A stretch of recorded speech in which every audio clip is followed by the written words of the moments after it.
Prologue.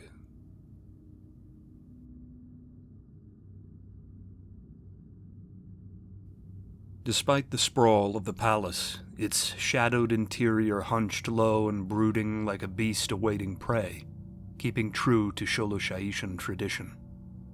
While the grand hall yawned wide like a hunter's fanged mouth to greet a prospective visitor to the Tlatoani, its soaring height seemed paradoxically suffocating.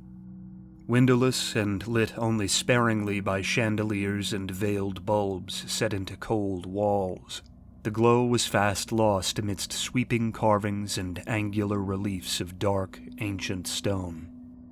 Black marble was inlaid with onyx and polished obsidian, and a wanderer in the shining manse of tenebrous architecture was left to wonder whether they'd strayed into some long-forgotten tomb in time-honored Xolotl beneath the earth.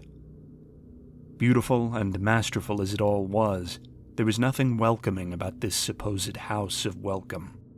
The pariah empire's proud sovereigns had never valued any diplomacy which did not involve submission. Ichtak found his legs hesitant to support his weight as he advanced into the shadows of the towering pillars lining either side of the cathedral span between the entryway and the far door. The bas-reliefs carved into their flanks, accented with glittering lines of gold to contrast the glistening onyx, leered and snarled out at him from the darkness, their vicious splendor inspiring pride and shame in equal measure. 1,000 depictions of battles and heroes pulled from Sholosha'ishan history and myth dwelt here, locked forever in the fiery throes of war. A massive mural upon the ceiling, beautiful yet fancifully violent, presented the raising of the imperial standard upon the walls of the besieged capital during the nation's civil war some 8 centuries prior. Ichtak kept his eyes low and his feet in motion, not daring to flirt with the towering glories of the past in those tortured moments. The armed imperial guardsmen trailing him seemed to drum out his death march with the soles of their bare feet upon the cold tile of the floor. For the first time in his life, the palace felt foreign to him. Hefty, centuries-old doors cloaked in dark iron and decorated with leering golden bats, stylized and rigid, were swung wide by the traditional guard of 19 which kept watch over the dais room's hallowed entrance. Ichtak approached, but his gaze remained low to the ground. He halted at the brink, waiting for his pair of escorts to drop to their knees and touch their snouts to the ground in prostration. He knew the eyes of the Tlatoani were upon him, and, despite his efforts, failed to hide the tremble which had crept down his arms into his hands. The guards flanking him rose, saluted, and departed, the sound of the familiar routine during so horrible a moment seeming a mockery to him. Only when he could stand the staid and silent judgment no longer did Ichtak manage to carry himself on unsteady feet into the presence of Sholosha'iti's ruler. The room was much less cavernous than the entry hall, but its size did not detract from its grandeur. Gold and turquoise laced their way in intricate geometric patterns through the tiles of dark marble over which Ichtak's feet carried him, their eventual arc taking them to the foot of a raised dais. A cushioned platform crept into his view, but he did not raise his eyes to look upon the woman he knew must await him there. He stopped cold, dreading her words. His eyes remained trained on the 2 lean, hairless, quaintly hounds perched comfortably at the foot of the dais, the poised animal mirrors of their canine Sholosha'ishan masters, trying in vain to find solace in the placid gazes of the twin dogs. Ichtak's dread was such that, when she did finally speak, he flinched like a stricken child. "I've been told troubling things." It was a cold, low voice, one measured and cautiously considered before being set out for display. Though in years past he had burned with the desire to hear it more often, Ichtak's stomach now churned at the sound. The minders in the West Wing have been questioned, and I'm left wondering just what to do about you."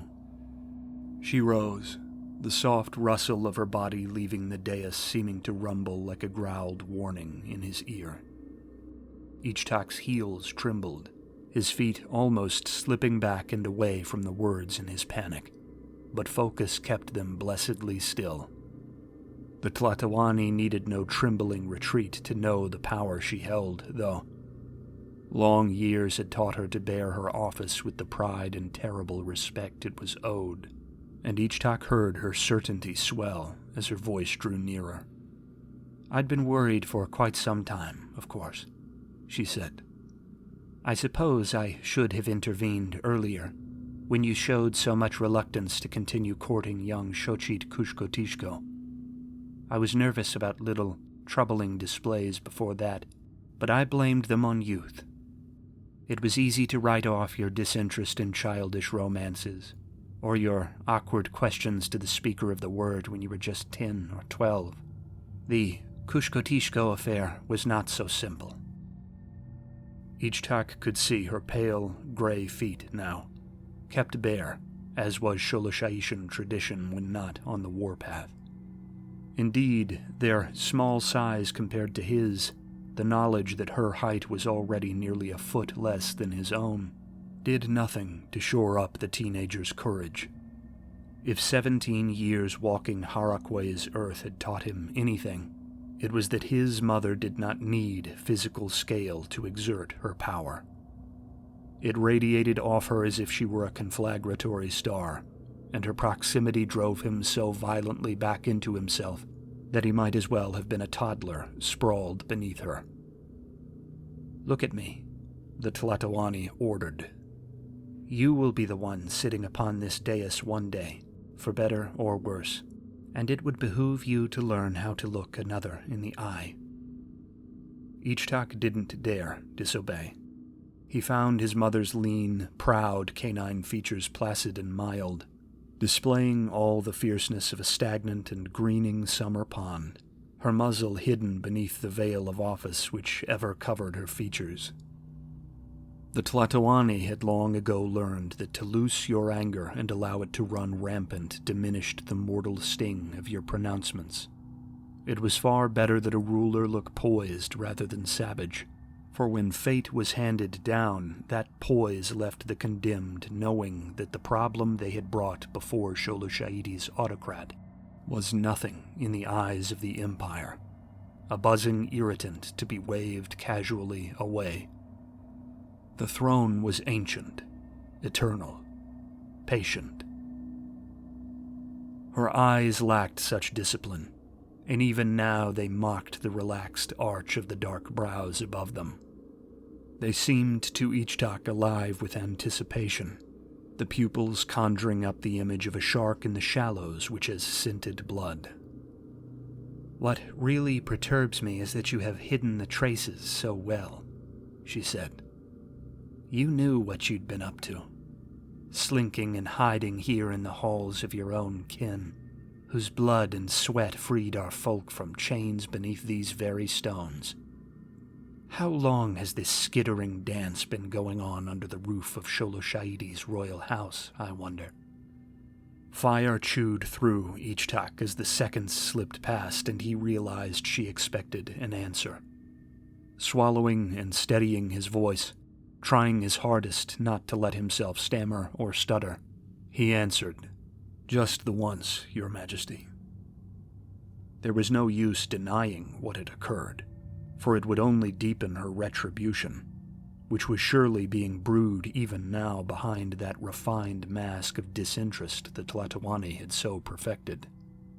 Shatal, the child of the palace's horticulturalist and Ichtak's closest companion, was certain to be somewhere below him in the palace's blood-soaked bowels. Shatal did not have the shield of royalty to safeguard him. Even still, that simple denial of quantity, which did escape, was something he could not suppress, spitting the deflecting words out like a stuttering toddler going through the motions with an opponent he could not hope to best. Ichtak knew she would not believe, But he also knew she could not be certain. If that were the case, he would have been escorted here in the depths of night some other day, perhaps months earlier. That logic did nothing to keep the chill from him when her eyes narrowed above the veil, and her bat-like ears flared with barely suppressed fury. "Of course," she said, nodding. "A mere misstep, a young man's blind stumble." She circled around behind him, denying him the comfort of knowing exactly where she stood. Caged tigers in the city menagerie paced with less malice. "Considering this, I've decided it would be best to show leniency," she said.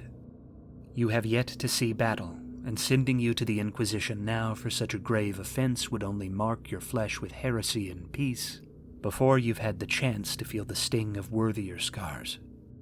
Hardly a fitting beginning for a future Tlatoani." Her words were as ice in his ears, and Ichtak braced himself for the addendum he knew must follow. "I will not risk such a stumble happening again, however. The shame it would bring if someone beyond the palace grounds, someone beyond my reach, got wind of this is too much to imagine.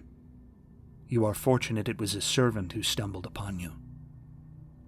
She rounded him then, coming back into view, though again his eyes failed to meet hers. "Chatal will face the executioner when the sun rises. It is the safer path to tread." Her slender fingers, firm yet tender, came up below Ichtak's trembling muzzle to force his gaze upward towards her own. A cloaked demon awaited him there in the firelit shade of the darkened room. "You'll be there to witness it." Izel II of the House of Tepekishko, Tlatoani of Sholosh'aiti, was a woman of few words. Ichtak did not believe she had ever spoken for so long in his presence before.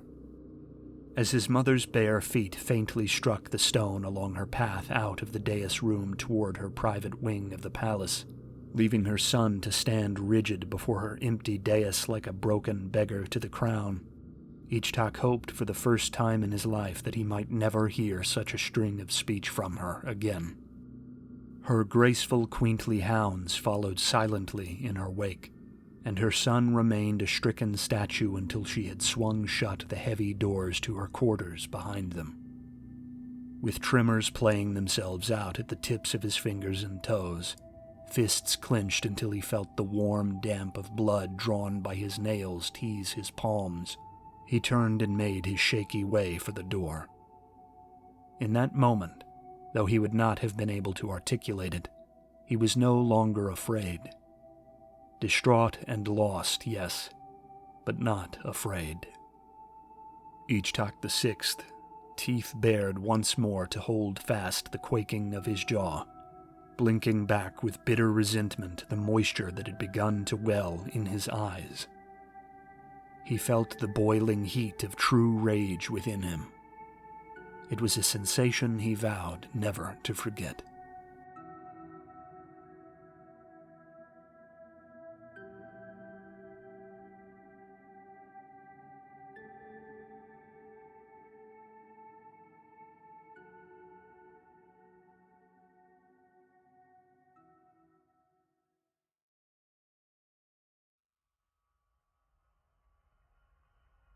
One. Eztlan.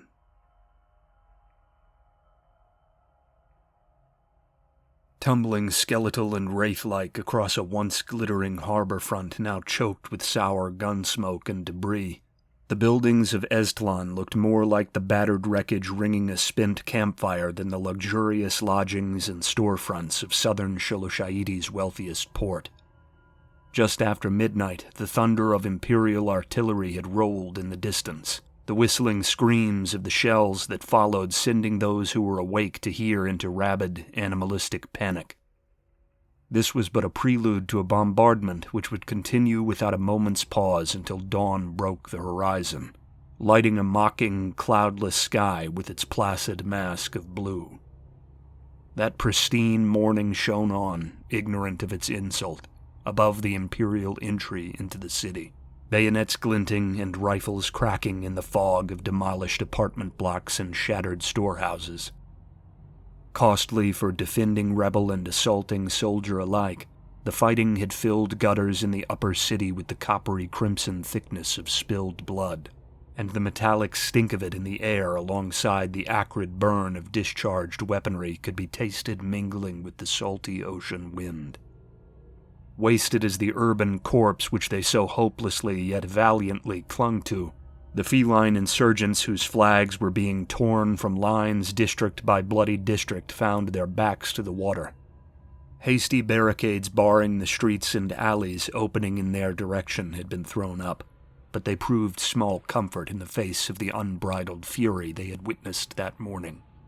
With afternoon drawing on and ammunition running desperately low, machine guns had been rushed to the points deemed vital by the few officials left on their feet. All those able to stand had taken up positions along the barricades, or in the windows of the few structures still standing, out among the forest of mounded rubble and twisted steel.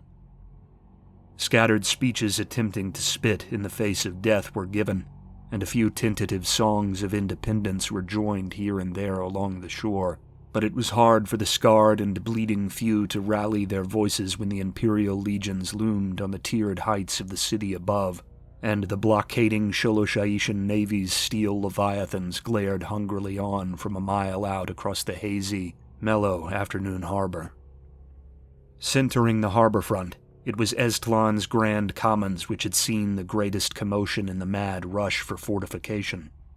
Those few automobiles which had been available in an aged city only slowly beginning to adapt to the presence of these new machines had been flipped and bolstered by sandbags and gravel, forming a wall nearly 100 yards from the sweeping stairway that spilled down onto the commons from above. Shivering Lautani men huddled behind its gun emplacements and nearly spent rifles would be partially exposed to fire from above when the enemy began to pour over the lip of the higher tier and down onto their position in waves, but there was little to be done about that. The siege had been lost many hours before, and the ill-equipped Lautani defenders of these shoddy ramparts knew theirs to be a doomed stand. Their position was disastrous. Their supplies were spent, and their single avenue of escape or relief by sea had been sewn raggedly shut behind them. Above them, on the tier beyond the stairs into the commons, the Ektal, personal legionnaires of the Tlatoani, the fiercest of Sholosha'iti's children, lurked just out of sight. The Lautani had been taught by long hours of blood and clamor in the ruins above to fear the shrill reaper's drum of their hobnailed boots when they rang out upon the shattered streets of Estlan. There was nothing to be done now beneath the hangman's imperious gaze, but to crouch low along the barricades, check and recheck rifles and ammunition stockpiles, and listen.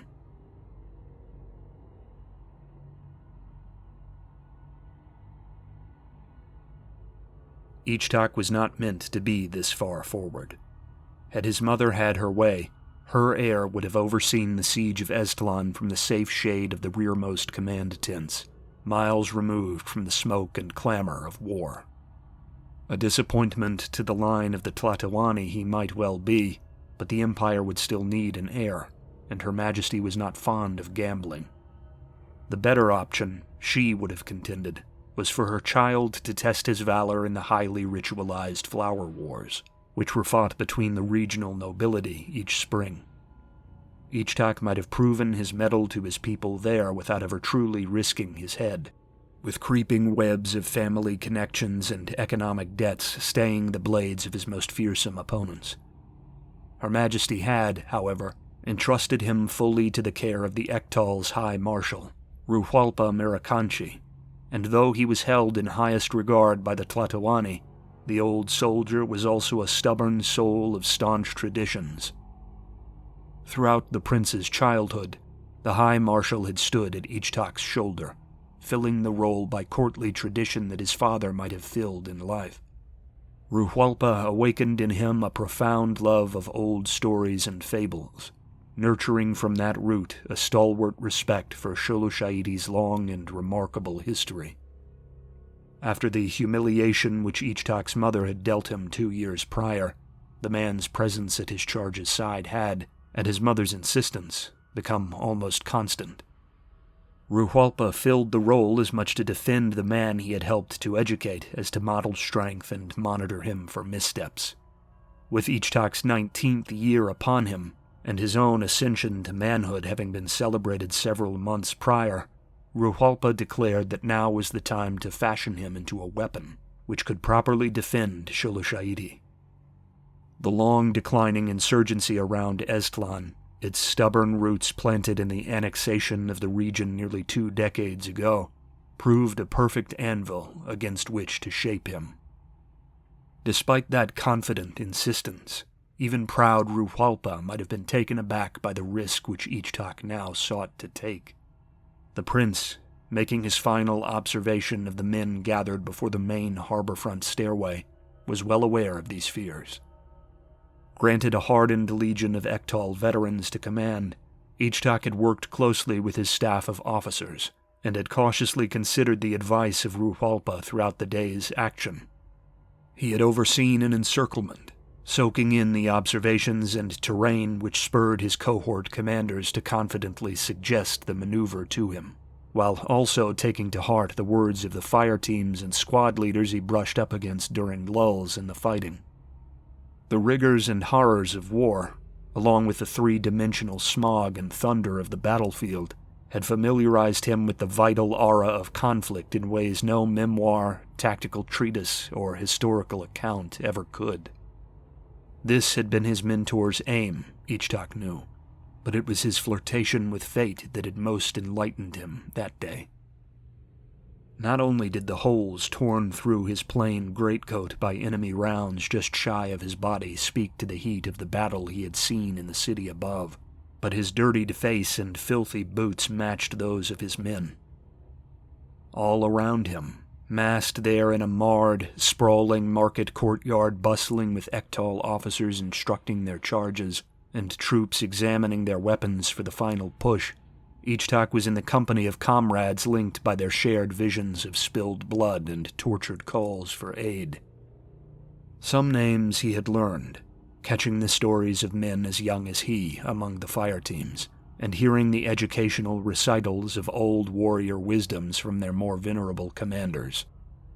He had rested and eaten the basic provender of foot soldiers amongst them when breaks in the urgent skirmishing had allowed such minor luxuries.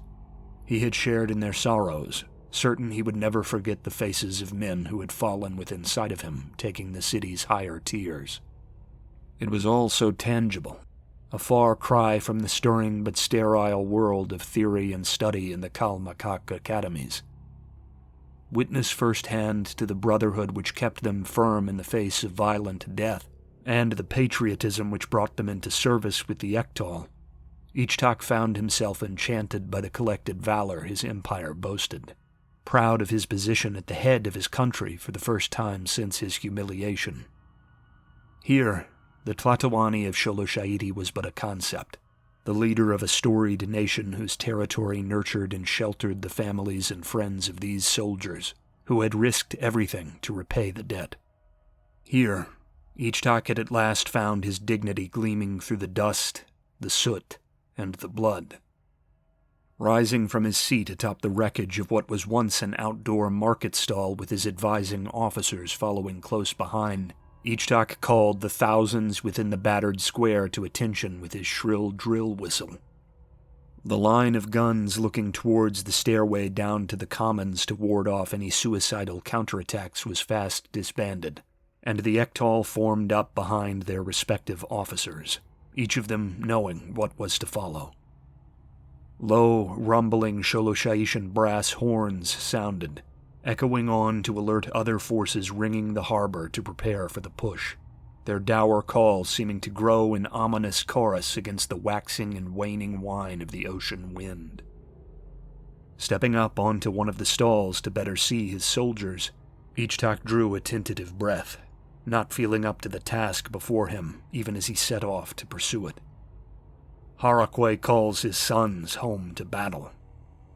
The words of the chant came easily, and the prince's low, ferocious cadence seemed to mask any nervousness he felt leading veterans in the war god's sacred song. They all bayed in eager answer to his call, beseeching Harakwe to bless them with good deaths.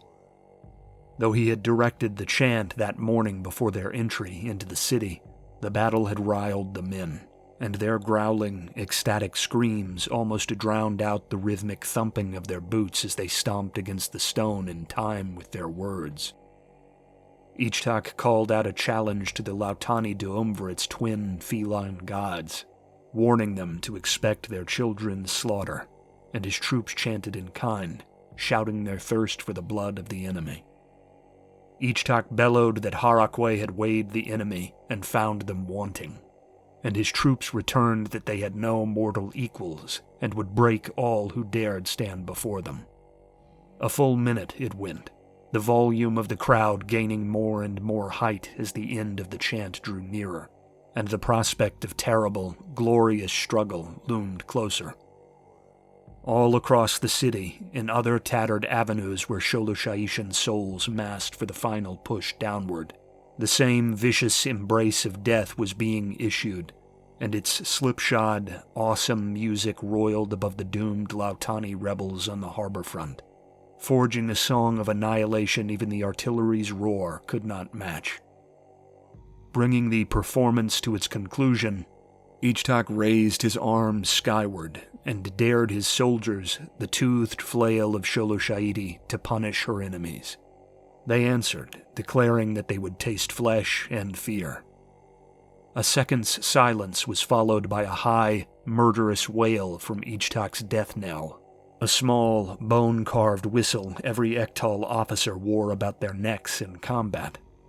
The other legionnaires' whistles soon joined his own, and across the city the pained, almost empathetic wailing of those horrid instruments rang, a final reminder that death itself stalked Estlan's twisted streets. Then he turned, leapt from his position on the stall to the street below, and joined the vast wave of soldiery already surging toward the great staircase's blind drop-off, his heart racing and his toothed, saw-like makwahwit blade coming free from its place on his belt. He was not the first to crest the stairs and begin the sprinting descent, for even his protective officer corps had been overtaken in the rush by the foremost ranks of the Ektal, but that was meager shelter from the blind chaos that followed. The shrill of rounds in flight taunted his pointed ears, and the bodies of those they struck had to be leapt over or trodden upon, the already iron-tinged air filling with the fresh blood of the wounded and the dying. Cries, both injured and enraged, swept down over the rebel-held harbor front like the roars of some wrathful predator, but their fearless taunts hurled into the face of death were not enough to drown out the broken calls for help the prince left behind him, as the blackened gold-clad wave of Ektal swarmed downwards towards its prey. Just as his feet found the flat ground of the Grand Commons and the stairs were firmly placed behind him, Ichtak felt the wet warmth of scattered blood coat the left side of his face, a heavy machine gun round having punched through the torso of a man off to his side. Another, an officer who had shadowed him throughout the day's fighting, tumbled sputtering and gasping from his feet. The man's futile attempts at catching breath through a torn throat haunted Ichtak for several agonizing strides before once more being swallowed up by the audible storm enveloping him. Mortars, providing what cover they could from the rear to the Sholosha'ishan advance, slowed their rumbling just as the foremost of their ranks began to scramble over the barricade with bayonets fixed or clubs in hand. The grotesque adrenaline which pulsed ravenously through him carrying his tall, broad frame up and over an overturned car with fluid grace, Ichtak found himself enveloped in the melee which had fast developed behind the shoddy rebel battlements, the charge ending just as swiftly as it had begun. Here, Ichtak had found his element. Here, both earlier in the siege and during the battle for the Grand Commons, the prince had finally found something practical, something tangible, at which he could excel. There was, as so many memoirs and personal accounts had told him, a terrifying, almost petrifying uncertainty hanging over combat. But once the enemy was within arm's reach, and the prince could bring his substantial strength and years of keen training to bear on them, that terror was joined by a snaking, rapturous excitement. Screams of the dying still writhing on the descent behind him echoed in his mind. The justness of Sholoshaidi's cause, embodied by the provincial governors and young soldiers whose dead faces and broken families he had witnessed in his tours of the southern countryside with Ruhalpa, guided his hand. When the strength to deliver a killing blow to a staggered but still growling Lautani foe was needed, or a clumsy blow found him, and he was tempted to sink to the ground racked in bruised agony, he could remember the men who had fallen on the upper tiers of Eztlan. He could remember his mother's icy stare. He could remember Shatal. He could harness wrath. Revolver in his left hand and makwahwit in his right, Ichtak stalked the intermingled crowd. The first to meet him, a gray-furred, older insurgent haggard by the day's battle, but spurred to action by the sight of an enemy commander, came on with his bayonet lowered and his stride fixed. The Lautani's flattened ears and fierce expression gave the feline the visage of a hunting cat. Ichtak, balance set and teeth grit against the impact, slammed the rifle aside with a low swing of his blade, shouldered forward to meet the smaller feline's advance, and bowled him over on planted boots, bringing the makwahwit down to end him. The next, a young companion who witnessed the elder fighter's fall, quickly moved in swinging his empty rifle as one might a club, forcing Ichtak to drop his makwahwit.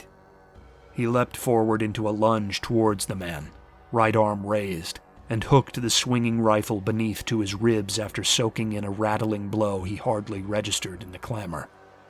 The prince pulled his foe close, and before the rebel could fully realize his predicament, Ichtak had brought his revolver up beneath his chin and fired, drawing blood from the charger's toothy mouth and sending him limply to the stone below. Never losing his position in the mob, a blind crouch brought the familiar, comforting weight of his makwahwit back into his hand, allowing Ichtak to return to the fray. Mimicking the battles he had seen on the higher tiers of Eztlan, the melee on the Grand Commons was a riptide of unpredictable currents and exhilarating tugs in favor of one group or another. Every minute of the millennia-long struggle between Lautani and Sholoshaitan civilization replayed on the cobbles in microcosm. Feline against canine, gods of fire and sea against the god of war. Ichtak did not advance or defend so much as he rotated with slow, methodical purpose through the throng, the glint of steel or the heavy rush of blunt blows snapping his head from place to place as he attempted to keep all about him beneath his gaze. Training in the storied Kalmakak academies of Sholoshaidi's old martial castes had prepared him for the pain of gashes and juddering, brutal blows, but it had never carried the raw, unrestricted threat that this mangled mess of sinew, blood, and flashing metal brought to bear. Fortune, strength, and all the coordination and balance he could muster carried him through foe after foe, and soon the outnumbered and outclassed enemy were visibly breaking beneath the notoriously deadly charge of the Ektal, trickling in uneven ranks back to the docks in directionless desperation. Nearly swiping a Lautani man's head entirely from his shoulders as he came to panting rest, Ichtak had carved through most of the throng at the head of his surviving advisors. Now he could watch with emboldened eyes those disparate few tossing themselves into the sea, or careening off down winding alleys in flight. "They are shattered. Drive them into the sea." His words came as a deep, almost religious proclamation, and the men within earshot cheered their winded victory. Ichtak, prepared to lead his Ektal into a final pursuit, turned to face the main bulk of the force, secure in the knowledge that his stalwart officers were warding off the foe remaining before them, only to feel a dull, weighty thud along his right thigh, just below his hip. A moment of confusion was answered when his reflexive lunge down at the strike planted his hand around a rifle barrel, and his face rose from the bayonet lodged firmly in his leg to meet the dagger-pupiled eyes of a Lautani youth, whose features betrayed him as even younger than the prince. His leg failing beneath him and the young rebel seeming just as stunned as he, Ichtak wasted no time dragging the youth down into a reflexive grapple. Losing his footing, he crashed with the rebel in tow to the blood-slickened stone, the weight of the rifle an awkward extra appendage whose every jostling rake and twist along the ground sent mercifully dull, amorphous pain rippling up his side. Several nearby Ektal were lurching in to aid their monarch-to-be as Ichtak pinned the youths back to the ground under his weight, eyes flared wide with battle's blinding anger. Then, the threat seemingly dulled, he noticed the awkward position of the rebel's arm beneath a face filled with uncertainty, and he desperately warded the oncoming soldiers away. In the youth's clasped hands, satchel-like and tattered in the fashion of insurgent-made weapons, was what had to be a crude grenade. Time seemed to slow, and Ichtak shoved off the feline in a fumbling roll, beginning to yell a verbal warning to the officers. He seemed vaguely to miss the weight of the rifle planted in his leg in the vacant, pleasant way one realizes the absence of a bruise or burn's sore throb.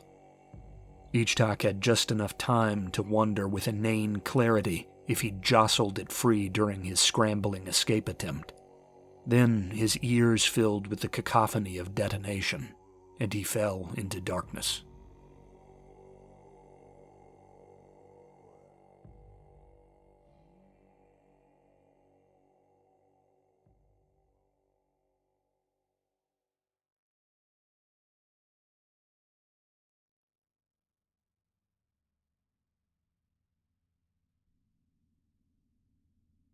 Two. Scars.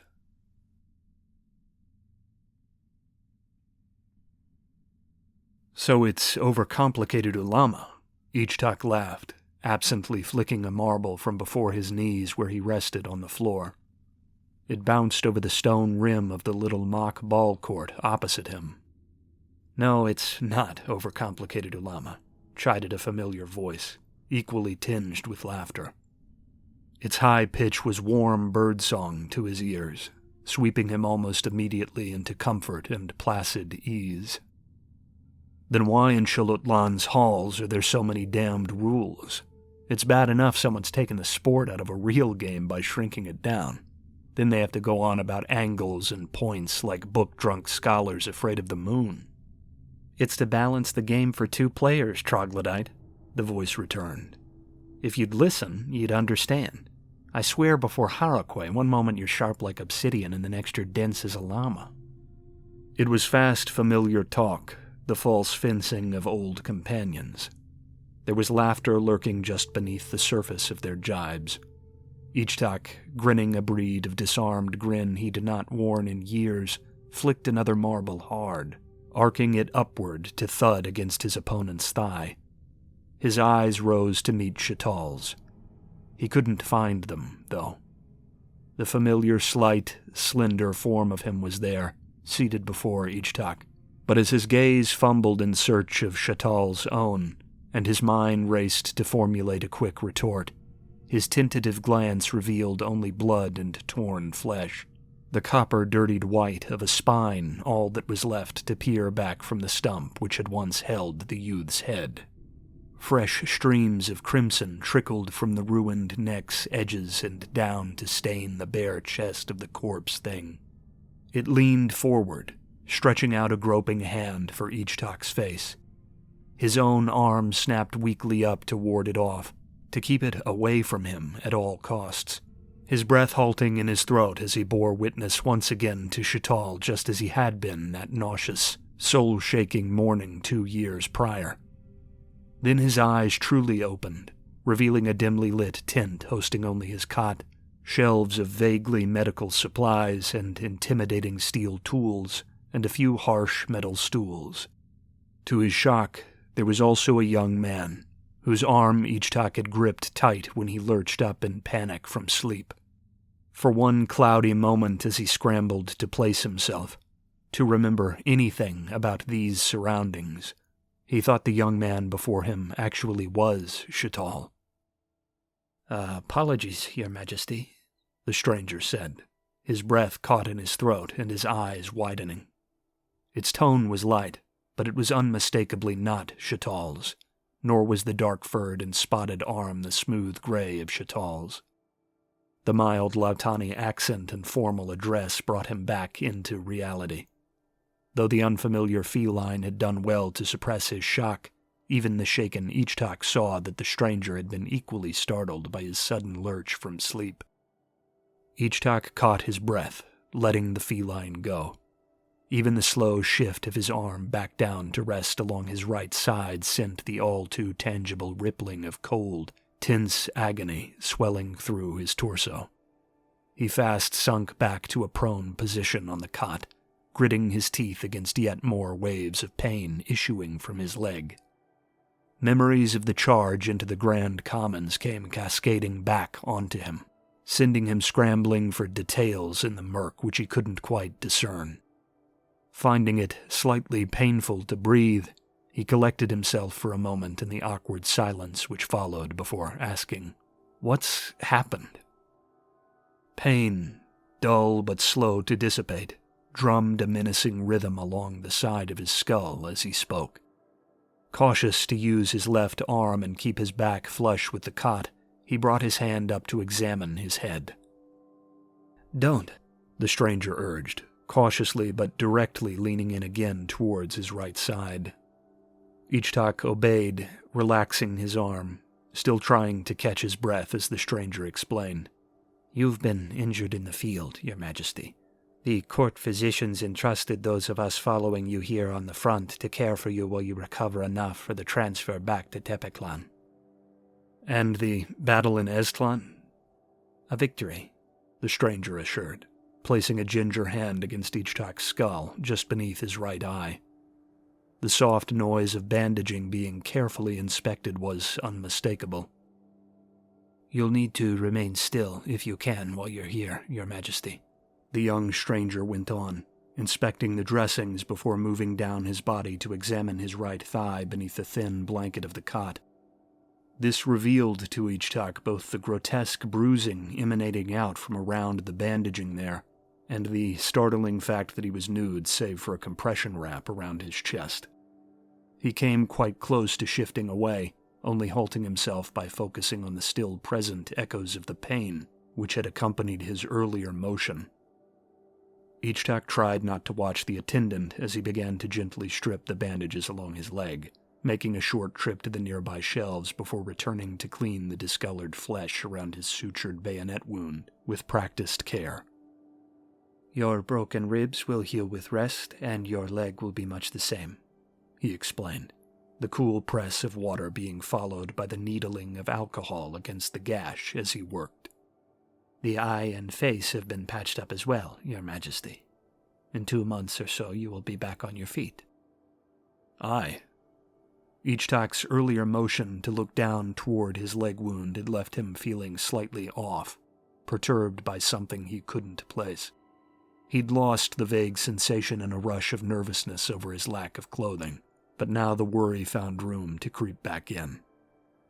"Yes, Your Majesty," the stranger said. "The explosive the rebel used was a weak one, and the shrapnel only scratched at your side through your uniform. It must have been close to your head, though. There will be scarring along the right side of your face and around your ear. The right eye was cut and burned, and the court physician thought it best to remove it." He finished applying the clean bandages and then rose, turning to face Ichtak again. The prince tried to dismiss the childish notion, but the young Lautani man, probably an orderly or apprentice from the local province a couple years shy of his own age, made his chest lurch as he actually observed him for the first time. He had angular features and lithe grace, small but flowing. His neck had a swan's lengthy poise, and his cat's eyes were the soft turquoise of tropic water, their color slightly exotic, seeming by some sorcery wholly devoid of magic to read and soothe the fear that must have haunted his features even before he could voice it. "They will be strong scars to recount the story of your bravery," the stranger told him. "The entire garrison is buzzing about your charge, Your Majesty. The whole of the Empire is." The feline seemed to hesitate, and despite Ichtak's attempts to curb his rapidly devolving train of thought, he filled the silence which descended with all kinds of imagined action. Perhaps the stranger had meant to reach out and grasp his shoulder, to reassure him, but had remembered to whom it was he spoke and forced himself to abstain. Then swept in the cool voice of hard reason, reminding him that he may well be drugged, imagining tones and expressions that were not there. Still, in the moment, that did nothing to quell his heart. It was no wonder in his mind that he had awakened to thoughts of Shatal.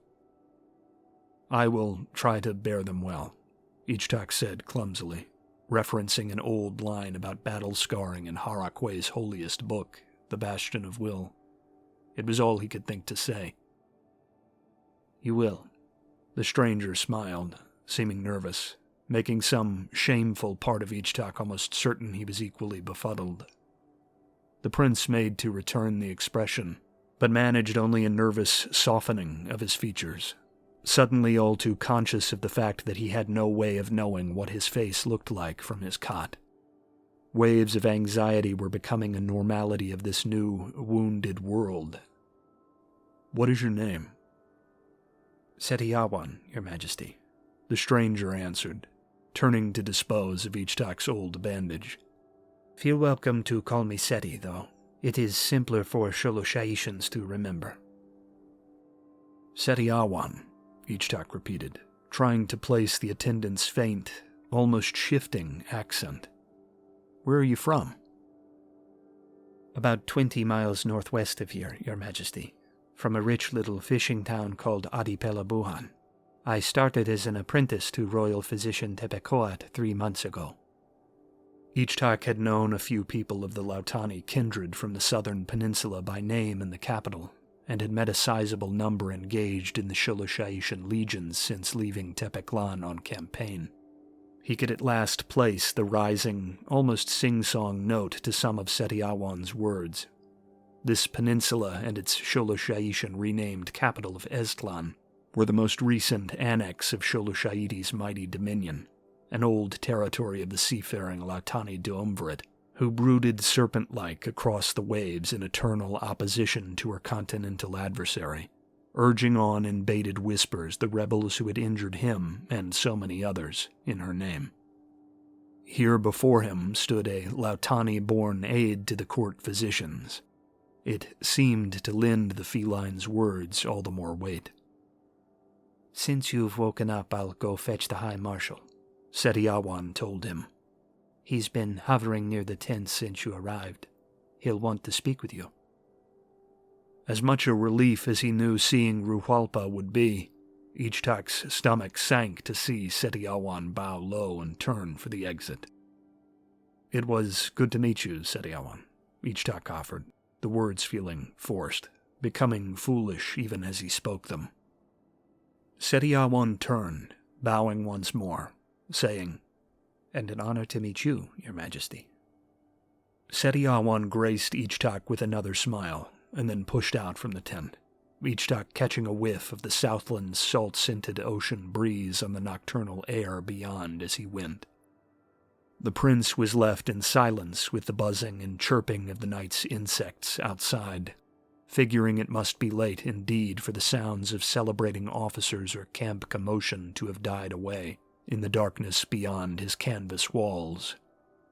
Left with only his thoughts and no distractions, his thoughts crawled with frightening speed back to his eye. Craning his head lightly so as not to distress his battered torso, he looked around the sparse room, trying to tell if he could distinguish the world he now saw from the world he might have seen before the charge on the Grand Commons.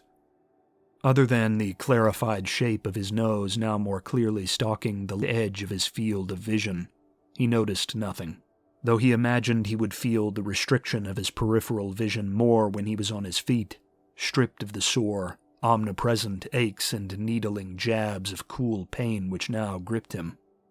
For the moment he found it remarkable how little the eye's loss disturbed him. He blinked, paying close attention to the sensation for the first time since his awakening, and making certain to attempt motion beneath the barely tangible weight of the bandaging constricting his head. Ichtak was certain the flesh just beneath the brow twitched there, just as it did on his left, but there was no brush of moving lid along the bandaging. All that followed was a dull, perhaps drug-dampened burn along the right side of his face. There came a telltale fall of brisk, precise steps outside, and Ichtak forgot about his worry once more, discomfort extinguished all at once. Ruhualpa must have been close indeed, bursting through the tent flap in the hurried manner that characterized the lean officer. The High Marshal pushed his way into view, his hyena's snout bared in a smile. The nomadic and pastoral kindred of the northeastern plains had in early days been called savages, but the incorporation of a significant population into the Empire's dominion as vassals had softened that label somewhat. Now, the hyena-like kindred were called by the name they gave themselves, the Kandari. Ruhualpa Mirakanchi, a prime specimen of his people in appearance alone, was just under 6 feet tall, males tending to be the significantly smaller of the Kandari sexes, and averaging out around the same size as a Sholosha'ishan man. He sported a sleek coat of almost golden fur, the hue of grassland horizons, tinted here and there with the grays of middle age. It was there the similarities to the plains warriors ended, though, Ruhualpa's upbringing in Sholosha'iti having instilled the venerable officer with the imperious bearing of Tepeklan, rather than the lunatic fury of the open savannah. "It's been nearly 3 days you've slept," Ruhualpa exclaimed, his face a grandfather's gently mocking grin. "I half expected to be dragging you back to Tepeklan before next we spoke." His almost hoarse tones filled the small space, and Ichtak took silent delight at the jingling of the medals decorating his mentor's sweeping greatcoat as the Kandari took up a seat on one of the small stools around the bed. It was the diction of a native speaker conveyed on vocal cords not meant for Sholosha'ishan speech, a familiar, softly growling cadence that warmed the prince's heart. When he had sought to learn to shoot and hunt in youth, Ruhualpa had taught him. When he had sought a wooden sword to slay imaginary beasts, Ruhualpa had helped him carve it. When he came with questions about Sholosha'iti or the wider world, Ruhualpa had answered with the calm interest an adult would show a peer. Even when he had fallen under the wrath of his mother, Ruhualpa had been there to reassure and steer him, just as he had done in childhood, the adopted outlander turned commander commiserating with his young charge, while also giving him perspective on his duty to the country he was to lead. He had shown the prince new purpose. Ichtak realized then, for the first time, how glad he was to have lived to see the High Marshal again. "The uprising is broken, I'm sure you'd like to know," Ruhualpa told him. "We cordoned off the city well enough that most of the surviving enemy are being shipped off to Tepeklan for sacrifice. But I'm sure we'll be finding a few ragged escapees in the jungles as time passes by. You're to be sent back home, however. You've earned a break from suffering the mosquitoes and snakes of the Southland." The attendant had mentioned that. "Has Her Highness called me back home herself?" "She has, but I wouldn't worry about her anger if I were you," Ruhualpa told him, effortlessly sniffing out the root of his question. "The whole of the Empire is alight with the talk of Estlan, and the papers clogging street corners and newsstands all bear your name. The War Council have organized a triumph, and you are to lead it to the temple. If Her Highness, or her new industrialist advisors, are disturbed by your bold behavior, she would do well not to say so. It would not reflect well upon her." Ichtak remained silent, brooding in discomfort over the mental image of his mother doing much the same. Ruhalpa, looking on, gave him a moment before continuing. "You performed with great bravery," Ruhalpa said. "I have heard great things from your accompanying officer corps. You're an observant commander, not above the lessons I've long tried to teach you. While I can't say I was pleased to learn how often you risked the thickest of the fighting, I can say I'm proud." Ichtak smiled. He was glad to hear words of praise from Ruhalpa, even if he was somewhat embarrassed by them. But the expression did not last long. He changed the subject, suddenly needing answers to rising questions which had been lurking just beneath the surface, ready to burst into view. "Ever since waking, I've kept blinking and breathing in time, focusing in on the ache in my head, trying to convince myself I'm actually here," Ichtak said, voicing thoughts he was only just coming to grasp. "I suppose I actually am. What worries me is that I can't put a finger on why." Until that final melee, Ichtak had been immune to such questions. Youthful sparring and martial training had dulled him to threats and the promise of pain, and he had sprinted through the days fighting like an excitable pup through riveting new surroundings, the danger which had stalked each eager step accepted as an almost exciting matter of course. For a while, the thunder of combat had swept away worries of home, and the humiliation that had haunted him there. Then he had laid his gaze upon death in the city's upper tiers. The stairs and the commons beyond had submerged him in it, coated him in the blood of his own slain countrymen. The rebel's bayonet and that barely remembered blast had brought the sheer, random chance of it all crashing down on him in slow, plodding waves.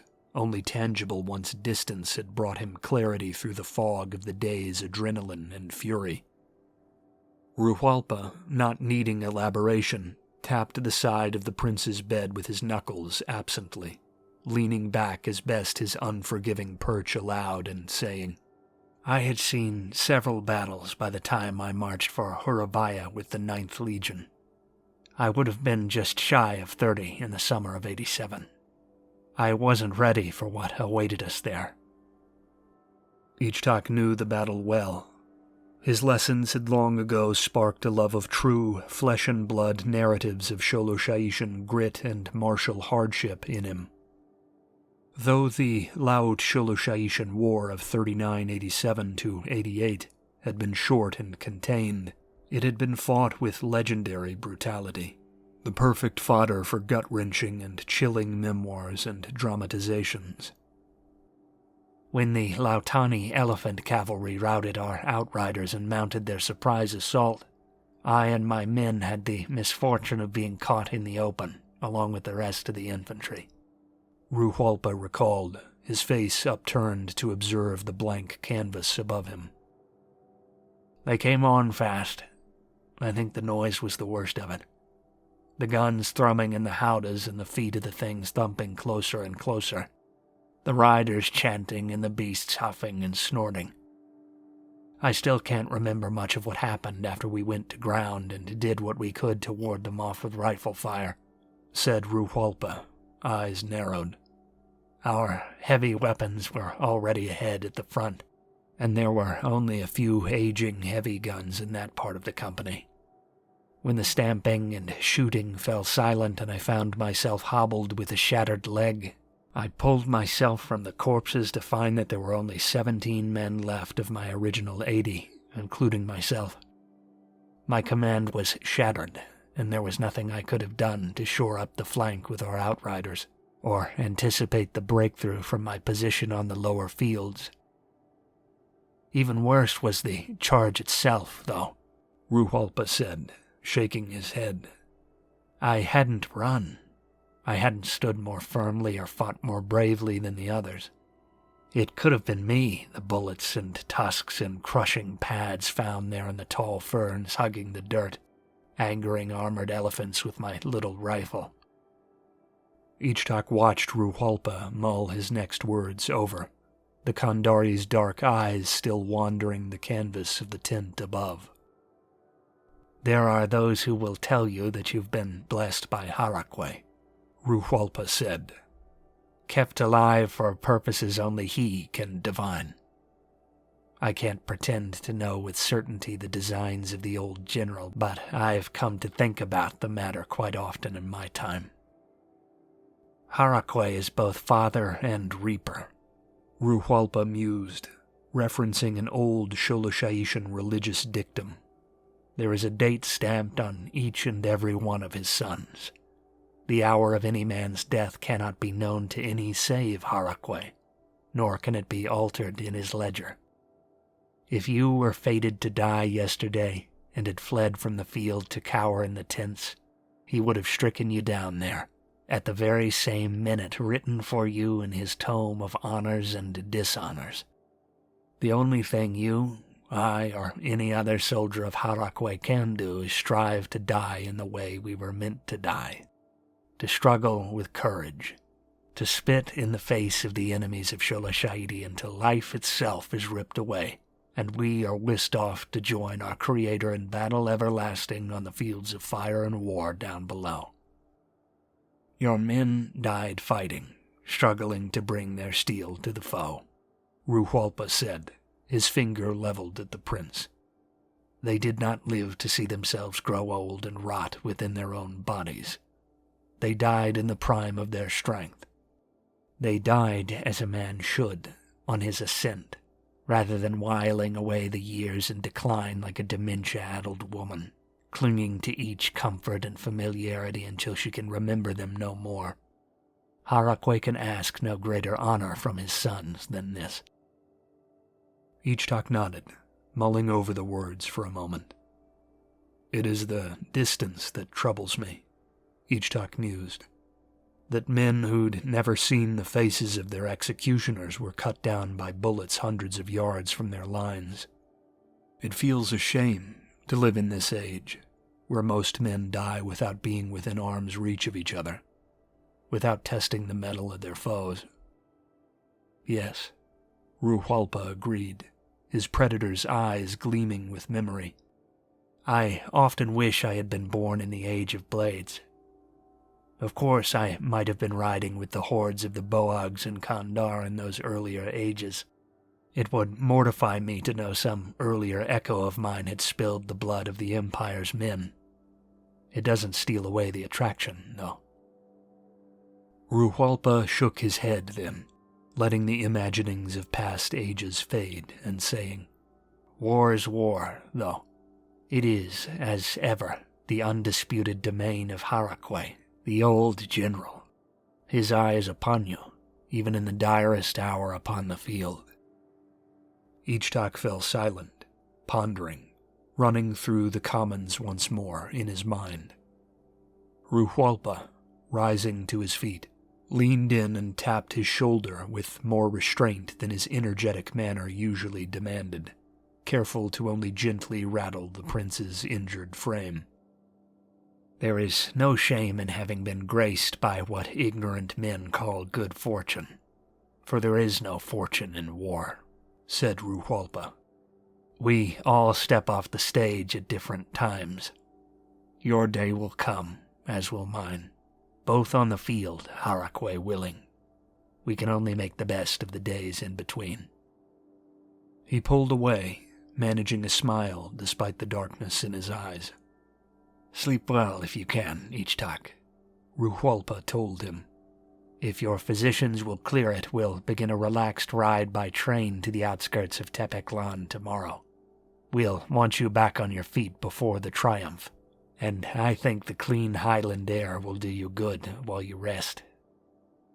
Ichtak let his form slacken, coming fully to rest against the pillows and cot again as he watched Ruhalpa push his way out into the humid tropic night.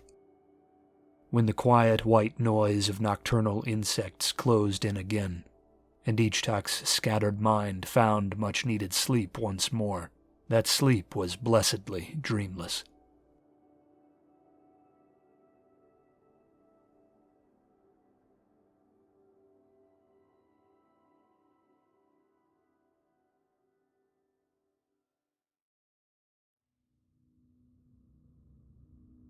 III.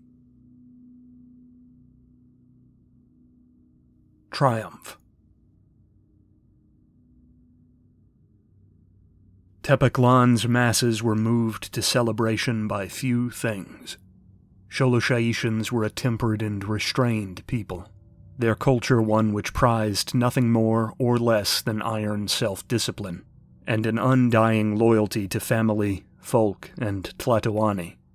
Their fables, when civilian in nature, were of ordinary commoners thrust into the light of greatness by acts of selflessness, who then declined wealth and aggrandizement in favor of a simple life filled by devotion and responsibility. Every one of them, though, from the leanest beggar to the fattest factory overseer, had the embers of war simmering in their chests. Each legend of civilian modesty was preceded by acts of martial bravery, strength, and heroism. The heroes of those myths and mythologized histories were as saints to their kindred. The honored warriors of such stories, as befitted the dour and Spartan moods of the nation, would retire to a simple life void of the pleasures of excess or renown, content with having proved loyalty and fidelity. The warriors of Sholoshayidi were the scions of the principal god of their nation, and it was to he alone that they showed unconditional admiration. All but the most craven and antisocial of the capital's denizens, whatever their professions and pursuits, looked upon loyalty and bravery in the course of battle as the noblest virtue, and service under arms as the highest profession. Consequently, any assembly of these heroes under the imperial standard on victorious parade, or triumph, was enough to bring the city into a frenzy. Rumors of the heir's halt for recovery at a modest hospital in the rugged highland towns just south of the city had swept the streets of Tepeclan for over a month, fed by news of imperial envoys being driven under escort out through the arid countryside into the hills for destinations unknown. A tight leash had been kept on newspaper coverage of the prince's condition, and media access to the suburbs of the city had been closely monitored. After the young man's exploits during the battle for Eztlan, the population was hungry for any morsel of news, and an absence of sources had left speculation to run wild. Some claimed the heir apparent was at death's door, while others attested that the nation's future Tlatoani had sustained so dire an injury that he would never walk again. Information milked from suburbanites in the hill towns down south by curious souls in the good graces of power tempered these rumors, with another contingent speculating that this rest period was simply a precaution to ensure the prince looked imposing and healthy when marching in his coming triumph, set to begin 8 weeks after the recapture of Eztlan. Only a scarce few could have known the details of his injury, but even fewer would have predicted the lengths to which the heir apparent would go to stoke the fires of Sholoshayishan pride. The core of the venerable city of Tepeclan rested in a mighty system of canyons feeding a central, miles-wide crater, and its vast overhangs of jutting stone cast the entire lantern-lit metropolis in sulky, ominous shadow. Down these canyons wound meandering aqueducts which bound the banks of streams that swelled to rivers during the rare rains that struck the highland desert. Just one of these canyons allowed access to the city from the rocky plains above, its walls lined with some of the oldest and best-preserved homes and storefronts in the empire. At the terminus of this canyon on the eastern edge of the crater, the yawning expanse of the great temple plaza awaited behind the old gates of the city, whose towering adjoining panels were proudly pockmarked by the scars of sieges now a millennium gone. This was where most had gathered for the day's festivities, their revelries lit in the half-light of the heavily shaded crater by torches and bonfires, and scored by fireworks, laughter, and song. Carts and food vendors plied the crowd. Old soldiers smoked against lampposts and retaining walls as they swapped stories, and children chased one another through the winding streets and roiling masses. The temple plaza, as was ever the case before a triumph, had taken on the raucous atmosphere of a festival. Flanked by both new concrete high-rises and angular megaliths from religious devotees of old, the 10-mile-long and half-mile-wide causeway through the temple plaza ran straight up to the foot of Shahuitzul, the mountainous pyramid of Harakwe. Its soaring height eclipsed even the mightiest skyscrapers in the crater, and its sweeping frontal steps adjoined perfectly with the worn black marble of the central causeway, seamlessly meshing it with the grim city over which it presided. The jewel of Tepeclan, its construction had taken just under a century despite its size, and the final stone had been laid more than 40 centuries ago. Not a soul in the empire could gaze upon its titanic silhouette as they rode into the city's central crater, and refrain from shivering before its splendor. The harshest of foreign dignitaries could do little to suppress awe at the age and grandiosity of the civilization with which they meant to treat. In its godly shadow, Ichtak VI would make his entrance. When the great wood horns of the ancient gatehouse to the causeway rumbled, and the horde of captive enemy combatants came tumbling across their threshold like a ragged wave just after dawn, the procession could have been mistaken for any other triumph. These sacrifices would always be the first to enter the gaze of Harakwe on the approach to Shahuitzul, a promise to sate his bottomless hunger. Then followed the honored dead of the Ektal, laid placid beneath the black and gold flags of the empire upon gilded carts drawn by young acolytes of the priesthood, bound for Lake Tepeclan beyond the temple, where they might be laid to rest. When the tale of this solemn procession passed, and it was not Ichtak VI himself who ushered the victor's spoils towards the temple, though, it became evident something unusual was happening. Unshod and barefoot in recognition of their triumphant return, it was the ranked lines of Tepeclan's Ektal legionnaires who stood as first presenters of this bounty, the soles of their naked feet drumming the stone in practiced unison, captives hustling on tired legs to keep ahead, rifles shouldered, uniforms immaculate, and golden Triskelion banners dancing gracefully in the air overhead. Their appearance sent the roars of the crowd all the higher, combat and support personnel alike sharing in the adulation. Only after several hours of thundering advance, when the hordes of Southland Lautani prisoners had made their ascent of the temple, and the ranks of the parade-dressed Ektal had formed a great living corridor running the length of the causeway, did the prince reveal himself. Ichtak VI rode into view through the gates upon a chariot pulled by a team of Sholosha'ishan stallions, an ancient breed painstakingly reared to mimic the hairlessness of their Sholosha'ishan masters. While his steeds were a statement of tradition, his platform bucked that tradition, playing host to more than royalty. To his right upon the chariot stood High Marshal Ruhalpa's unmistakably lean Kandari frame, and to his left stood the tall and grim Ektal legate Tlalak, advisor to the prince in the field and joint commander of his legion during the siege. Flanking the chariot, mounted upon the finest stallions the Empire's cavalry could produce, rode more than 200 commissioned officers of the Ektal legions, all in step with the chariot team of their prince. All were stripped to the waist, their stony gray flesh decorated by painted golden sigils and symbols of the old Sholosha'ishan script. Their wrists and ankles were girded by bracers of gold inlaid with obsidian triskelions, and their heads sported shining crests resplendent with the colors of highland terror birds, whose giant black and yellow feathers formed their fans. Their hairless mounts struck a similarly ancient image, with feathered binders and runic script making them look like the steeds of a storied knightly order, pulled from legendary centuries long buried beneath intervening ages. Upon seeing the core of the Ektal's pacification force so honorably placed alongside their prince, one man amongst equals in conquest, the people of Sholosha'idi were set ablaze. Humility before the soldiery, so revered in Sholosha'ishan myth, had seldom so visibly been embraced by so celebrated, and newly minted, a hero. Rarely were the first tentative steps to battlefield prominence by any single Sholosha'ishan downplayed to this extent, much less those of the Tlatoani and their heirs. Such early displays of modesty were considered risky for the nascent renown of any rising young ruler.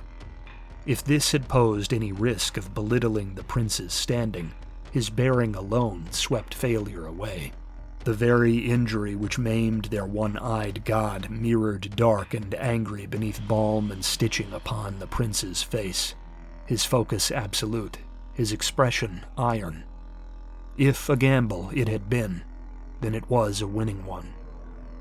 When, banners waving and crowds shouting, the procession finally arrived at the foot of the great stairway and dismounted, the ceremonial relinquishing of weapons was made, and the whole of the group touched their snouts to the stone in deference to the god of war. Ichtak alone climbed the steps behind the captured offerings which had preceded him. Hushed now in reverence for Shahuitzul, the crowd watched on for over an hour, the long and steep ascent of the mighty structure a climb that would test the most vigorous soul. Seeming to crouch low over the gathered masses like a sleeping giant ready to waken, the pyramid gave an impression that approached both dread and joy, both threat and welcome. Here were embodied all the hopes and folkways of Sholosha'idi, her people's image made manifest in abstract form.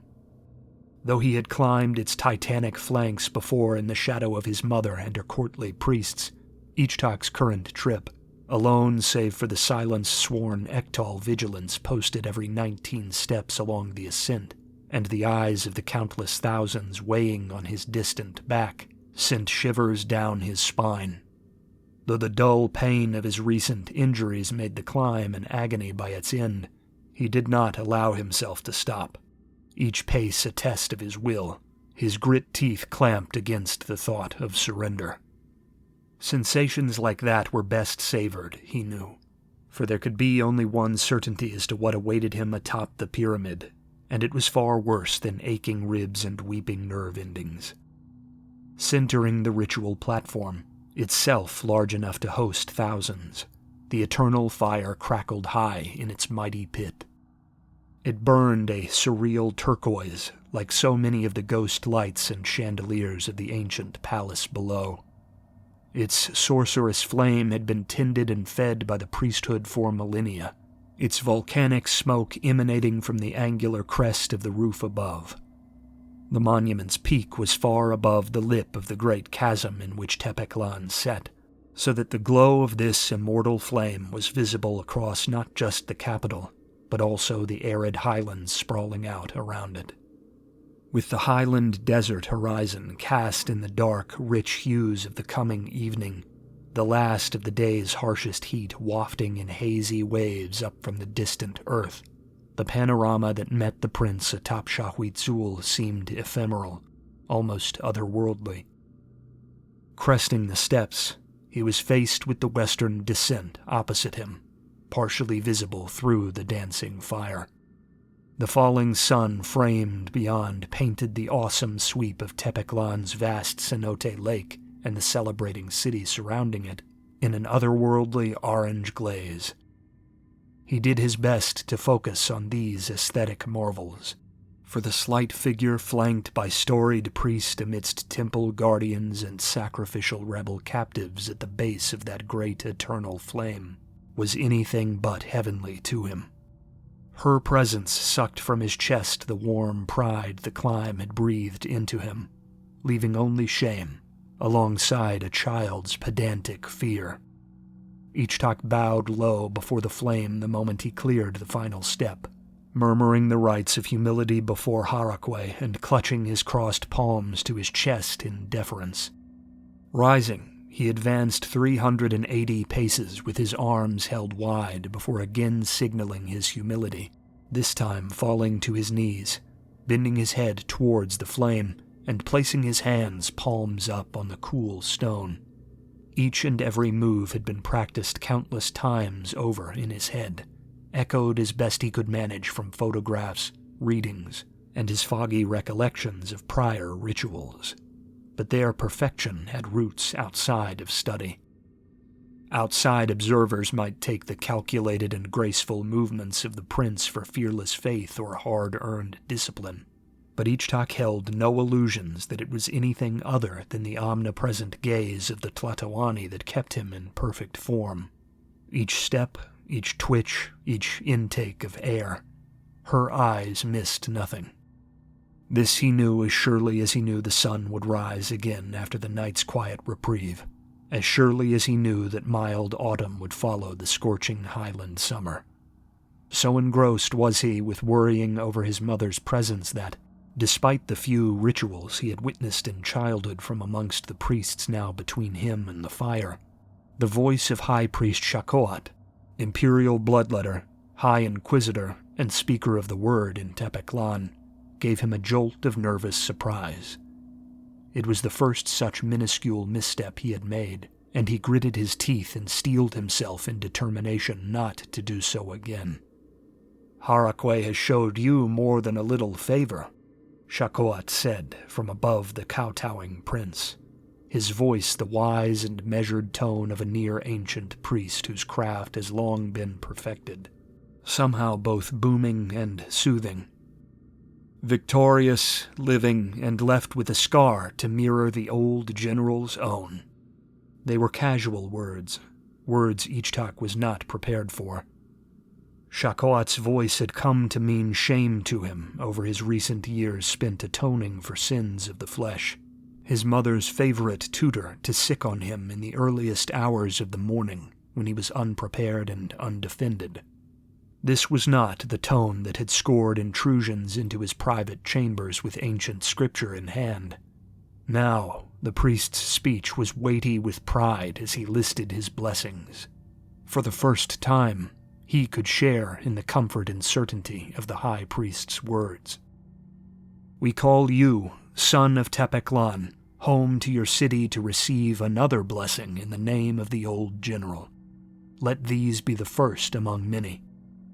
With that, a warm wetness came over the prince's forehead, the priest's steady hand tracing the unblinking eye of Harakwe upon his flesh and blood.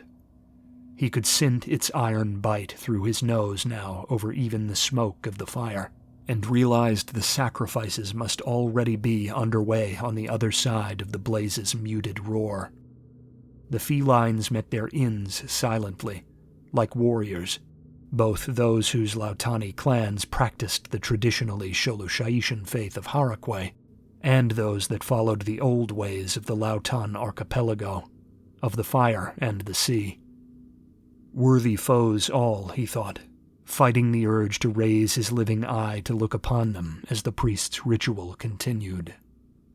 2,049 souls, Shakoat announced, rising from his work to face the group gathered around the watching Tlatoani, just outside Ichtak's view.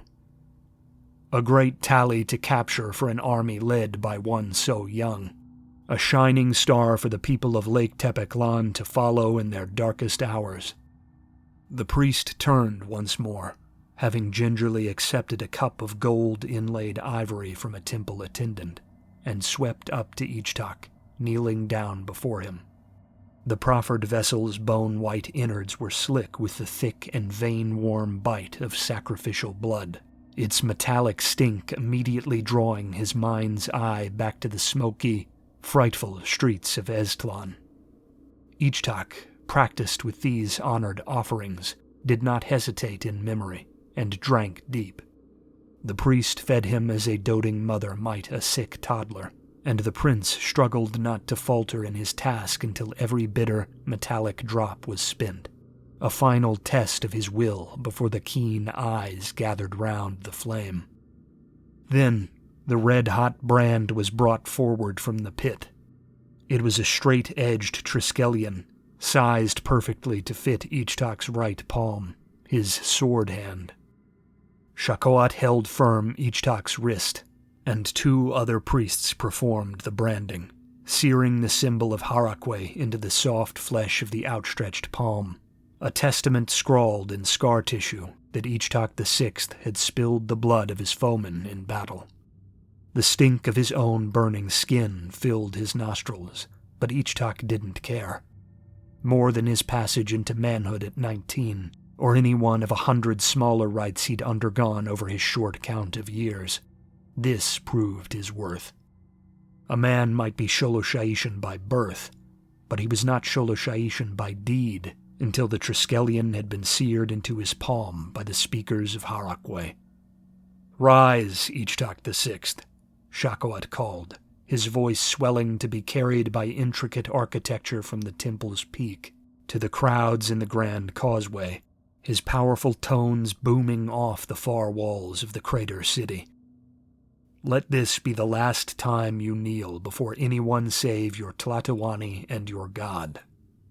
Ichtak obeyed, and as he took to his feet, the crowd looking on from around him chanted the words, "Ke Tlatoani, Ke Tlatokayot, Ke Tlashashitli," in practiced unison. The men among them who were of noble or military extraction, old and young, held their own palms aloft, fingers splayed, displaying the brands they bore. The words were old Sholoshaishan, a powerful credo. One Tlatoani, one empire, one legion. Each man and woman present on the platform, whether priest, officer, or business magnate, cautiously nursed each syllable. Their sound spilled down into the city like lines spoken in a great amphitheater, and spurred the masses to join them. Roared from below on the city's streets, the masses of Sholoshaiti's greatest holdfast chanted the same words, their echoed calls sounding for all the world like some ominous, awesome storm breaking loose. Though only those farthest from Shahuitzul's base could see the fire in the outlines of the prince and priests about it, they rumbled with the fury of a rising wave. The weight of those words, and the weight they lent the very concept of the land to which he had been born, sent the shivers of awe through him once again. As the crowds finished and erupted into raucous applause and fanfare, Ichtak was guided by Shakowat's gentle hand into full view of the citizenry once more. Small as the pair must have been from so far below, the prince drew their adulation ever higher as his guide raised his marked hand high, like a duelist being proclaimed the victor in an arena. The masses of Tepeklan returned the gesture, with almost every man in the metropolis holding aloft his dominant palm to display his own brand in turn. Gold and black Triskelion banners dancing above their roiling ranks like debris on a windswept tide. Ichtak's eye played over the saluting crowd, his heart drumming in his aching chest. Despite his guilt at having survived Estlan, which still crouched low in his gut like a coiled snake biding its time, he was more at one with himself there atop the temple than perhaps he had ever been. If there was one thing no shame or guilt could strip from him, it was his love of his home, of her rhythms and moods in poem, story, and verse, of her indomitable aesthetics in stone, tapestry, and flesh, of her flower and song, of her unity in the face of a hostile world. In the calls of the crowd he felt every shadowed shame of his missteps momentarily stripped away, a leaden weight rising from his tired shoulders. At the sight of the soldiers who he had, with gracious and devastating help, commanded in the field at Estlan receiving the adulation of the throng, many of the youngest among them displaying their own fresh brands of faith, he knew nothing could dull the beauty of the day. Their uniformed ranks mixed with those of the citizenry as the ceremony came to an end, and the true homecoming revelry began. Families found sons, and husbands found wives and children in the tumult. The masses on the far side of Shahuitzul, along the shores of Lake Tepeklan, watched the lowering of the Sholoshaishan dead into the sunset-lit waters of the Cenote Lake, saluting or chanting at their honorable departure. Heroes all, finally rewarded, Ichtak smiling to hear the indecipherable rapture upon the distant streets.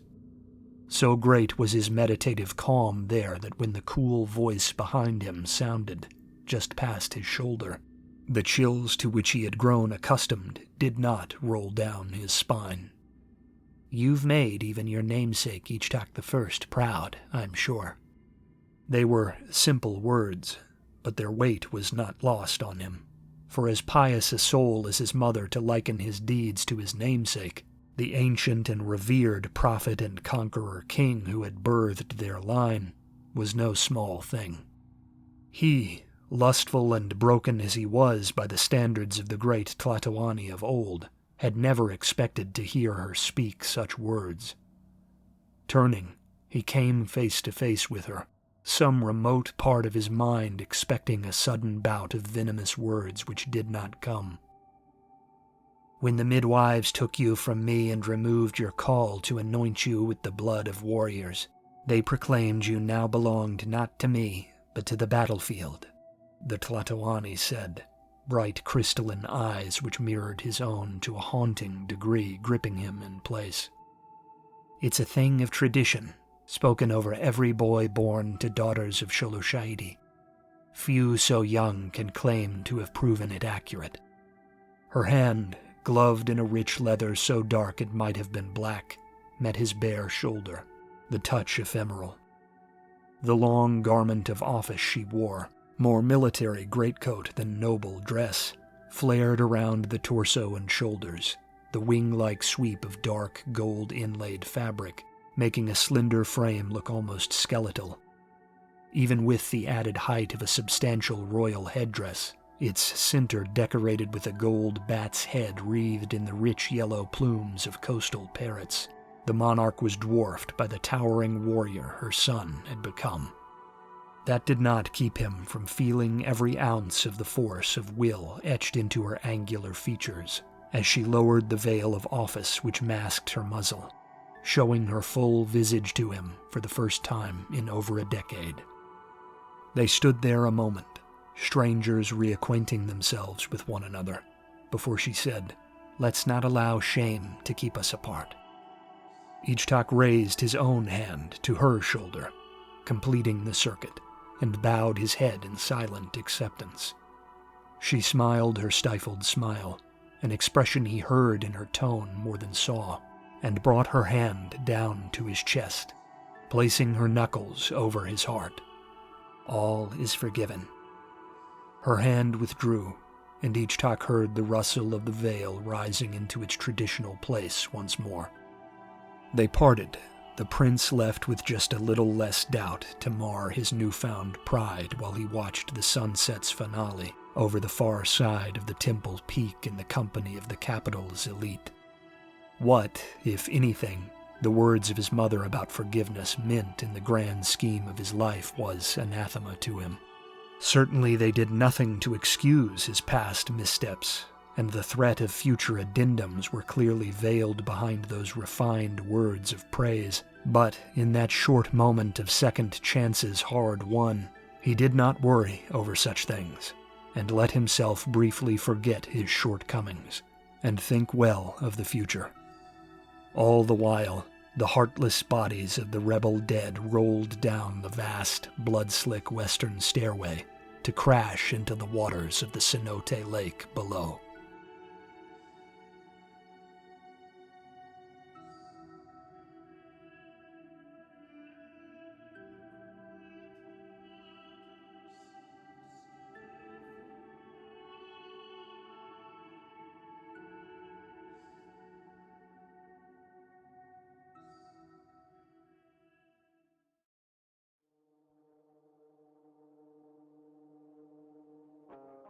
"4.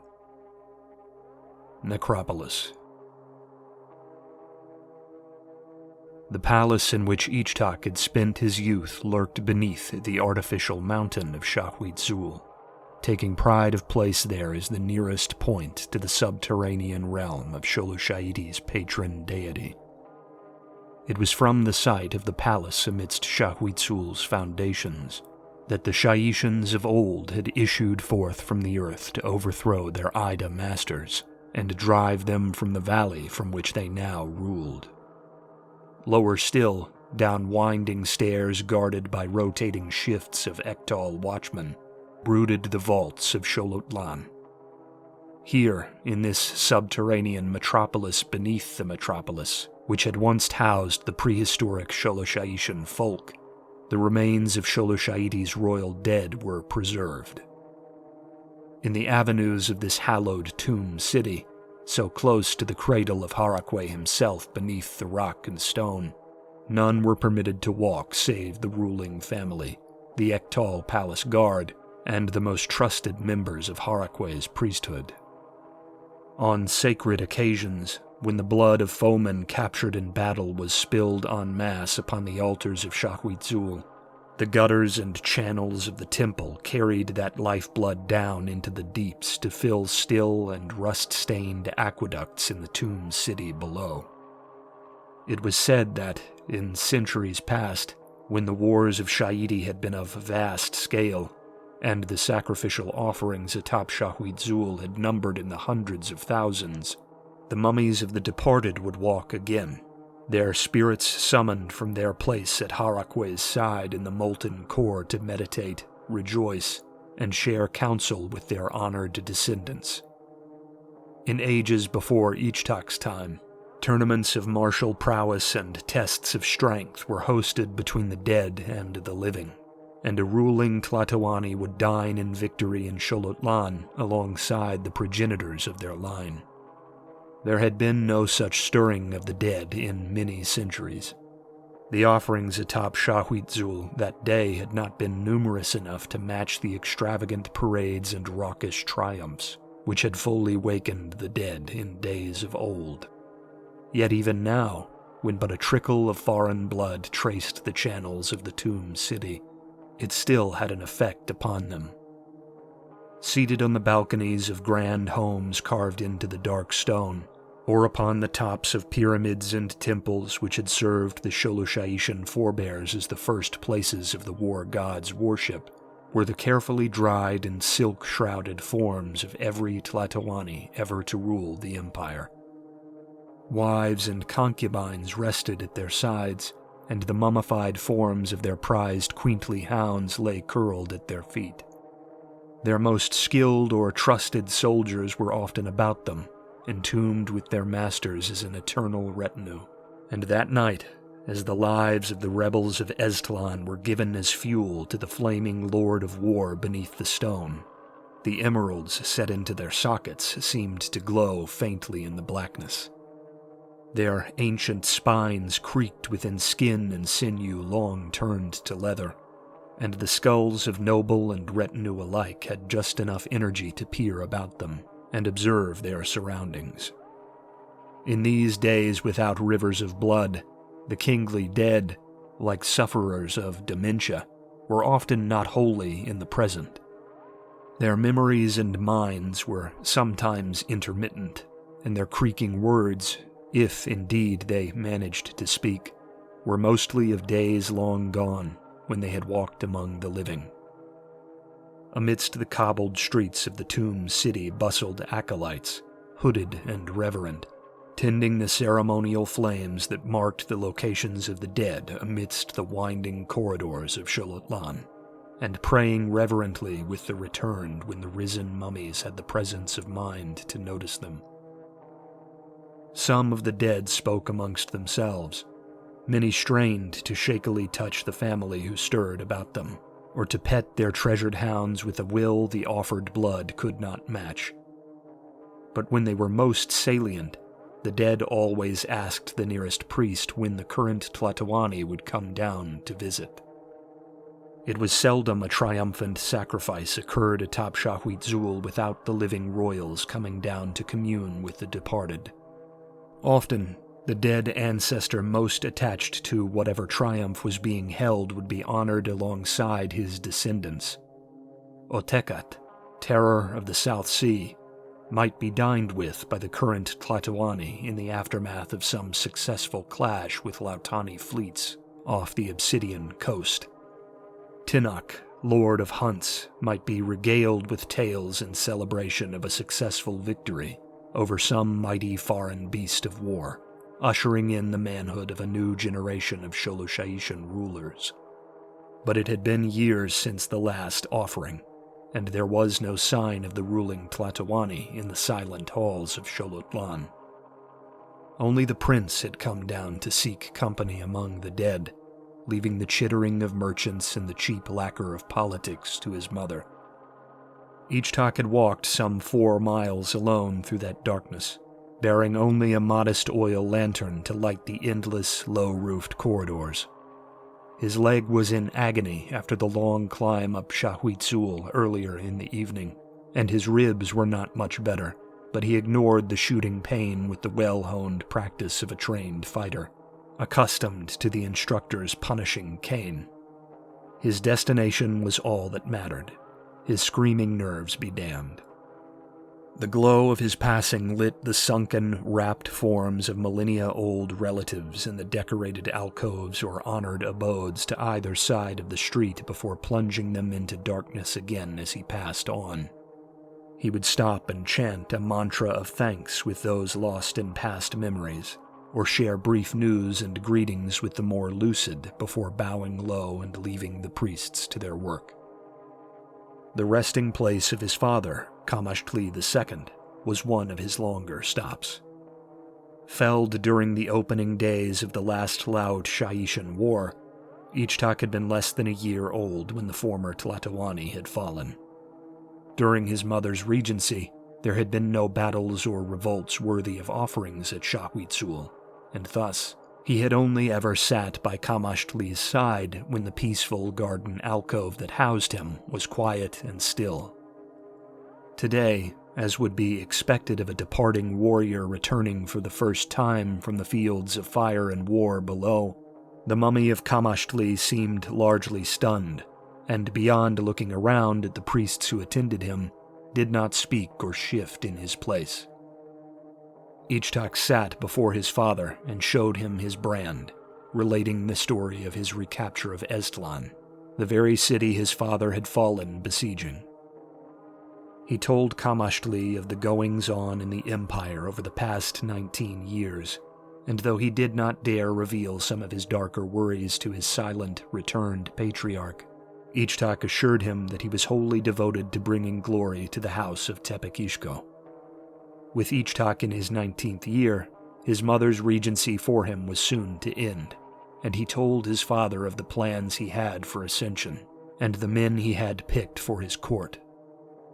The dead ruler's gleaming eyes seemed to flare brighter when the prince said his eventual goodbye, and Ichtak promised to return and sit with Kamashtli II through the night after finishing his business deeper in the necropolis.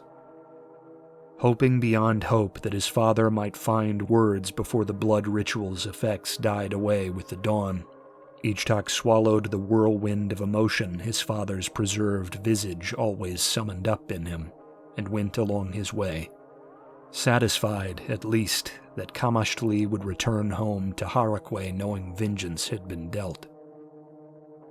Each resting place was crowded by relics as much as mummies, surrounded by the withered flowers and dusty blades left to honor the resting dead.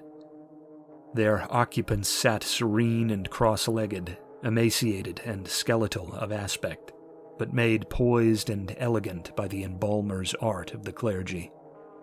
The Tlatoani among them wore the armor or uniforms they had boasted in life, and their favored weapons rested across their laps.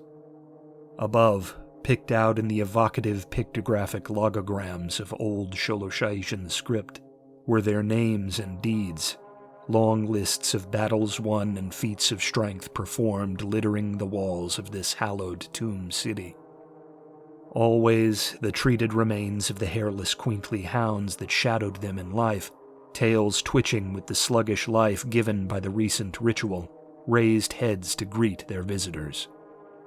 Ichtak made an effort to remember each name and honor each forebear, as he always had, but he kept his eye ever on the passages slipping into the darkness ahead of him, gazing always towards the subject of his visit. Ichtak emerged at last into a vast, cathedral-ceilinged hall centered by a miniature mirror in solid jade of imposing Shahuitzul. Miniature though it was still 100 feet high. Around the pyramid's stepped flanks, gold won through the occupant's lifetime of soaring conquests was studded with the endless adulation of his countless descendants scattered throughout the empire. The blades and pistols of rulers long passed away had been offered in humility at the monument's feet, and the preserved hearts of their greatest foes floated in murky jars amongst the loot. Trophies hard won, but willingly offered to the greatest son of a grand house. About its foundations, 1,000 mummified spearmen stood vigilant, their eyes flaring as a newcomer entered the presence of their master, only to cool when they recognized him as a son of the imperial house. Upon its stairs, 19 living clergy-trained Ektal stood vigil with them, sworn to lifelong silence, and charged to let none save the Tepekishko dynasty approach the jade shimmering in the flickering light of the roaring braziers on pain of death. Ichtak, pausing to respect the bow the living attendants gave upon his arrival, kept his eye upon the floor, not yet daring to look upon the mighty figure seated at the monument's peak. He strode up to the stairway at the monument's face and knelt, touching his snout to the cool jade of its first step. A warrior, humble before his betters, seeks your wisdom. Ichtak kept his eyes shut, turning his head upward to face the mummy at the peak as he spoke. I am Ichtak VI, youngest son of your house, Tlatoani in waiting. Ichtak's eye opened. Before him, atop the stairs of the monument, backed by a carefully constructed pyramid of skulls and surrounded by his hounds, his namesake sat. Thousands of years passed, in the near-mythic age when Shuloshaishans had been little more than serfs and slaves in these canyons and caves. The old warrior before him had drawn breath. Even now, shriveled with the march of ancient, moldering days, he was imposing, a giant amongst his people, his sunken eye socket radiating a light far stronger than any mummy he'd yet seen. The first Tlatoani seemed to imperiously drink in his deathly dominion, as he might have observed his newly founded empire in days of old, from atop the then newborn temple of Shahuitzul. Ichtak I, he was called. Liberator, Unifier, Annihilator. I am in need of advice from paradise below. Ichtak took from the cinch around his robed waist the crude bayonet which had pierced his leg in Estlan, setting it amongst the gold and jewels, never once breaking his gaze away from his predecessor. I bring a modest offering, for I am a young soldier. Harakwe willing, I have many battles yet to see. You have been branded, yes? The voice was growled, discordant as it flowed through the dry throat of a being who had sat here in vigilant poise for thousands of years. Ichtak raised high his raw and Triskelion-marked palm as testament, fingers splayed, and at last looked up upon the legendary warlord who had founded the empire. Ichtak I looked down on him with a single flaming eye of emerald amidst a flaring headdress of feathers. It was the left eye the elder Ichtak had lost in his own battles, and yet still, a creaking smile split the lips of the ancient as he saw the wounds marring the right side of his descendants' features. The one-eyed god blesses you with his visage, as he once blessed me. It is good that my line still has the strength to please him. But you are not yet Tlatoani, are you? Your mother still reigns as regent. Yes, Lord, Ichtak VI said. She means to step down when I reach 20, after I have spent a year touring the empire in preparation to take the dais. So young, and yet so blessed. Why is it Tlatoani Ezel does not walk among her predecessors?" "I cannot speak for her, my lord," Ichtak answered. "She entertains the heroes of the battle in Estlan and the magnates of the Industrial Council in the palace above." The founder rasped something close to a snort from his platform above. "To traffic with merchants on the night of a sacrifice," the ancient said. "Sad days indeed, but I suppose women are often soft in their dealings with men of wealth. Be certain when you come to the dais that you remain ever wary of the words of serpents who live their lives counting coins far from the field. Comfort leaves poison in the veins of men, and before long they live as snakes in peace." Ichtak VI bowed low, not daring to dispute.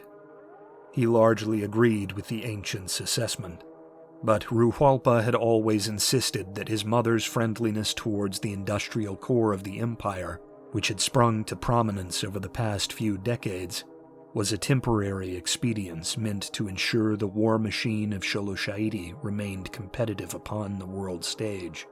A sad but necessary breach of tradition. But to the ancient prophet king above him, the right hand of the old general, tradition was all, and Ichtak VI did not offer excuses. "Have you come to seek counsel, then? To ask an old Tlatoani how best to steer the ship?" "I would welcome what wisdom you can offer, Lord," Ichtak assured his elder with a bow. "But I have come to ask advice on personal philosophy, more than on policy. You penned the Bastion of Will, and you have fought alongside Harakwe and Paradise for almost 40 centuries. I feel you are best qualified to guide me as to the will of Harakwe." "Ask your questions. I will do my best to answer." And Ichtak did, but he was not brave enough to ask them directly.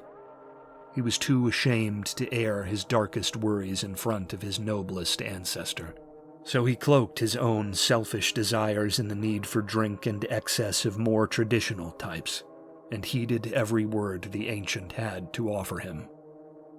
What if the Tlatoani of Sholosh'aidi was to be the banner of the people? Did this mean for him? Could a Tlatoani lead a life of their own, or was every moment to be lived as if before the masses at a temple? Could public life be separated from life in the palace beneath Shahwitzul, or was each second to be counted public purely by the assumption of the dais? Ichtak I understood these questions, even if Ichtak VI did not volunteer why they troubled him so. He spoke of his own foul temper and penchant for unwarranted and deadly rages, and of the famed orgiastic drinking of his grandson, Pakal I. He spoke of the womanizing of Tikal III, named the equerry of excess during his own lifetime due to the sheer size of the harem he kept in the royal quarters, and then Tikal's eventual abdication to fight as a warrior monk, pushing the hated Ida from what would one day become Kushkotlan in the northeastern ranges, where he would, in time, find redemption in a warrior's death. He urged Ichtak to talk to any of the Tlatoani he had mentioned, to consult them on how they had broken their vices, and how best to live up to the title they had all come to share.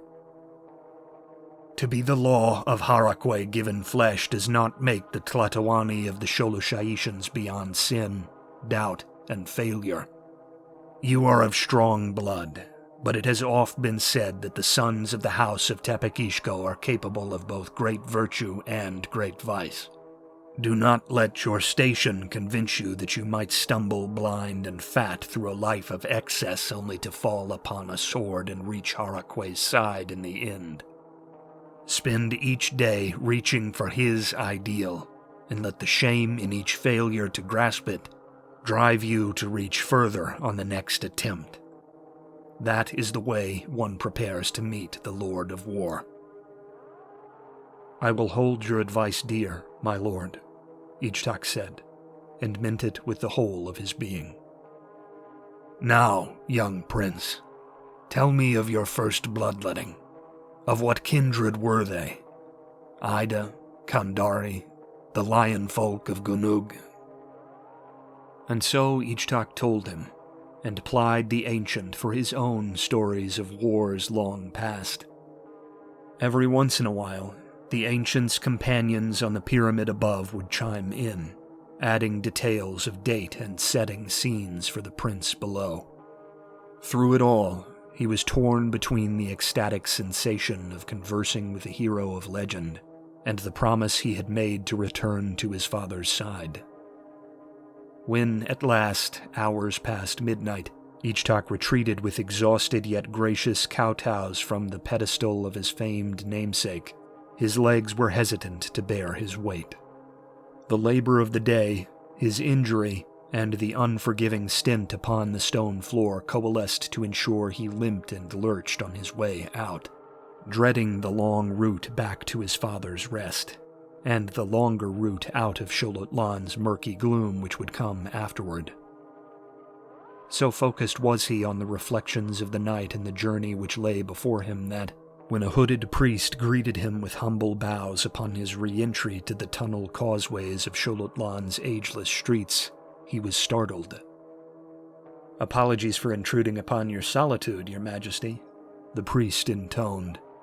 "I'd planned to accompany you back to the palace, but I can leave you to your thoughts if you need time alone with them." Ichtak recognized the voice, though he couldn't place its identity. He motioned for the priest to throw back his hood, asking, "Who makes the offer?" The priest, perhaps anticipating the question, was already pulling off the hood.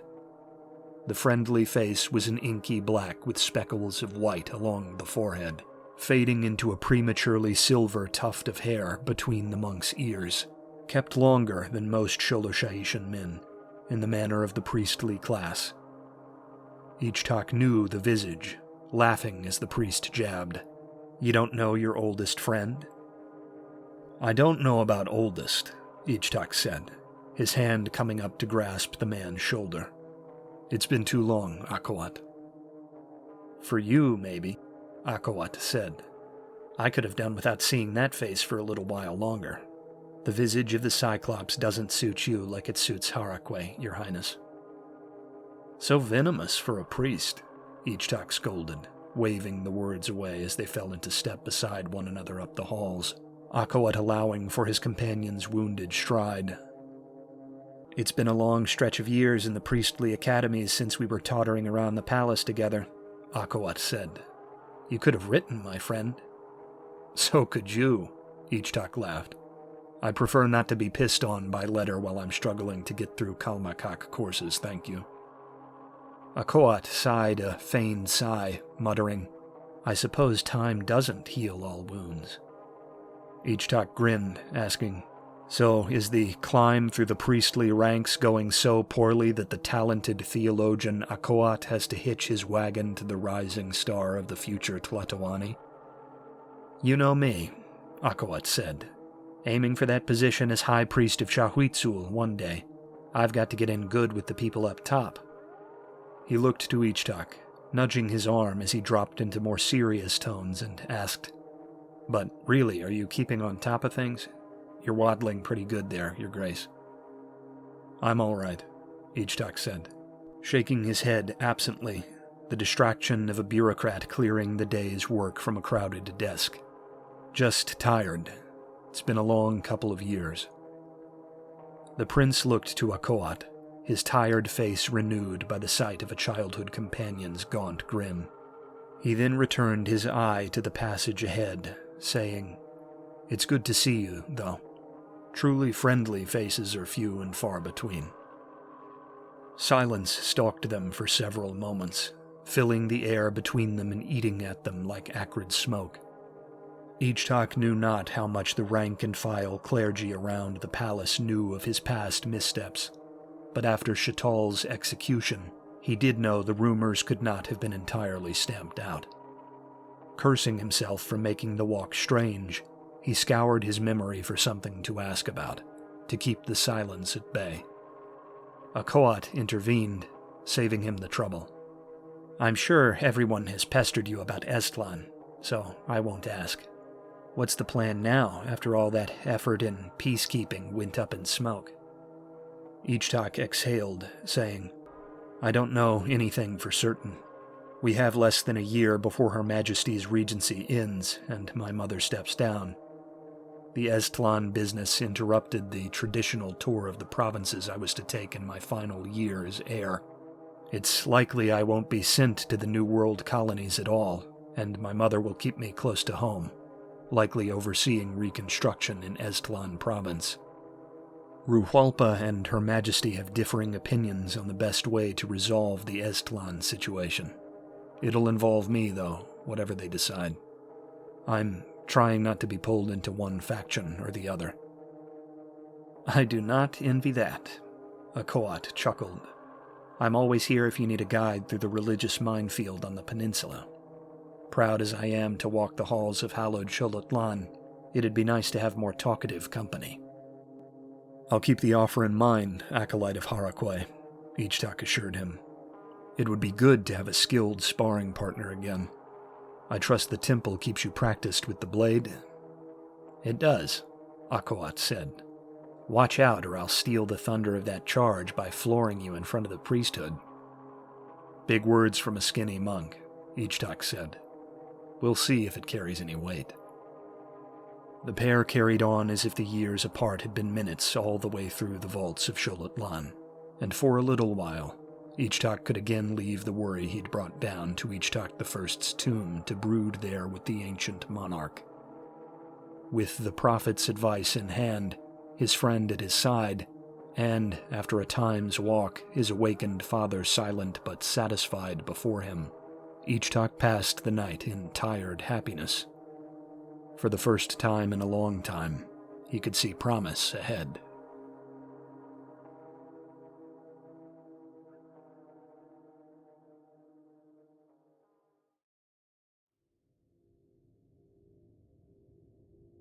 Interlude. The Iron Harbor. More than 1,200 feet of dark Lautani steel slouched on the shoreline like a crocodile scanning the calm waters of the harbor for prey.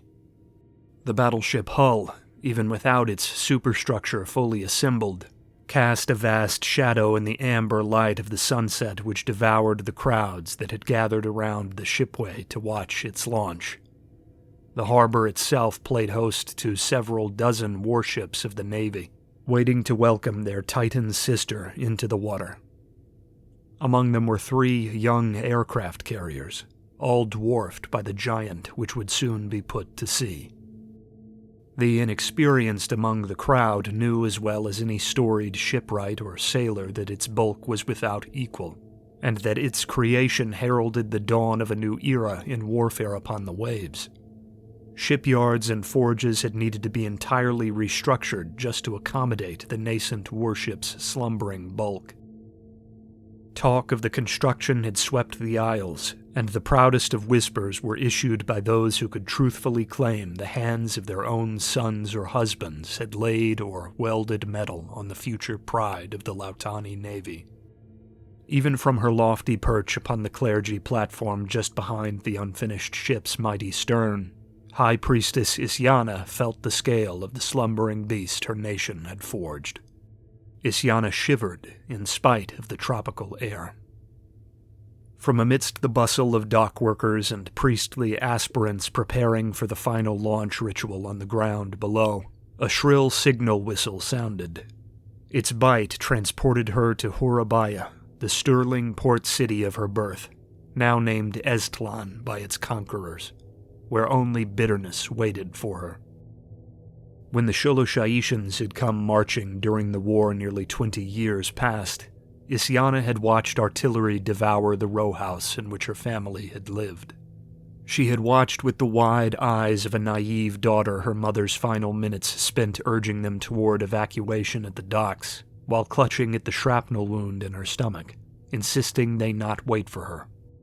She had listened to her brother's defeated farewell when they were separated at those docks, knowing, despite the harbor master's assurances to the contrary, that there would be no more boats for boys of close to fighting age, and that she would never see Risoldi again. She had listened as elephants in the governor's stables across town had trumpeted their fear and agony while the Pearl District burned around them. Then the wooden whistles of the kind shaped on the aisles were sounded, and the little steamers had hurried away. Their homes were razed to ash in their wake. "We have word by telegram from agents in Tepeclan that the prince's procession has arrived at the temple, Your Holiness," a wizened voice reported.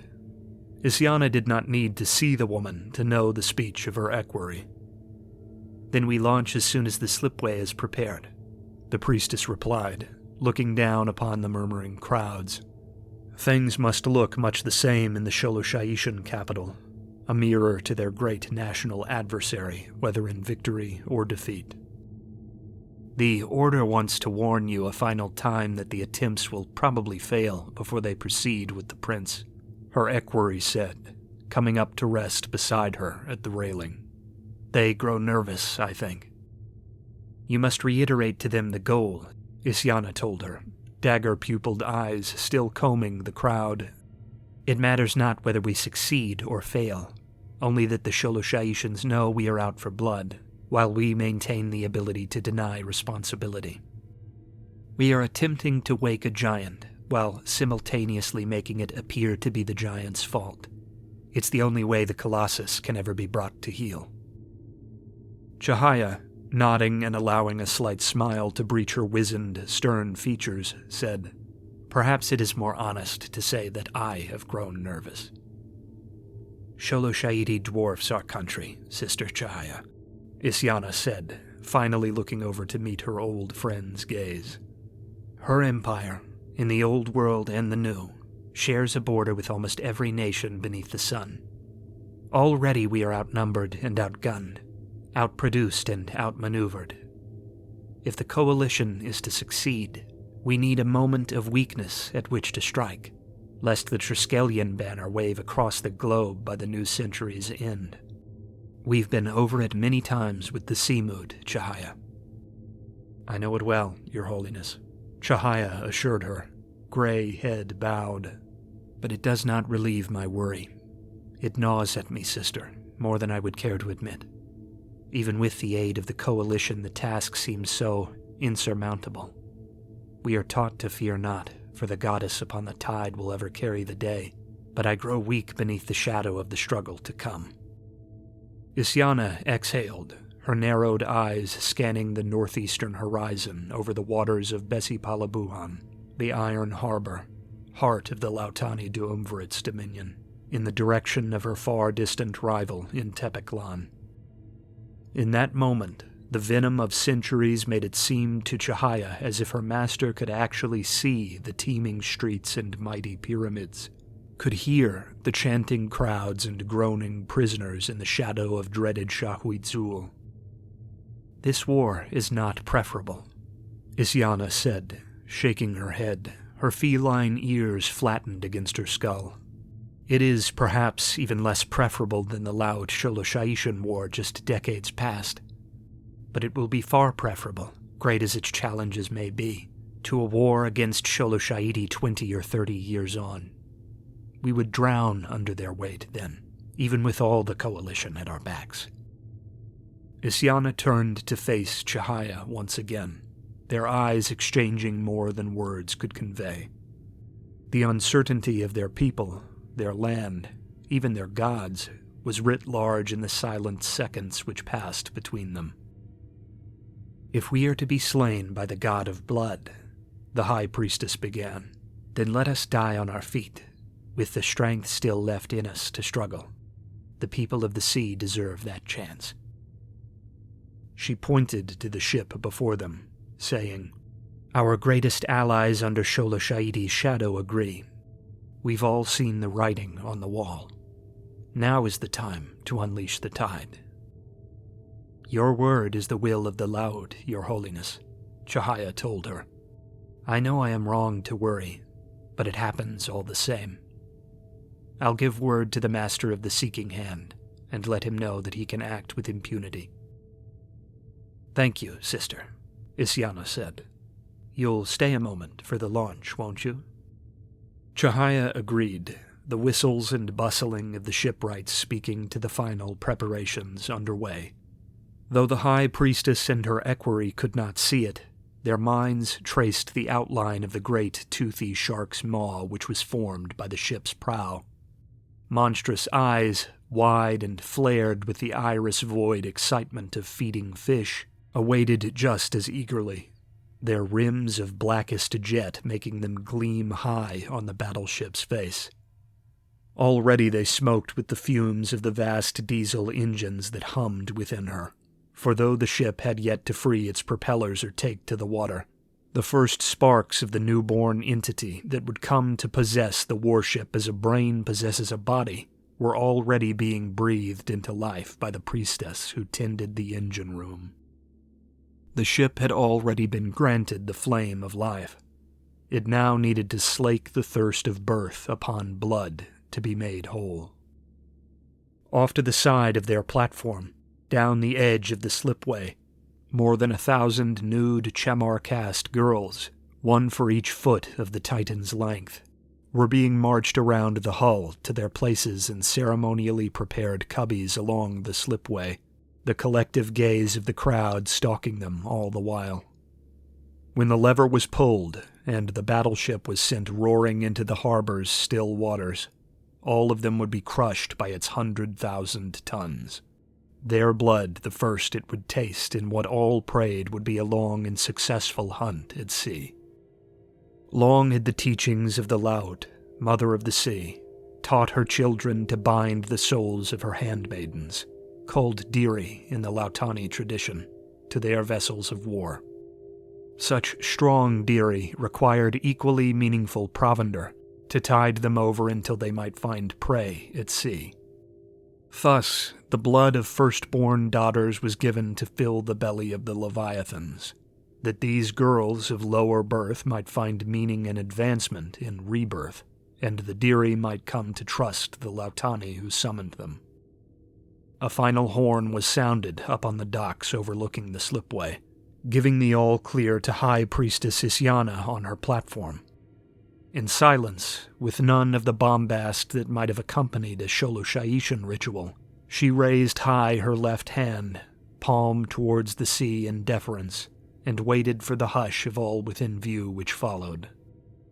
Isyana's right hand, resting on her lever, dropped, and with a grace only the practiced shipwrights of the Lautani archipelago could master, the ship's stern skidded in near silence away from her, the noise of displaced air almost as loud as the muted roll of the ship and its guiding poppets along the greased slipway.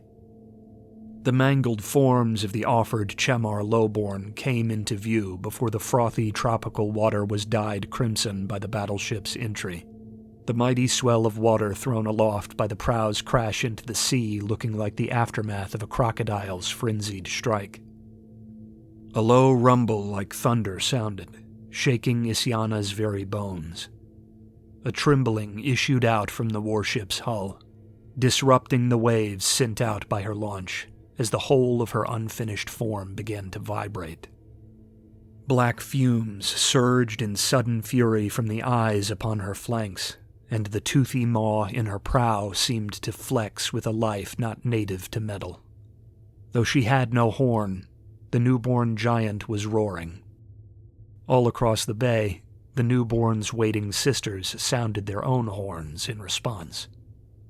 The chorus rattled the windows and shook the shutters of every building in the harbor, and the shoreline seemed to tremble beneath the feet of a city that watched the spectacle with eyes wide and hearts thrumming. The gathered crowd, hands held aloft facing the sea in mimicry of Isyana, murmured a mantra, each line ending in the name of the battleship, and the Diri now awakening within her, so long anticipated and so lovingly crafted by the undisputed masters of the sea. Pomecha Dunia, they called it, the breaker of continents.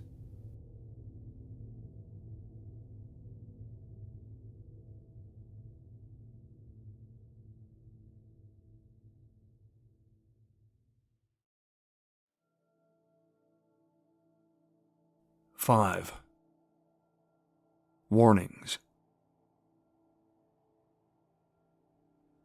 Banga won't work? Ichtak asked. What's wrong with Banga? Never call a Lautani man proud, Setiawan laughed. Even if you mean it as a compliment. Pride is a great sin, even to the people who don't follow the feline faith of fire and sea. Just telling them to be proud won't play well. Maybe try using gung instead. Ichtak furrowed his brow, the gray scar tissue where an eye had once been narrowing in undead sympathy with its living twin as he sighed. Gung means great, doesn't it? Won't that play just as badly? No, Setiawan said with a wave of the hand, grinning. With a compliment there is plausible deniability. A Lautani man might do great things, but the job of mentioning them always belongs to other men. Then they can feel pride without ever saying out loud that they are proud. Of course, Ichtak returned, sharing the grin. I'm glad to have you to lead me through the minefield. Ichtak turned to the mirror and righted the metal whose ribbon straddled his high collar, the gold and onyx Triskelion awarded for his final charge at Estlan taking pride of place whenever he had cause to don a uniform. But the modern uniform was paired with trappings that recalled a much earlier age in Sholosha'ishan history. The broad sweep of the poncho-like shroud hanging from his shoulders gave him a sense of grandeur and height beyond his already imposing stature, but it was the feather-crested ceremonial helm he wore that truly made him a giant. When he placed it on his head and witnessed the impact it would make firsthand in the mirror, he almost felt at ease about giving a speech in a tongue that was not his own. But only almost. Any other pointers? Ichtak asked. His eye swept with practiced care down his chest and arms, making certain that every crease and contour in the garb of his country was not a hair out of line. When Setiawan had remained silent for several moments, Ichtak turned to face the room again, still fiddling with the helm, to find him standing mere inches away. Yes, he said, tongue clicking off the back of his sharp teeth in mock irritation. Don't go out there with your collar looking like that. The slight physician's apprentice reached up and fiddled with the onyx clasp just above his chest, making some adjustment Ichtak was blind to. The prince tensed, freezing with his arms in an awkward position above his shoulders, adjusting his helm while Setiawan did his work.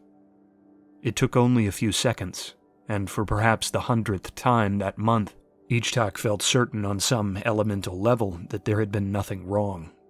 This, like the adjustment to his hilted maquahuit the week prior, or the Lautani's insistence on fixing up the shaving of the dark tuft upon his scalp in the style of Sholosha'ishan soldiery the week before that, was theater.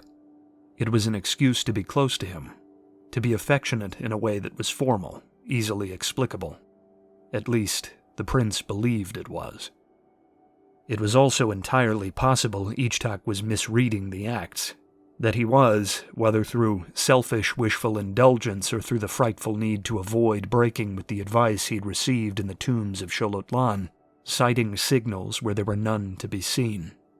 Regardless, the risk of acting on that suspicion, whether that action was to spur the interactions on or drive them away, was irresponsible and, more importantly, reckless. So, once again, he stood in awkward silence, half-thrilled and half-frightened at something as simple as the brush of barely felt fingers through fabric, until Setiawan withdrew to nod his approval, grinning his infectious grin. Never a stitch out of place, Ichtak said, bringing gloved hands up to check the offending collar. You really should get a tailor attached to this tour, Setiawan scolded. Winning hearts and minds is much harder with an imperfect first impression. Ichtak gave a dismissive wave of the hand betrayed by the smile which followed. I'm the picture of perfection.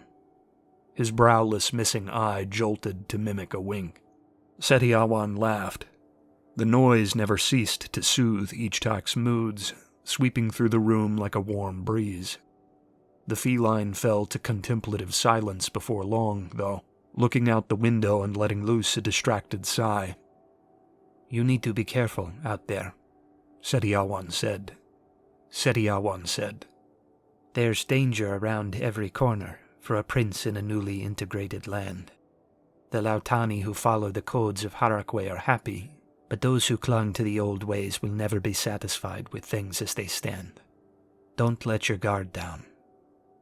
Don't be too worried. I'm bulletproof after all.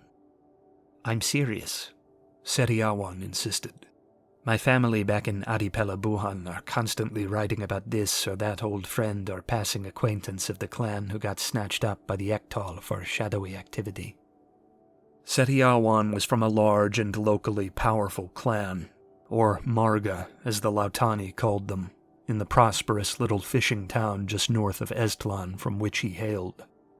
It was seldom he talked about them, but he was always posting letters to them with the mail service as their little retinue traveled the peninsula. My sister seems to think there's a lot of resistance here, the feline explained. She's told me to keep safe if I go near the temple. You're going to the temple, so I'm telling you to be safe. He was close, having advanced again as if to adjust Ichtak's medals. Ichtak met Setiawan's eyes, and thoughts jumbled as he tried to think of something to say. He had to fill the desperately close, empty air. Ruhualpa is always 3 steps ahead in any scenario, no matter how dangerous, Ichtak said. He'll have the venue locked down. I trust him. I should hope so, my lord, came a familiar, rasped tone. Ruhualpa rounded the corner in pursuit of the words. We have several hundred natives ready to hear you speak.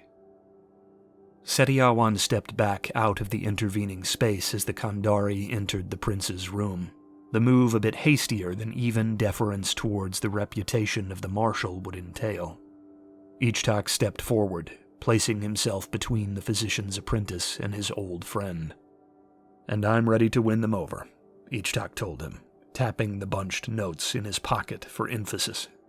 Point me to the temple and I'll shake it to its core. Setiawan smirked despite his nerves, as did Ruhualpa, easing the tension a little. The marshal turned his snout towards the Lautani, putting on as easy a tone as his scarred muzzle allowed and saying, Go and join your master. He'll be looking for you. The medical staff is to be on standby, as always. Of course, sir, Setiawan said with a bow of the head, clicking his feet to attention before striding out of the room, eyes glued to the floor beneath him as he went. He had a staid, quiet timidity around most people that intrigued Ichtak. Are you worried I'll botch the speech? Ichtak hoped the question would divert any comments about Setiawan's presence. It didn't.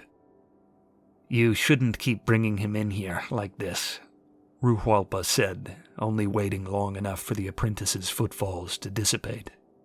His voice was caring, not threatening, providing advice rather than rebuke. It won't end well for either of you. It isn't like that, Ichtak said. Your mother is brutal, but there is deep wisdom behind her worries, the marshal pressed on, not heeding the words. The public needs a reflection, a noble representative of the man in the street to rule them. No matter your valor, there are certain things that would be better kept subdued, lest the word escape to the wider world. It isn't like that, Ichtak repeated, more emphatic. Those days are over. I trust that's true for now, said Ruhualpa, but the presence of temptation can break the best of men, whatever the vice. I have a duty to too many people for temptation to hold any power over me. Good, the marshal said, clapping Ichtak on the shoulder. There's few things more vital in a man who will wield total authority. But why keep him here at all, then? I can have friends, Ruhualpa, Ichtak said. You have friends, Ruhualpa countered. Fine friends. Tishak and all your friends from your years in the Kalmakak. Akoat, the priest you dine with in Tepeklan. I'd like to count myself among them. I need conversation, and not every conversation can be about war or duty or life and death. I enjoy his sense of humor. Ruhualpa sighed, looking Ichtak over carefully, the cunning in his predator's eyes softened by affection. The silence was long and awkward. "I mean no threat," he said. "My side is yours, I believe you.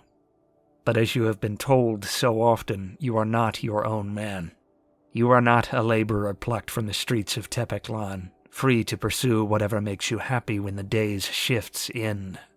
You are to be Tlatoani, and as such your life and your happiness is not your own. Even though I believe what you say, there are those who would not, those who would be fast to speculate, and speak aloud such speculation. It is them that worry me." "There's no way to know if he even shares my defects," Ichtak continued, his voice catching on the last word. "There's no way of knowing if anyone does. Not without putting my duty to the Empire and all those who've come before me in doubt. Not without putting them in danger." Ichtak shook his head, dismissing the topic, saying, "My interests are one with yours. You needn't fret about me, or him." Ruhualpa nodded, clearing his throat in a harsh and hacking gesture perhaps meant to clear the air of the excruciating, awkward exchange. He then motioned for the prince to follow as he made for the door. "Come on, my boy. The people of Xochotlan are waiting."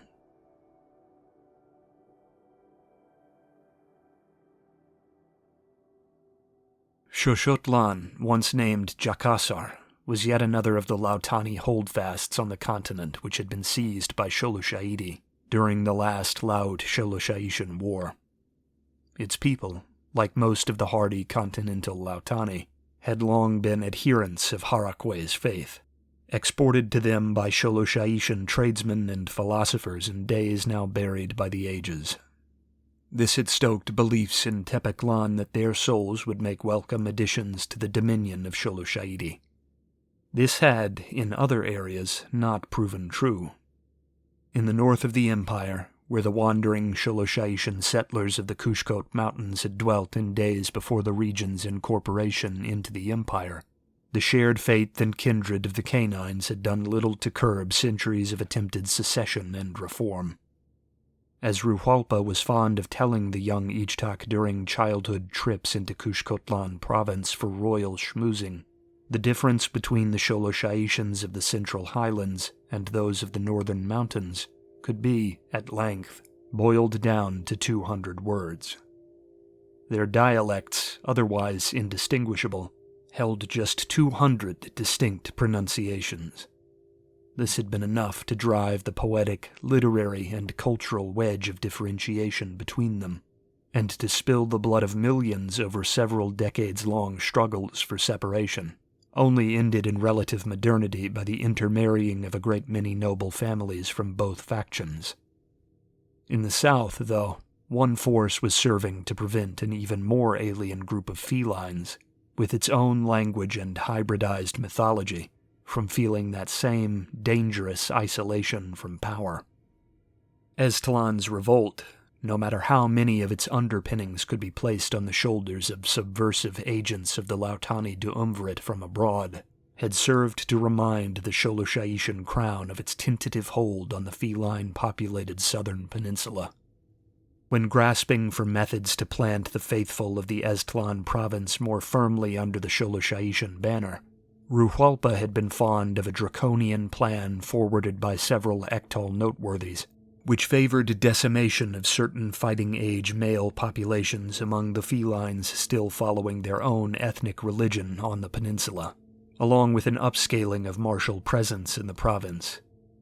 Tlatoani Izel, along with the local Eztlanishko dynasty newly crowned to govern the province from the capital in Eztlan, the first kingly house in the empire raised from folk of the Lautani kindred, had proposed a different tactic, and despite the worries of those in the legions, it seemed to be bearing fruit. The Tlatoani had insisted that Ichtak was the key to this peacetime crisis, petitioning his use as a game piece in winning over public opinion among the loyalist Lautani subjects in the south, while simultaneously holding firm the support of the hardliners in Xolushaidi's heartland.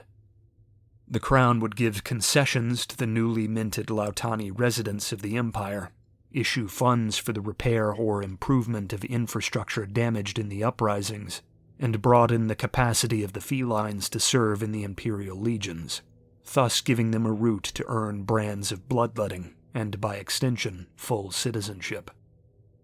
Hardliners, seeing this, would have their protests cut short if it were Ichtak, the conquering hero of Estlan, purveyor of the first sacrifice atop Shahuitzul in over a decade, who toured the lands of these future subjects making the proclamations.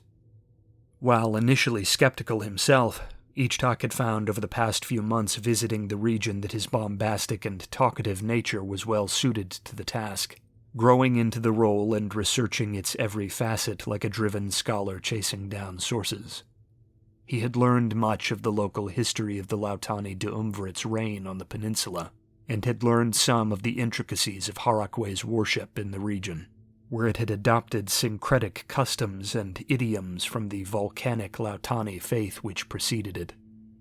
Ichtak could speak to the old oppressions thrust upon these heretics to the seafaring faith by the theocracy which ruled the Duumvirit, and thus bond them more closely with their kindred worshippers in the Sholoshaishan heartland. More impactful than any of these efforts, though, was his capacity for Lautani speech. Not only had Ichtak been fast to master the flowing Lautani language's continental dialect, but he had mastered it in the accents of the middle classes outside the Duumvirit's heartland in the Lautan archipelago. Here was a canine representative of the first noble house of Sholoshaiti, speaking to the masses of the once Duumvirit-ruled countryside in their own vernacular, joking and bantering with crowds small and large in ways the old clergy of the Isles never could.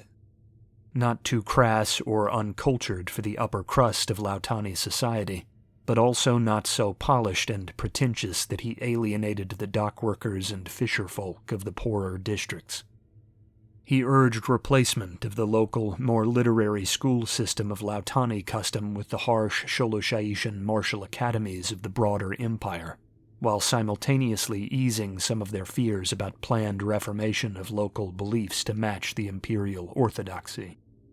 No one save Ichtak knew how much Setiawan's counsel had to do with this success. It was something which often troubled him, making him wish there was some way he could publicly acknowledge the aid without breeding suspicious whispers and speculation among his own retinue. He could think of none, the specter of Shatal's end looming over his musings on the matter. As he wrapped up his address in a beautiful old canopied courtyard in a Harakwe-devoted temple constructed in the peak-roofed Lautani style, and the applause of his 200 or so local feline onlookers died down, the prince made a mental note to drop by the apprentice's chamber that evening to let him know how it had gone. Even if he could not tell him in person, he could leave a note to let him know the advice on pride had been well given. The prince turned after a grateful bow, pushed through the doorway into the clergy chambers behind the podium, and was nearly bowled over by a flustered Ruhualpa and his retinue of Ektal bodyguards. So sudden was the encounter that Ichtak nearly had the Makwahwit at his belt in hand before the High Marshal's voice brought him to full awareness of the situation. "There's been an incident," Ruhualpa explained, eyes darting for the doorway through which Ichtak had come. "And?" "An old revolver was found on a visitor to the temple who pushed in late, after the speech had begun," Ruhualpa explained. "The local priests caught word of it before anything could be done. We've got the man in binds now, but the Ektal interrogators will need time to pull information out of him. I'd suggest we get you off the temple grounds, in case he had friends we don't know about." Ichtak scanned the darkened corridors of the temple around them, letting the words sink in as he was ushered through the rearmost doors of the complex and into an unmarked Ektal armored car. It was the priests who knew? "Yes," Ruhualpa answered, piling in behind him and motioning for the driver to move. "I'm having Ektal follow up with them now, to see what channels they got wind of it through." Setiawan was right to worry, I suppose, Ichtak mused internally, shaking his head. He didn't dare share such thoughts with Ruhalpa, not with the High Marshal's suspicious nature being what it was. He did not need Ruhalpa running down the timid physician's apprentice for leads. "We'll have to invite the priests to dinner tonight, then," Ichtak said. "I wouldn't want them thinking they've done something wrong by helping us." "Indeed," Ruhalpa agreed. "Keeping men of the cloth in your corner is a wise move." Ichtak stayed silent, letting the florid greens of Estlan province do what they could to ease his racing mind as he rode, all the while trying not to consider how close to an ignominious doom away from the battlefield he might have come.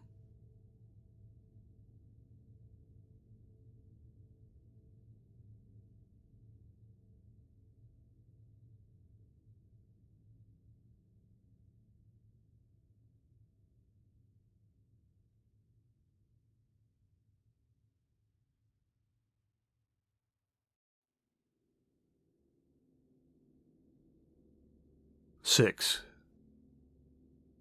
Spymaster.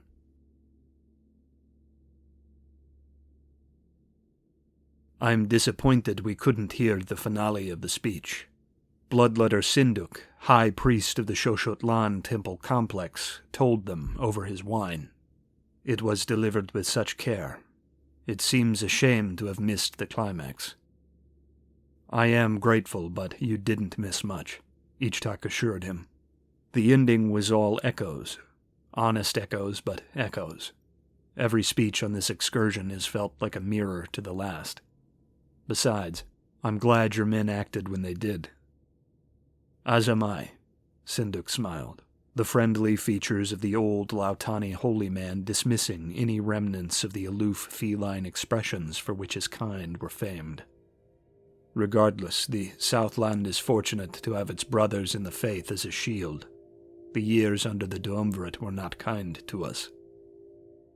The Crown means to ensure you enjoy the same protection as your canine brothers in the faith to the north," Ichtak told him. "After all that has transpired, we are in this together now." Sinduk nodded, saying, "I only mourn that there are those among the Lautani who still refuse to see that."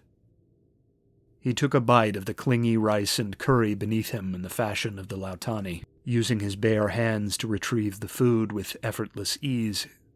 Ichtak enjoyed the sweet flavors of the colorful Southland meal, for it made a welcome change from the Spartan carnivorous diet of Sholoshaitan warrior tradition to which he clung, but he envied the native's ability to not look like a fool while he ate it without utensils. Too many of us were dragged off into penance and renunciation during the dark days to willingly wish to go back now, when we can at last study Harakwe's word undisturbed," Sinduk said. "It is sad to see how quickly many of the young forget." "They'll learn that the new system is not simply the old system reborn if we give them enough time," Akoat said from his own seat at the table, nursing a meal he seemed hesitant to eat. "When generations to come have known nothing but the luxury of the Empire, they won't have the motivation to try and burn it down."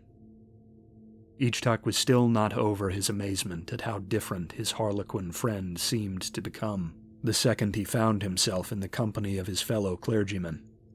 Devout he certainly was, but knowing the man behind the robe made it difficult for Ichtak to square Akoat the priest with Akoat the individual.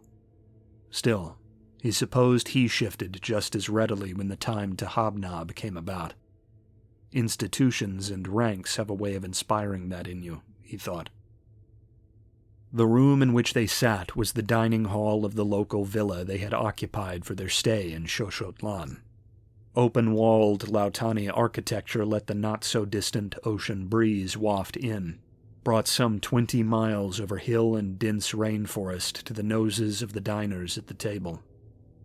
The sea was never far off in this land, Ichtak had realized, and though he could appreciate the beauty of the southern Estlan Peninsula, he longed to see the moon and stars above his sparse homeland in the arid highland deserts once more. The humidity here felt so thick upon the air that he was certain it slowed him down. The Lautani locals, unperturbed, sipped spicy wines that made Ichtak pant at the thought, with Sinduk downing the last of his large glass in silent toast to Akawat's sentiment, while the prince looked on with staid amazement. How a kindred with fur stood the heat so well, he did not understand.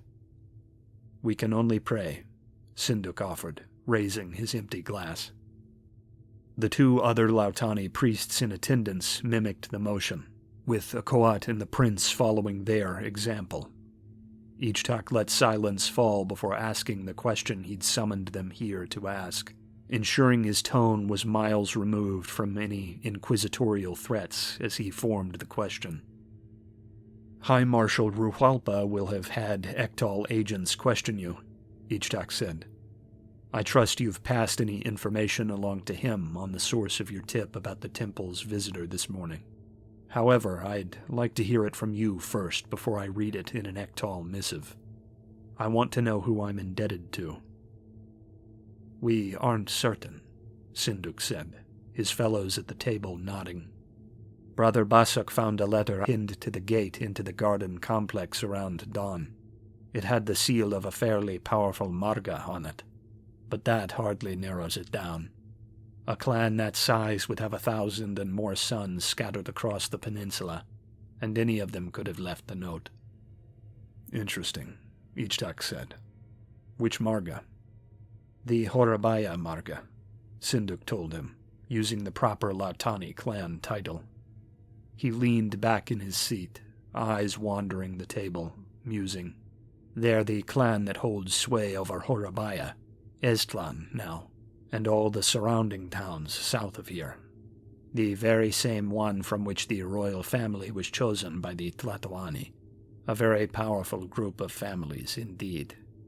It's intriguing, but I've thought all through the day that your Lautani dialect is strikingly similar to Horabaya speech. These city's folk must have made as deep an impression upon you as you made upon them, Your Majesty." Ichtak smiled and nodded, hoping the Lautani language challenged Akawat didn't recall that no such stops around reconquered Estlan had been made on this reconstruction expedition. His friend knew little, if anything, of his proximity to Setiawan, and he meant to keep it that way, especially if his suspicions about this tip turned out to be true. "I'll have to make my thanks known the next time I'm in the region," Ichtak said.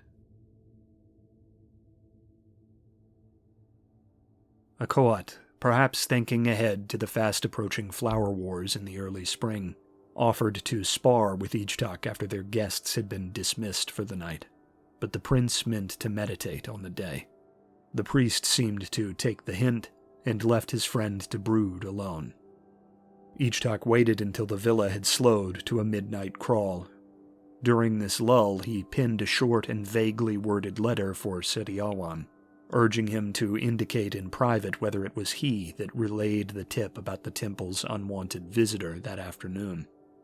The letter aimed to keep any unofficial network of social contacts Setiawan's clan might possess secret, at least for the time being. Once he was certain, then he could weigh who needed to know. If the number of people who were aware of this backroom channel was kept as small as was possible, then the chances of it being compromised were minimal. Perhaps more importantly, though, it was vital in Ichtak's mind not to be seen visiting his physician's apprentice alone during the night.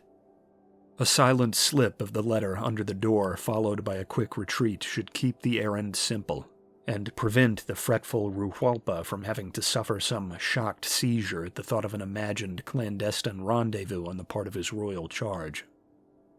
Halls empty and doors barred, the subdued walk through the main body of the villa was easy enough. The transfer to the annex of the property where his retinue of priests and physicians was housed took a little more planning, with the prince lurking in the mouth of a corridor, until several Ektal door guards took a smoke break in the garden before slipping across the large entry hall. Ichtak had never visited this wing himself, but knew from Setiawan's descriptions which of the doors on the second floor must belong to him.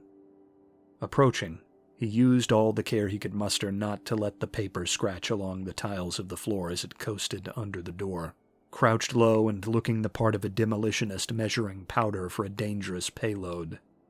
Large as he was, his silhouette lurking low to the ground would have been a clownish sight. Ichtak had almost begun to breathe easy in relief at a job well done when the door slid noiselessly open, halfway through his first step away down the hall. "I thought I heard someone out here," the feline said, the grin evident in his tone. "What's this, Your Grace?" Setiawan held up the folded paper. Ichtak, fast motioning for silence, pushed into the small room past him, waving for the feline to shut the door behind them. "Don't you sleep?" "Not well," Setiawan said, muffling his words as he pointed Ichtak to a chair along the wall. A single lamp glowed pale from the writing desk nearby, and Setiawan pulled the chair away to sit alongside him. "I can see," Ichtak said, looking over the scrawled and scattered papers on the desk. "I was happy to hear you made it back safely today," Setiawan commented, following the prince's eye over to the desk. "I was worried this morning. I was getting ready to come see you myself, but I decided against distracting you from dinner. Twice in one day would have been a little much." "You made use of the time, though," Ichtak said, nodding for the papers. "Pinning verses?" "Nothing ready to be read," Setiawan chuckled. "Much less sung." Ichtak had been guessing, half joking about the Lautani propensity for poetry and song. He had seen Setiawan with bound journals before, but had always assumed they were for notes on anatomy or medicine, something pertaining to his studies as a physician's apprentice. The prince wondered what Setiawan's weightless speech, so reminiscent to him of birdsong with its rising and falling tones, sounded like in song. Setiawan spoke before he could dwell on the notion for long, though. "Has the Tlatoani's house started writing its own poetry?" Setiawan held aloft the letter for emphasis. "Not quite," said Ichtak, smirking. "I had questions about what Bloodletter Sinduk from the Shoshotlan temple told me at dinner tonight about the warning they received. A letter with your clan's mark, he said." Setiawan frowned, his countenance falling a bit, as if expecting trouble. "I didn't mean to stir anything up," he said. "I was just fretting." "It was you who left the letter?" Setiawan nodded. "It may have saved me today," Ichtak told him. "The Ektal say the priesthood at the temple heightened security for the speech. They found a gun on a visitor who attempted to slip in during the meeting. The Ektal might have caught it even if the priests hadn't, but who knows? We're keeping it quiet for now, until we can determine whether the man was alone." Ichtak leaned forward, grinning in an attempt to assuage Setiawan's widening eyes, and said, "If you did stir something up, then it needed to be stirred up. So, insufficient as it might be, thank you." "Any time, Your Grace," Setiawan chuckled. It was a silent relief to see the feline's easy smile restored. "I have a favor to ask," Ichtak told him. "Anything you need." "Keep in touch with your clan," Ichtak said. "I will begin to send your mail stamped with my imperial seal through Ektal couriers, safe from any prying eyes. Let them know that I'm grateful." "Eyes and ears for the dais?" "Exactly," Ichtak nodded. "Unofficial and impossible to pin down. If Horabaya Marga will help Sholoshaidi, I'd be glad to have Spymaster Setiawan and his clan on my side." Setiawan laughed, waving the title away. "Far too much," he said. "I've told you, you should just call me Seti." "I'll start when you stop calling me Your Grace, Spymaster Seti." "I'll try and remember, Your Highness."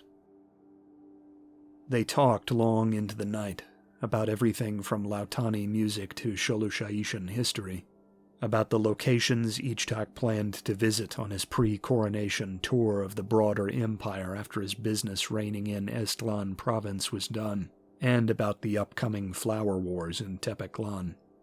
They only abated when the approaching dawn made Ichtak aware of how much harder each minute made it to exit this wing of the villa unseen.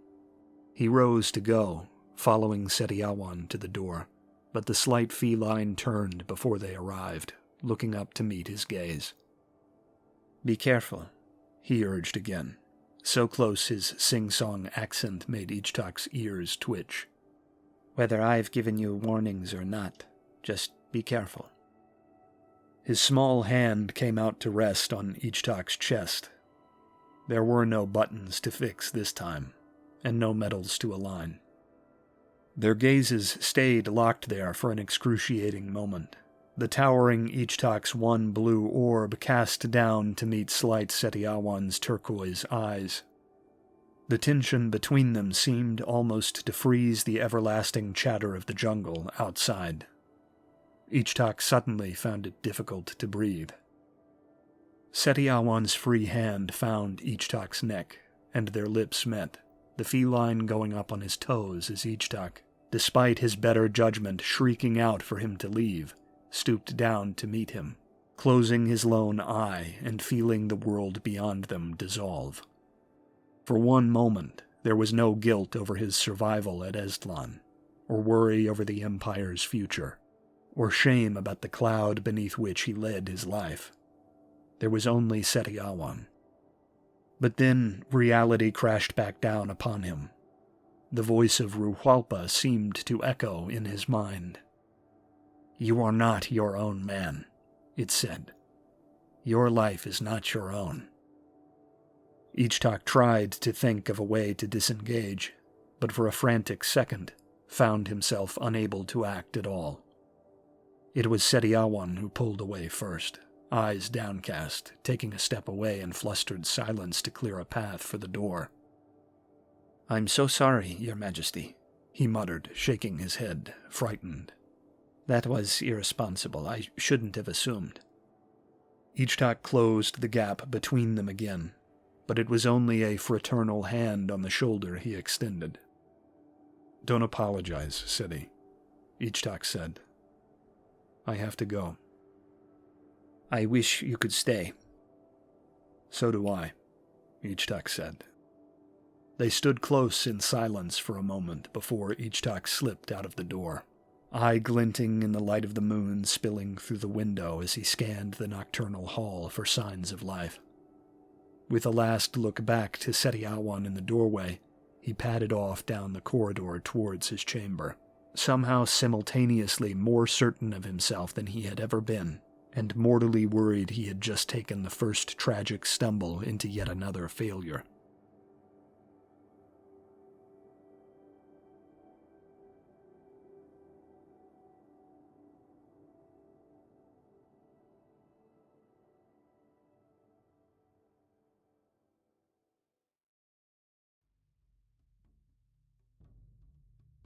Seven.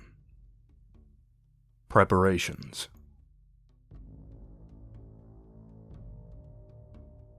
The arc of the Warhammer's wide swing made Ichtak lean back to shift his head just out of range, the gust of air thrown by the thing's pick-like head of dull steel speaking to just how close the blow had come. He recovered with fluid ease, falling into a backward shuffle to catch his balance and distance himself from the foe, his own toothy Makwahwit blade coming up to prepare for the next strike. A Koat had never pulled punches during their sparring, and that was precisely what made him a good opponent. "Nice dodge," a Koat teased. "More like the cats each day." Ichtak came forward hard, knocking the hammer out wide and pushing in close to shoulder a Koat off balance. He brought up the hilt of his blade to bash the air from a Koat's stomach, but his target spun away, his dancer's turn bringing him to a stop off to Ichtak's blind right side. The prince, recognizing the danger, followed with a lightning-fast strike, his Makwahwit pursuing a Koat in a vicious slash. Only at the last moment did Akoat bat the swooping saw-toothed blade away, a backward step bringing him out of range. "Same to you," Ichtak said. "Dainty for a man injured off the practice fields and into the priesthood."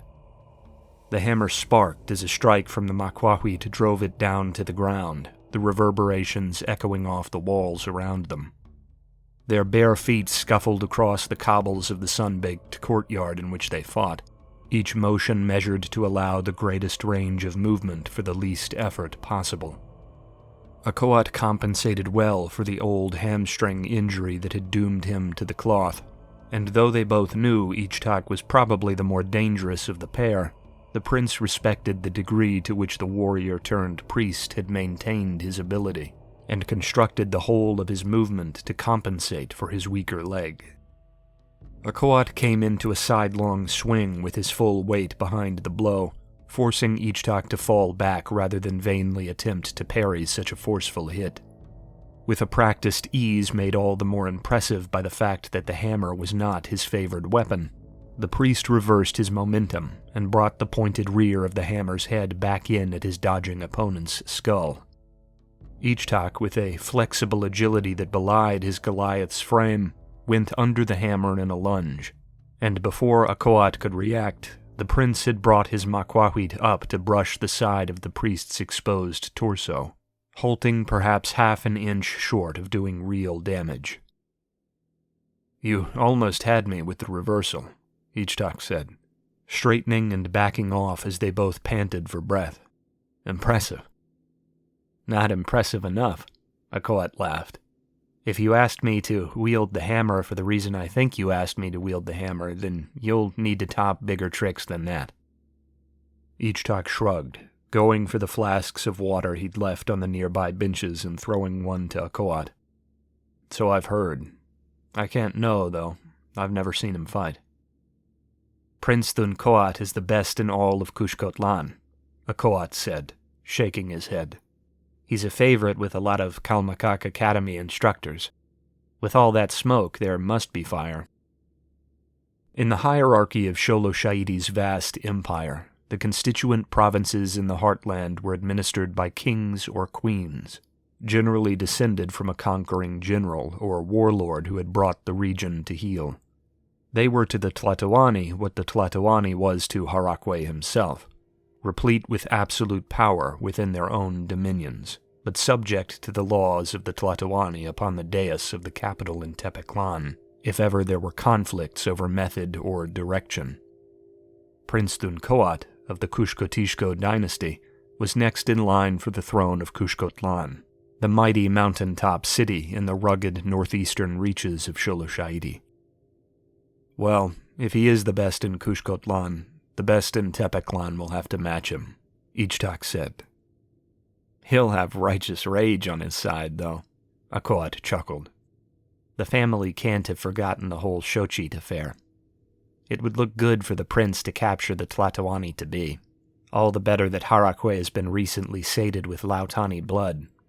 The Kushkotishko dynasty would have the honor of a victory, without the dishonor of having injured the heir to the dais in a time of war." "Tomorrow will show us whether all the worry was justified," Ichtak told him, shrugging again. "There's no point worrying over it now. All I can do is train. Harakwe will decide who is more worthy on the day." Akoat sunk down onto one of the benches for a breather, asking, "What happened with Shochit, anyhow?" Ichtak had hoped his quick dismissal would have warded off any such questions. "Simple," Ichtak said. "It didn't work out. Too much expectation, too little time to get to know her. It was a very royal thing, rigid and mechanical.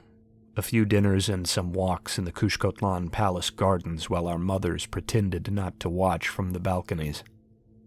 Akoat grinned, saying, "All I mean is, if I weren't wearing the cloth, I'd fight a legion alone for a chance at Princess Shochit." "Very devout of you," Ichtak said. "She wouldn't have made a good consort." "Not your type?" "Not at all," Ichtak said. "Too aloof." Akoat laughed, but seemed finally to infer Ichtak's discomfort from the brisk answers, and dropped the subject. Gifted as Akoat could be reading crowds, his gifts with individuals seemed much less remarkable. "Have you thought about who will carve your scars tomorrow?" "Not really," Ichtak said. "I had assumed Her Majesty would send the Speaker of the Word down from Shahuitzul to do the job, but I've heard nothing. I was going to ask you." "I'd be honored," Akoat told him. The excitement gleaming from his eyes was genuine. "Well, you've got the job, then." The prince slid down to take up a seat next to Akoat. Countless hours had been spent in just this sort of casual company over the course of their reunion. But still, it was rare Ichtak thought of his old friend as a scholar of Harakwe when they were alone. Their talk was too casual, too easy to bring thoughts of existential questions and blood-soaked philosophy to mind. "Do you think the next Flower War will be bloodless?" Ichtak's question was simple, but the implications ran deep as the tunnels beneath Shahuitzul. The Flower Wars had developed in an age long before the full unification of Sholushaiti's current constituent kingdoms, and their purpose had been to feed the bloodthirst of Harakwe in measured, controlled warfare. They were not unlike the competitive feats of strength and sport enjoyed by the natives of the New World across the sea, save the Flower Wars were often followed by sacrifice. Even now, if peace governed the continent, it was practiced to occasionally sacrifice those captured during the Flower War, an honorable end for honorable warriors, sent below to slake the old general's hunger.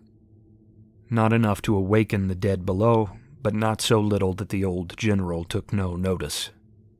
Modernity had seen it become common wisdom that a bloodless Flower War was best, and that sustenance could be gotten for Harakwe abroad without eating away at proud Sholushaitians, whose blood might be better spilled in the conquest of the gods' foes.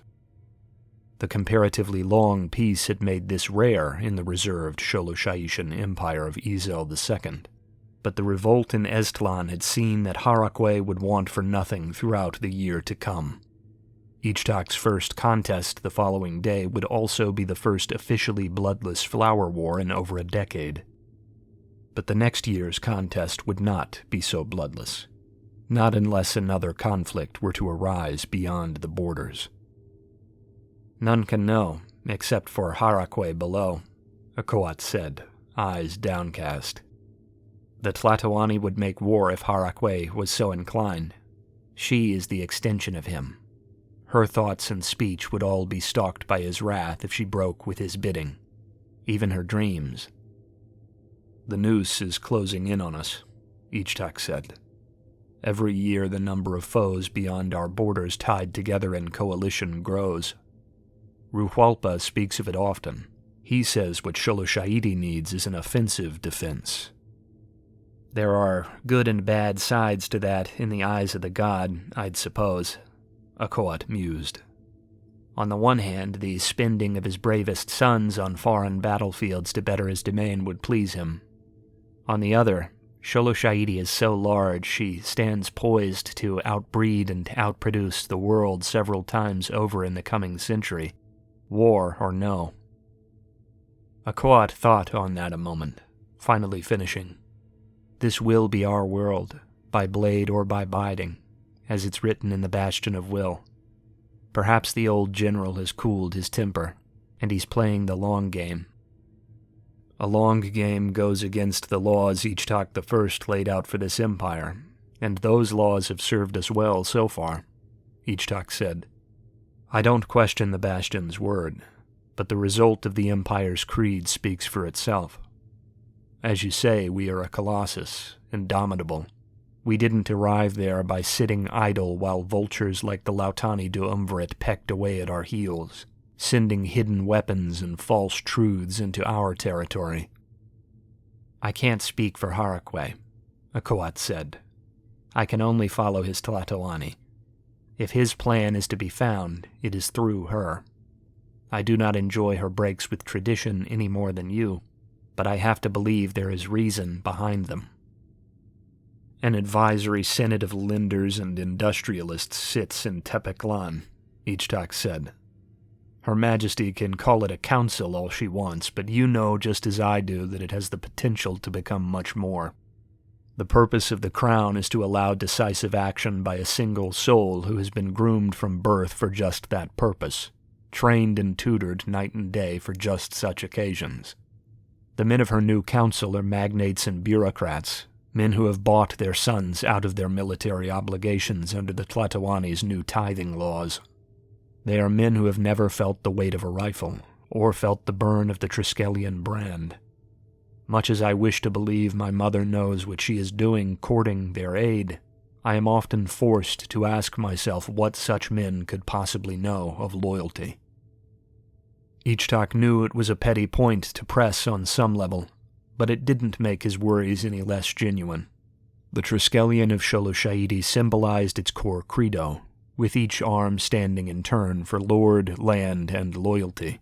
One Tlatoani, one empire, one legion. This was the system which had conquered half the known world. How long might it be before the empire was pulled by manufacturing concerns and civilian socialites into the mob rule which plagued so much of the New World? Her Majesty would say the industrial age has dragged impossible complexity onto the world stage.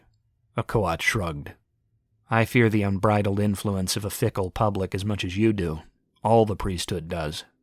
That men would sell their honor for comforts of the now is more evil than can be abided by Harakwe. We can both pray that it never comes to pass that such things become the norm.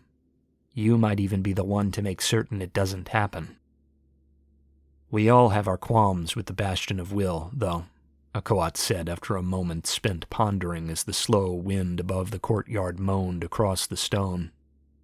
Don't plan for reinstituting traditions before you're certain you could hold to them yourself, once it's you sitting upon the dais. Ichtak looked his way, initially reading his own secrets into the comment, but Akoat was calm, unruffled by the tense talk. He didn't see any venom or threat lurking within the words. Akoat stood, hammer coming up into his hand again as he shifted out onto the sparring ground. He grinned, the expression alleviating the tension which had grown up on the bench between them to sour the air. You'll only make it there if you can survive Prince Thunkoat, though. Ichtak returned the smile and followed him up onto the sparring ground.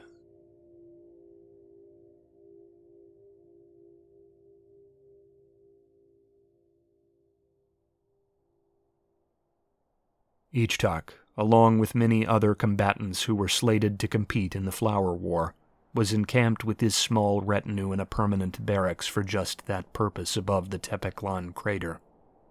Tradition dictated that the combatants only enter the capital with the setting of the sun on the night of the Flower War, so it was here that they trained, stressed, and stewed with their thoughts before the event finally closed in upon them. His chamber, in true Sholoshaitian style, was sparse, mostly bare save simple furnished necessities like a bed and a table on which to prepare and maintain his kit for the coming struggle. Its only luxury beyond those of the common combatants was the balcony view, for his room shared the top floor with those of other lesser royals from across the empire. This elevation, so rare among the predominantly ground-level complexes of Sholoshaitian architecture, gave him a sweeping view of the sprawling highland desert that surrounded Tepeclan. Bathed in the milky blue hue of the nearly full moon, the arid vista seemed almost oceanic. Sharp ridges of stone took his mind back to the waves of the Southland coast, which seemed poised to crash against the coast of Harakwe's wall, the mighty defensive emplacement that ringed the city. The wind dancing through the brittle grasses scattered across the land gave the barren earth the aquatic illusion of movement. Ichtak scratched at a notebook in his lap, writing and rewriting a passage he never seemed to find satisfactory. He flipped it shut when Ruwalpa cleared his throat in cackling Kandari fashion, and pushed through the curtained doorway out into the open. You're quiet when you want to be, Ichtak said. I'm dangerous without boots on, Ruhualpa answered. I've been quiet as a mouse most of the long peace. The High Marshal stepped up to the railing and leaned out, joining Ichtak in his scan of the desert distance, picking out the lights of suburbs and tiny towns amongst the hills. Do you feel ready for tomorrow? Ichtak wondered, tapping his pen along the leather of his notebook's binding. As ready as I can be, I suppose, he said. I've seen battle, and I've watched the flower wars before. I don't know how much stress the war can hold for me after Estlan. True enough, Ruhualpa said. But stray hits and swings always happen. Even if this is a bloodless flower war, it will still have its fair share of blood. Ichtak nodded, but didn't speak.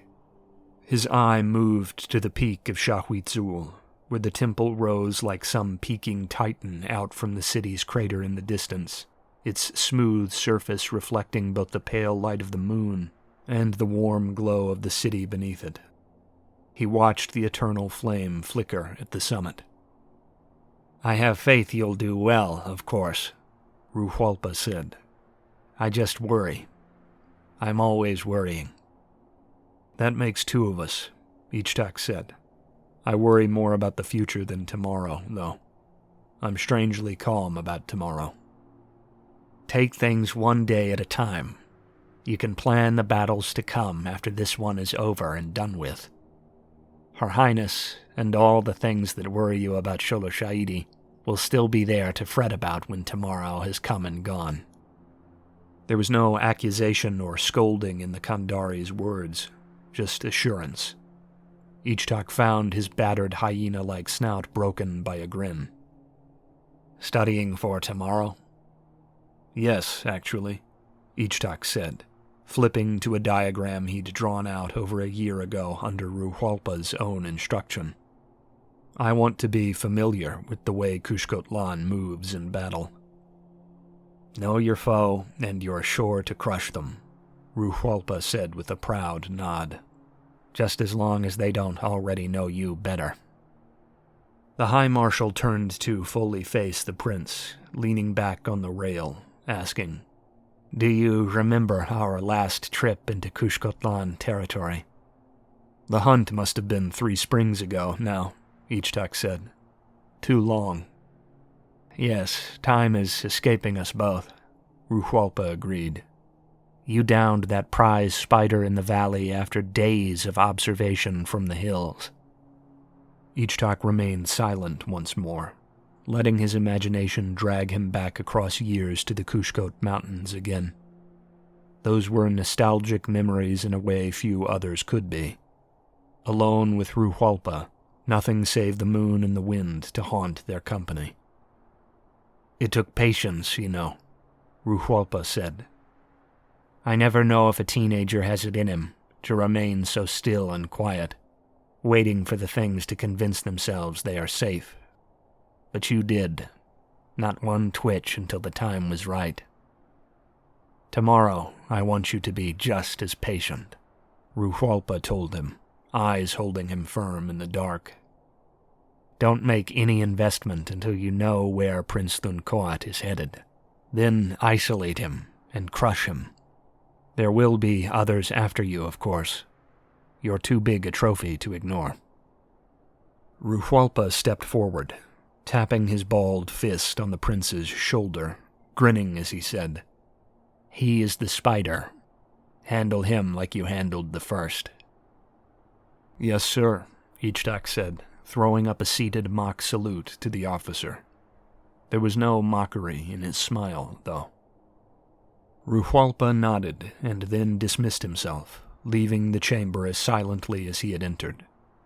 Ichtak was glad to have had the small interruption, a welcome relief after a long night spent juggling stressors in his mind.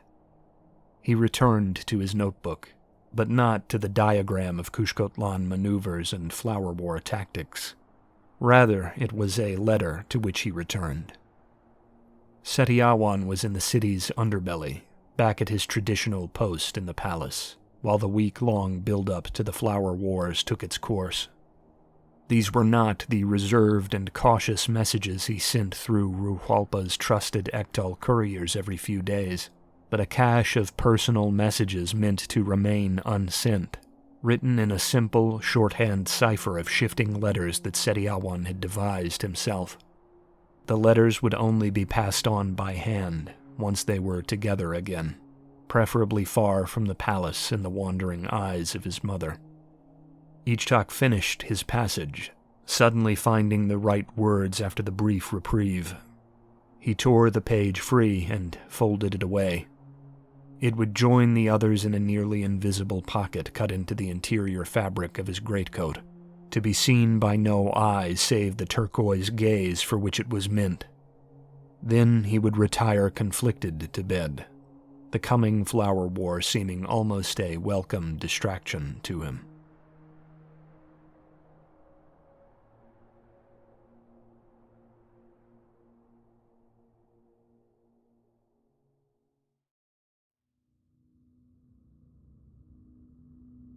(8) Flower War.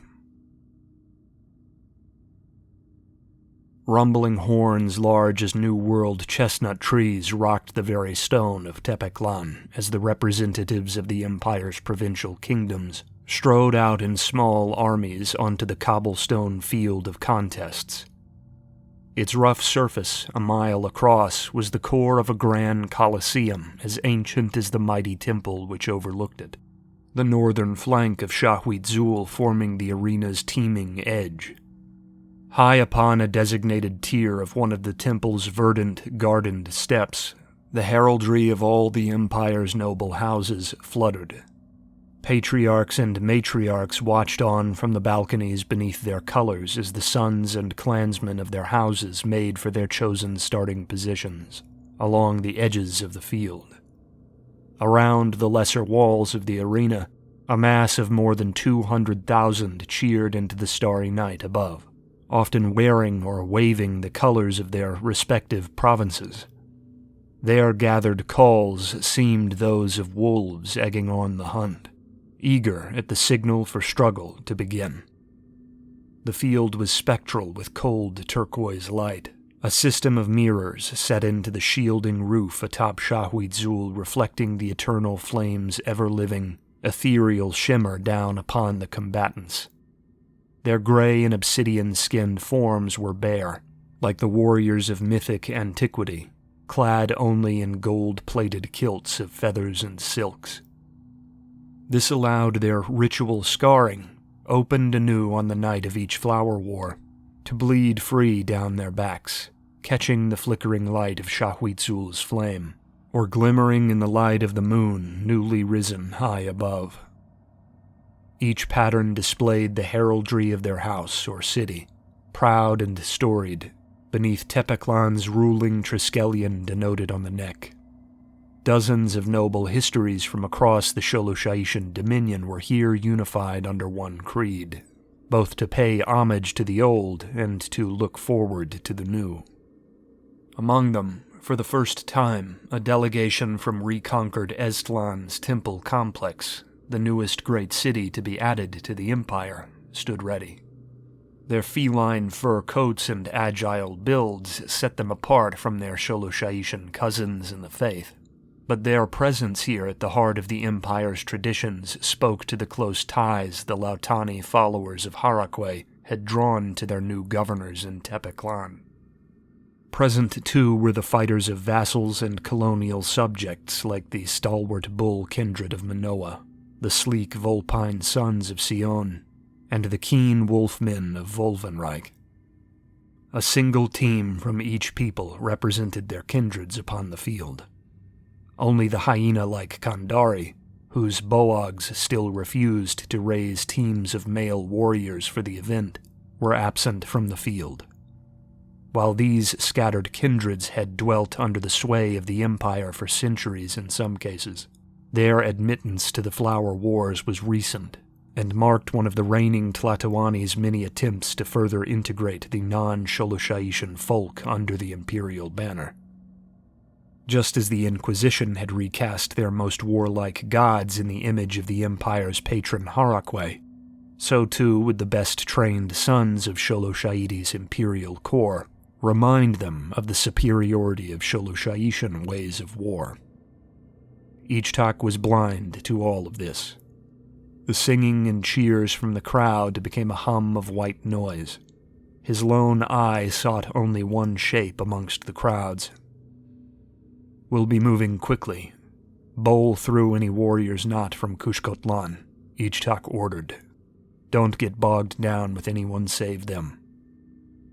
Pochtli and Pokoat, two twin sons of the palace guard who had shadowed him through the Kalmakak Academy, nodded at his right. They flared off to the edges of the wedge into which the Tepeklan contingent had formed, making certain one final time that every soul knew their destination. Shoshut, the brute, strongest in their year, fell back through the formation, eyeing each warrior like a beast sizing prey. Ichtak was glad for their stalwart company, but found himself wishing Akoat could have been at his side. He would have felt more secure with the priest's blade mirroring his own. Tishak, almost comically slight but whip-quick and deadly as a venomous snake, remained just to his right in the wedge, asking, "What other cities might have cause to hunt you?" "Perhaps Milakatlan," Ichtak said. "They've had poor harvests this year, and a farming province can't abide bad produce. A bit of heroism and glory would be a good omen for the folk back home. Harakwe below only knows, though. Could be anyone. I've seen mad rushes during the mock wars, back in the academy." 5-on-1 during the last academy skirmish, Tishak agreed with a grin. "You're lucky you didn't get your skull caved in before graduation. The Kalmakak is a dangerous place for a future Tlatoani." "That's how they make good ones," said Ichtak. Having pressed back up to stand behind him in the ranks, Shoshot's growling tone reached his ears, telling the prince his host was ready. The big warrior thumped his back lightly with the end of his club, saying, "Fight well." "We have only 19 minutes to make our marks," Ichtak reminded them. "Keep the ticking clock on your mind while we move. We'll need to be quick if we're to make those minutes count." As if in time with the prince's words, the prayer began, led by Imperial Bloodletter Shakoat from his perch on the Shahuitsul side of the arena at the Tepeklan team's backs. The artfully crafted Colosseum, aided by the canyon walls of Tepeklan itself, carried his booming voice to every ear. The audience muttered their responses in turn, their massed mantras making the night air hum. The warriors below stayed silent, each mentally steeling themselves for the barely contained chaos which lay ahead, each measuring out the distance to this or that rival city or personal foe upon the field. "No hesitation," Ichtak said, more to himself than to those close enough to hear him. "Not one step back." The night air reverberated with the arena's horns once more, and to a man, every gathered warrior bolted like loosed hounds for their chosen prey. Ichtak was first to move, and with the practiced unit's sympathy forged in them by the Kalmakak Academy's brutal instructors, the 190 men representing Tepeklan followed in his wake. Their formation, an arrowhead scything across the stone floor of the arena, was not alone, with every city's contingent marking their own routes and making to settle old scores. Groups had often been arranged with this purpose in mind, ensuring that two cities or warriors famously at odds with each other were the furthest apart. This, in turn, ensured the field became a chaotic scramble as dozens of formations wheeled for one another, scrambled around or through one another, and inevitably collided in bone-jarring contest with one another. Tepeklan's contingent swung wide around a formation from the city of Teotihuacan before passing a contingent from Tlaxcatlan. The flanks of their groups clattered against one another as they passed, with weapon strikes meant to dissuade more than to injure whenever their warriors came too close. In this way, the first minutes of the Flower War were as Ichtak had always seen them, with assorted formations moving as single organisms towards objectives only their commanders had eyes for. The crest of feathers upon his shoulders meant to denote his rank made him visible to not only his retinue, but to every warrior on the field, and he knew it would not be long before groups looking to make a name for themselves sought him out. Ichtak maneuvered his men as best he could, seeking to mitigate the energy they would have to spend rebuffing unwanted combats as much as possible, their spearhead folding in at the rear tips whenever a gap between formations needed to be threaded without getting tangled up in a melee. Then he spotted the king of Michintlan's retinue, wheeling out under their violet banner between the distant formation of Kushkotlan and his own, and he knew this would not be a clean approach. There was no getting around them. The men from Michintlan were coming for them, and Ichtak's Tepeklan contingent would have to cut a way through if they wanted their fight with Kushkotlan. Break them. Ichtak's words were likely lost to the din of the clashing cities around them, but the prince accentuated the order by quickening his pace, with the spearhead behind him matching each footfall. His Makwahwit came out to his side, held ready to strike. The grand commons at Estlan flashed through his mind, and he had a moment to be glad this was a contest of martial skill rather than one of modern arms. No rifles or artillery pieces cracked here, only bones. Michintlan's lord was his target, for the older warrior must have chosen this contest to try his might against the future Tlatoani. Ichtak meant to give him what he wanted.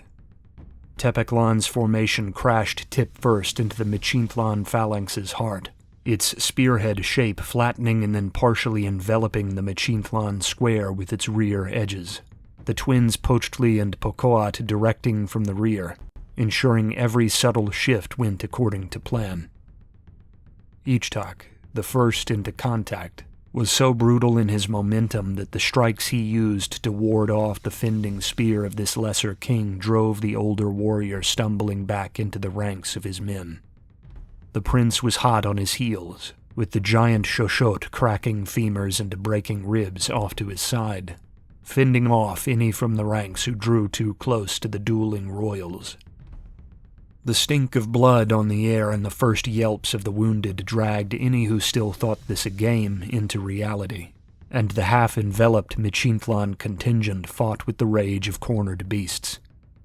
Ichtak's Makwahwit, a wood and obsidian construction made in the ancient style for the purpose of the flower war rather than his familiar Makwahwit of steel, flaked shards of the razor-sharp stone as he raked the haft of his enemy's spear, cruelly gouging the king's hand.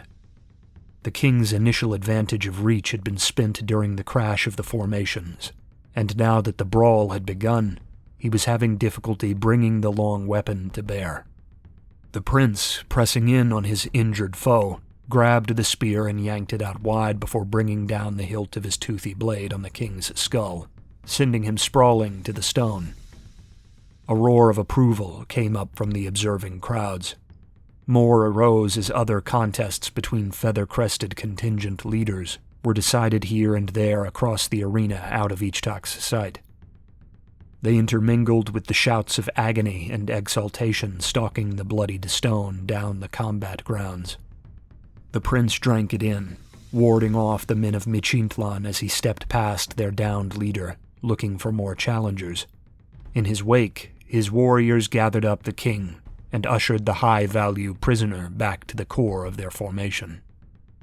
Just as in Estlan, he felt a paradoxical ease here, at once jolted with adrenaline and collected in meditative calm.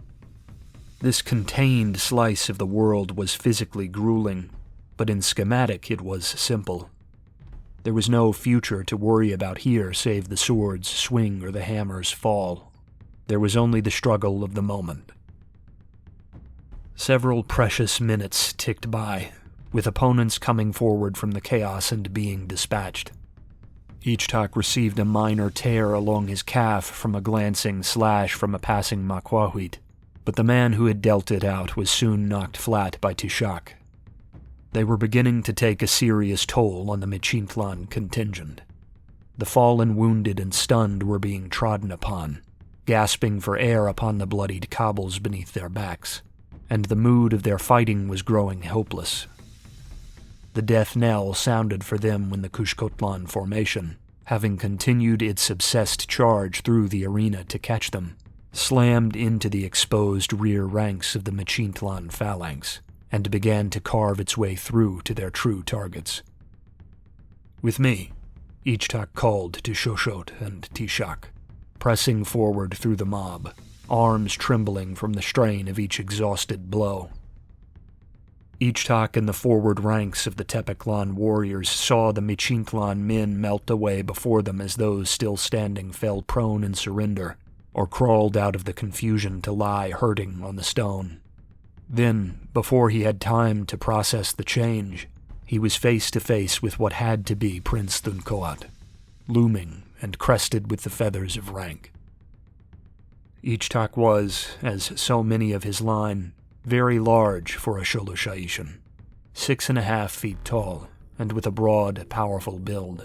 But Thunkoat was a true giant, the only living Sholosha'ishan Ichtak had ever seen that surpassed him in size. The Prince of Kushkotlan was a full head taller than the Prince of Tepeklan, and in the years since Ichtak's first passing meeting with him as a teenager, the dawning of Thunkoat's 20s had seen the already formidable young man hone every limb and contour of himself into a tuned machine of sinew, wrought only for the drawing of blood. Jet black against the shadow of the night and with gold eyes that seemed to spark with the distant fires of the arena, Thunkoat seemed some specter summoned up to do him harm. Ichtak had only a second's frenzied observation to take the measure of his foe, but that was more than enough to tell him he had been right to train hard for their eventual reunion. If he had imagined this would be a theatric, measured duel, he was wrong. There were no shouted challenges or frenzied insults. Thunkoat brought his hammer, an elegantly carved yet monstrous stone head on a pristine haft of banded oak, up high. He was upon Ichtak before so much as a glare could pass between them. Ichtak, forced to parry the blow rather than avoid it by the sheer ferocity of the charge, nearly buckled under the force of the impact. The haft of the hammer sent shards of his Makwahweed's obsidian teeth raining down over him, and in the confusion following the strike, Thunkoat used his momentum to plant his knee into Ichtak's exposed stomach. It was not a squarely landed hit, but it threw Ichtak off balance all the same, sending him stumbling backward away from his opponent.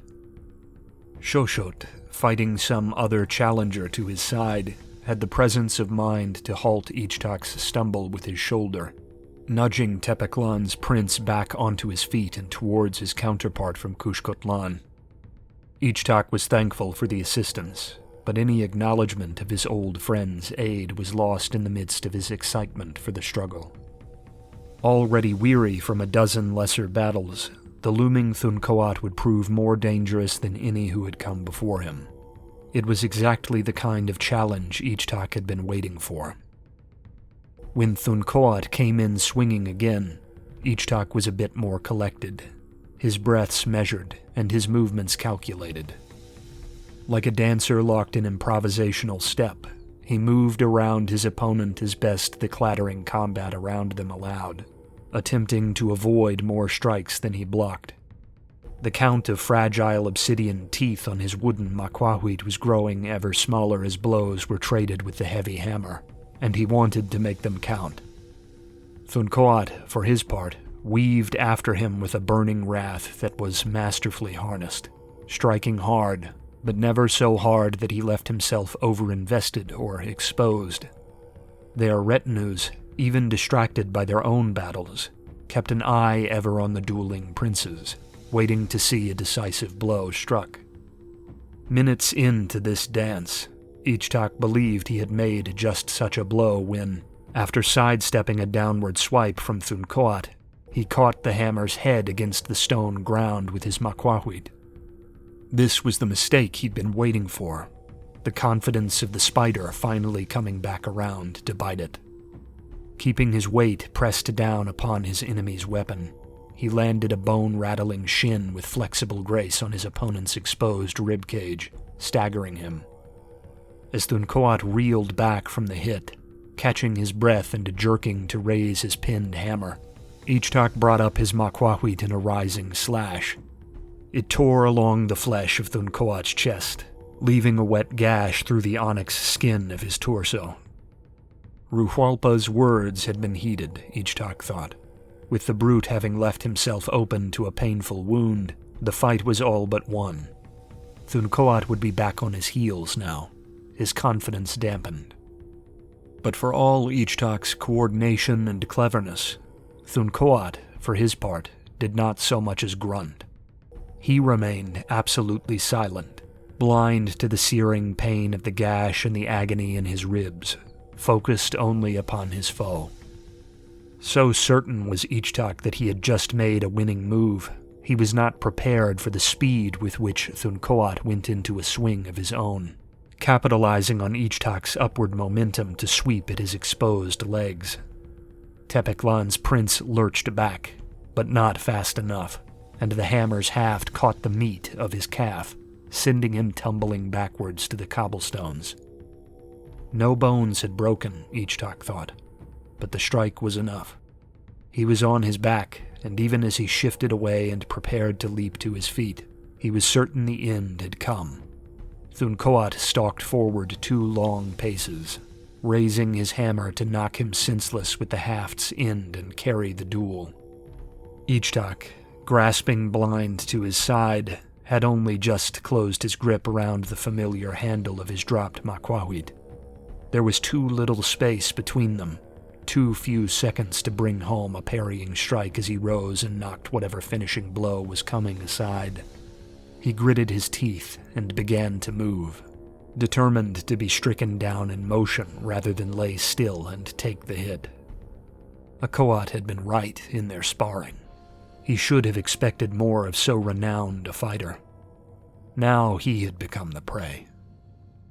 Then, sudden as their initial booming call, the horns sounded. 19 minutes had passed. The color drained from Thuncoat's ebon features, and his pointed ears flattened, freezing him in place with hammer raised, realization setting in. Ichtak could not help but feel for him. "I had you," Thuncoat said, the muttered words as much to himself as to the fallen Ichtak.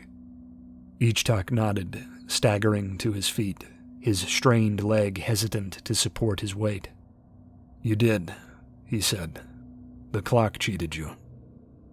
He was not happy to have been defeated.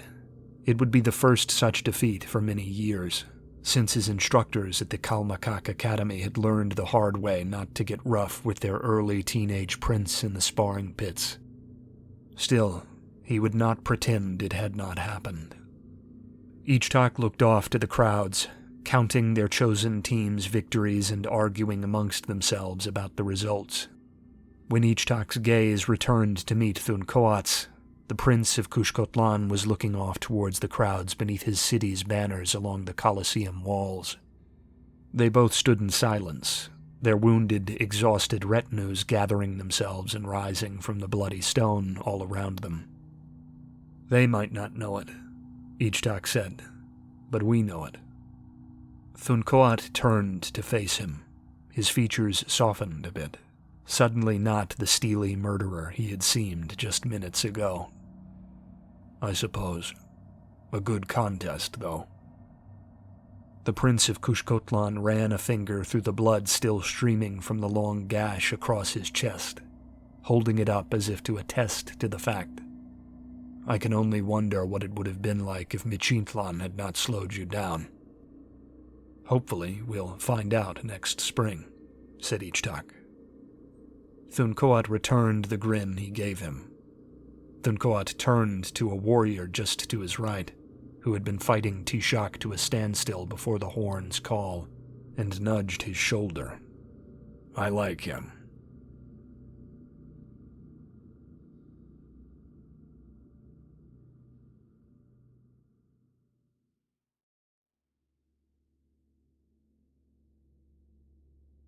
"9.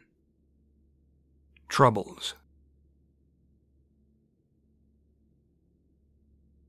Whatever the reason, I don't like the stink of magnates in the palace, Thuncoat said, nodding towards the two fat men making deferential small talk with the Tlatoani across the hall. There's as many here as there are officers. Ichtak laughed. I know. You'd have to take it up with Her Majesty, though. She believes it to be the path towards a competitive future. He waved his hand in the fashion of his mother as he said the final words, making the gathered warriors laugh. Ichtak drained the last of the sour Oktli, a strong liquor fashioned from the agave native to the cliffs above Tepeklan, often sweetened with the juice of mangoes, from his glass. The rest of them followed suit. He called for another round, and one of the servants patrolling the room for guests in need topped them off. Shoshot snorted, waving the way of the pair again, asking, Who here thinks they've ever lifted a rifle outside of marksmanship courses during their mandatory 4 years? Now that Her Majesty's instituted the tithe of exemption, they probably didn't even see the 4 years, countered Thuncoat. Why risk losing the fat of comfort when you can buy your way out with gold? The philosopher General Hashat once wrote that the blood of a warrior is closer to Harakwe than the ink of any scholar or the prayers of any priest, Ichtak said. I think you are too harsh. If ever warriors have given blood and sweat for their people, it's those fine, round fellows right there. Ichtak held up his hands, his fingers interlocked to make a circle, and used them to frame the eldest and most portly of the hobnobbers, making a show of nodding with approval as he did so. They laughed once more, Thuncoat hardest of all. Read less Hashat, my lord, he chided. That's time you could spend practicing. You might avoid getting knocked on your ass next spring. If anything, I need to be conducting diplomacy, Ichtak told him. I'll need to make sure you're the only idiot coming my way. Then you won't have a chance to wait in the eaves until I'm spent to charge in, vulture. Thuncoat kicked his sore calf from the other side of the table at which they sat, and Ichtak gave him a single raised finger in return, backed by a tired smirk. The night of celebration had grown raucous after they'd had their scars seen to, and there had been a few such exchanges. In seriousness, though, Pochtli put in from the side, nursing his Oktli. Your man Hashat had a point. Maybe I should have paid more attention during history back in the Kalmakak years. As if you paid attention during any of the Kalmakak years, Pequot put in, shielding himself as his mirror image mimed a jab at him for the remark. Ichtak loves to wax lyrical about this or that battle or quote, Tishak said with a grin. Just be glad we haven't seen the Coataquitli rise up and try to burn the whole country to the ground. Ichtak sounds like them when he talks about industry, sometimes. Coataquitli, or Sholosha'ishan men who had passed through no military academy in their youth, and done no more than the mandatory 4 years of military service upon reaching manhood, were the closest thing to commoners in today's Sholosha'ishan society. The Coataquitli comprised the laborers, farmers, tradesmen, and craftspeople of the empire, and while their service and registry for draft in times of war gave them full agency and respect in the eyes of the empire, they boasted much less societal status and influence than the martial nobility or career officers. These commoners had felt the squeeze of industrialization more fiercely as it strangled out the livelihoods of many, and forced them into the employ of ever more wealthy industrialists, where they lost many of the protections and guarantees they had held under the guilds and agrarian nobility of old. While the core of the empire had largely maintained its ancient systems, in many far-flung corners of the nation a farmer fallen on bad harvests was no longer being bailed out by his protecting agrarian noblemen with food stores to last him the winter, and a city laborer was no longer guaranteed a place to reside rent-free within the city walls at the cost of whoever ruled it. The rapid growth of private interests technological progress had set free had outcompeted, and often subsumed, the long-neglected peacetime interests of local nobility, who retired solely to martial and imperial matters rather than managing agriculture or infrastructure. But the magnates and moneymen who replaced them in these fields had proved far less bound to communal generosity by tradition, and the common man had, by circumstance of time's march rather than any direct legislation, been left to fend for himself. The dissatisfied Coatzacoalcos had become the talk of the imperial upper crust several decades ago, when the industrializing colonies in the New World had been shaken to their core by armed uprisings which required legionnaires from the homeland to put down. The Old World, steeped in tradition, had avoided such schisms, but that did not mean no one took issue with the way things were headed in some of the holdfasts of the Empire, or that the ruling elite didn't hear their complaints. In the eyes of the common Sholosha'ishan, men without devotion or discipline were moving wherever their money was best, and doing whatever it took to milk that money once they got there. It was profit and progress that moved them, not duty, and the Coatzacoalcos commoner who held fast to tradition was the sucker left in the lurch during the pursuit. "They are correct on many things," Ichtak conceded. "They criticize the excesses of the merchant, and the conditions of the strong veteran who toils under him in silence. They decry the magnate for his selfishness in an empire which is supposed to be established on the basis of collective strength. One Tlatoani, one empire, one legion." "Here we go," Taoiseach said with a sigh. "A man like Taoiseach would protest that getting rid of the magnates and placing their enterprises in the hands of nobles reared for the battlefield would stifle their growth," Ichtak said, his words only slightly betraying his drunkenness. "It would rob them of their incentives to compete amongst themselves and innovate. If there's just one automotive manufacturer, who is there to sell a competitive product and drive up the power of the engine or the safety of the vehicle?" "That's a big fat no one, my lord," Taoiseach answered. "If we're at peace, it's no one," Ichtak countered. "If we're at war, and let it be remembered Harakwe's dominion is war, then the enemy is the competing firm. They are the rival factory." The group was silent. Taoiseach had litigated the argument before, but most of them were new to it.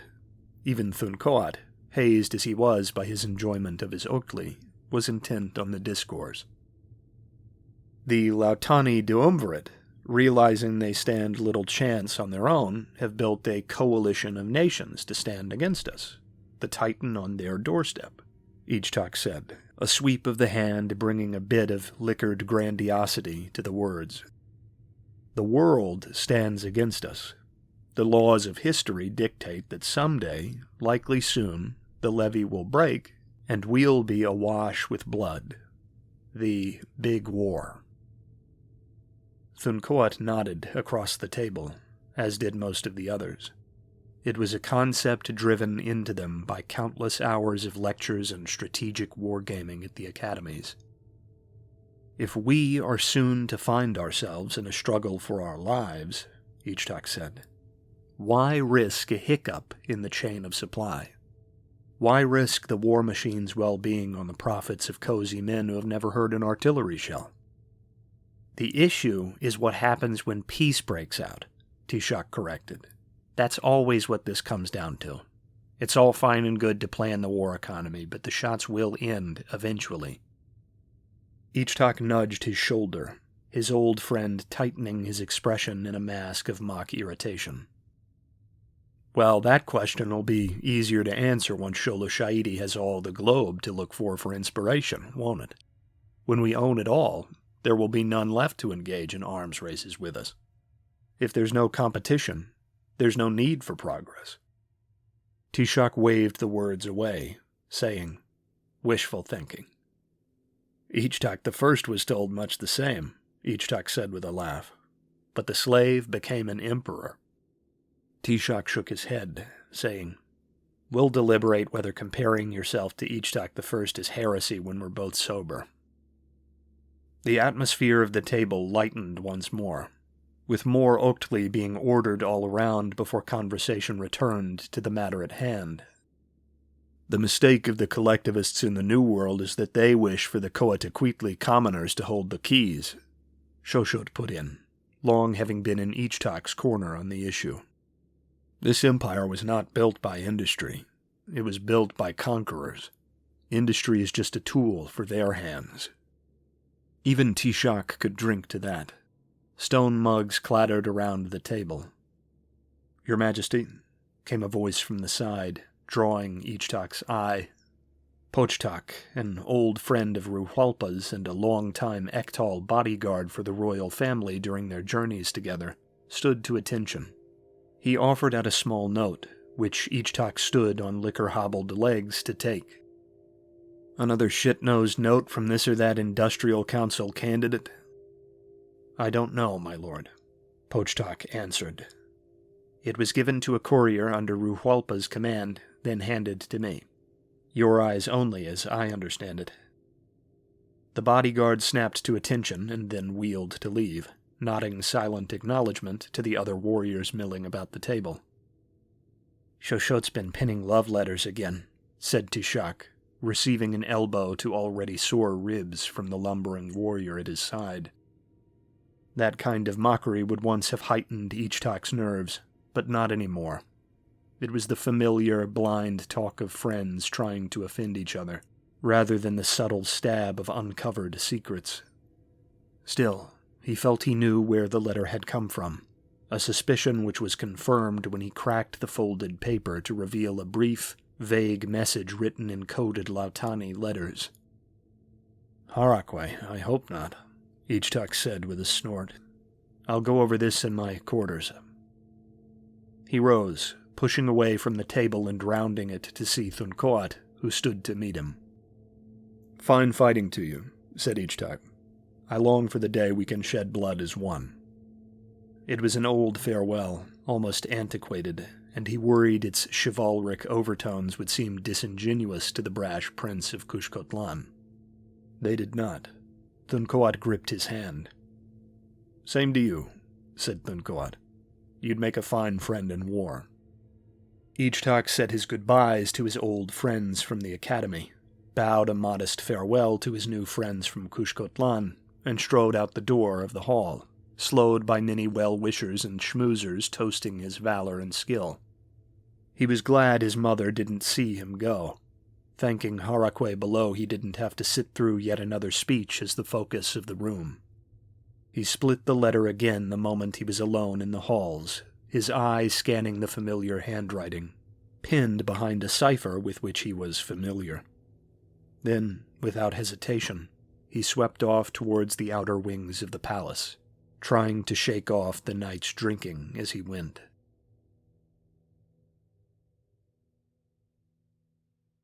This far beyond midnight, the palace hospital wing was generally vacant save a few orderlies and attendants on staff, to wake the court physicians as needed during the long hours of darkness. This night, a great many broken bones, weeping scars, and throbbing concussions troubled the noble sons of Tepeclan who had fought in the Flower Wars, so the place was relatively bustling. This commotion allowed a soldier of the Ektal Palace Guard to go relatively unnoticed as he wheeled a rattling segmented cart, meant for shifting medical supplies to quarters elsewhere in the complex, along the halls. When stopped at the exit to the hospital wing by a curious orderly, he said honestly that another Ektal official had ordered simple bandaging and painkillers be brought to treat the prince's battered leg. When the covered cart changed hands at the entrance to the royal quarter, the mark of Ichtak VI was shown, and no questions were asked by the Ektal guards in attendance. It was simply rolled up to the doors, presented to the future Tlatoani, and left to his use, the guards bidding him a good rest after so long and arduous a night. Only when the wide black marble foyer of the quarters was host to Ichtak alone did it receive attention. "Spymaster," he said, kicking the thin steel side of the cart. "Mission accomplished." Setiawan hissed inside the cart, spilling out through the swinging doors. That was loud. Ichtak helped him up. Their correspondence had been small since the night of the assassination attempt in Xochotlan, and had remained clumsily formal. Thus he was glad that Setiawan initiated the ensuing embrace. The timid feline was seemingly far more comfortable bearing the weight of these private intimacies than he was, a reversal of their usual moods in public. But this strange and dangerous meeting had not been arranged for simple company, and Setiawan got straight to the point. "You understand how serious this is?" "I do," Ichtak told him. "Perhaps more than you. If your family's contacts are right, what makes them believe there's going to be war?" "The whispers are that the Lautani Duumvirate is sending a clandestine fleet the long way around the continent," Setiawan told him. "They say they are bound for the Yakal Sea, with weapons and planes and explosives, and that the agents of the Duumvirate are telling people loyal to them in Estlan province to have places to hide in the near future, in order to avoid a draft. They are also distributing weapons for another armed uprising. That is why we know they plan war." "The Lautani wouldn't dare invade us," Ichtak protested, words spoken as much to reassure himself as to dismiss the claims of Setiawan. "They would be crushed. All their alliances are defensive, and unless everything we know about their Marine Corps is misdirection, something I think impossible even for perfidious Lautan, they don't have the blood or steel to invade the Estlan Peninsula on their own, even if they cripple us all at once by sea. Even allowing that there's another local uprising to soften us up from within, there's more troops in the Southland now than there's ever been. It would be suicidal." Setiawan had been holding aloft a hand to silence him as Ichtak rambled, but Ichtak only noticed as he finally trailed off into silence of his own accord, adding a sheepish cast to his slightly inebriated expression. "They don't plan to invade," Setiawan told him. "The invasion is to come from the north, from the Ida lands." "The Ida lands?" Ichtak shook his head, entirely caught off guard. "An alliance with the Ida?" "We don't know," Setiawan said. "I speculate they are sending some kind of tribute to them, hence the fleet heading north. But they could just be trying to provoke them into attacking us as well. Some kind of false flag. I don't know. But what we do know is that the Inquisition knows about it." Setiawan had anticipated the scowl from Ichtak, and produced a sealed letter from just a few days prior, marked as being meant for the eyes of the inquisitorial offices in Estlan. Ichtak scoured it, and by long exposure to the work of the priesthood, judged it immediately genuine. "They say they are sending their own men, inquisitors, up north to the border, and all the information about Lautani movements and agent instructions came from them," Setiawan explained. "It wasn't my Marga that dug this up. My older cousin's son is in the order, and he got this letter along with all the other ranking inquisitors in the temple. It gives explicit orders not to alert the Ektal or army. You can read it yourself." An invasion imminent, and no legions on guard against it? Why in Xolotlan's halls? It was not an accusation or denial now, but genuine wonder. His brows furrowed, Ichtak tracing the outlines of the official seal and the writing above it, again and again as he stood in silent wonder at that blasphemously plain paper he held. Just a few lines, and yet they shook him to his core. Whatever it was, his mother knew. The highest officials of the Inquisition, like those of the Ektal, were only answerable to her. The only higher inquisitor in Xoloshaiti than the High Inquisitor of Estlan was the High Inquisitor of Tepeclan himself, which made this strange order almost certainly a direct instruction from the Tlatoani. Whatever the Lautani, and the Inquisition, were up to, his mother didn't want the military to find out about it. If it had just been the Imperial Army she was cautious about, that might have made sense, Ichtak said, his slightly clouded mind still racing. You don't necessarily want to frighten the peacetime masses by having millions of men stationed near home shuffled about on trains and ripped away from their posts. But to keep the Ektal in the dark, our personal soldiers, to evacuate the Kushkotlan Inquisitors in secret, as if the city is doomed? Again he shook his head. We have to tell Ruhualpa, Ichtak said, again speaking more to himself than Seti Awan, who looked on with something between fear and nervous agitation. We have to. Then we should be fast, Seti Awan told him. We have no idea how long we have until the attack comes. Ichtak almost agreed, almost strode to fling open the door and run blind into the palace with Seti Awan behind him. But despite the liquor and the hour, he didn't.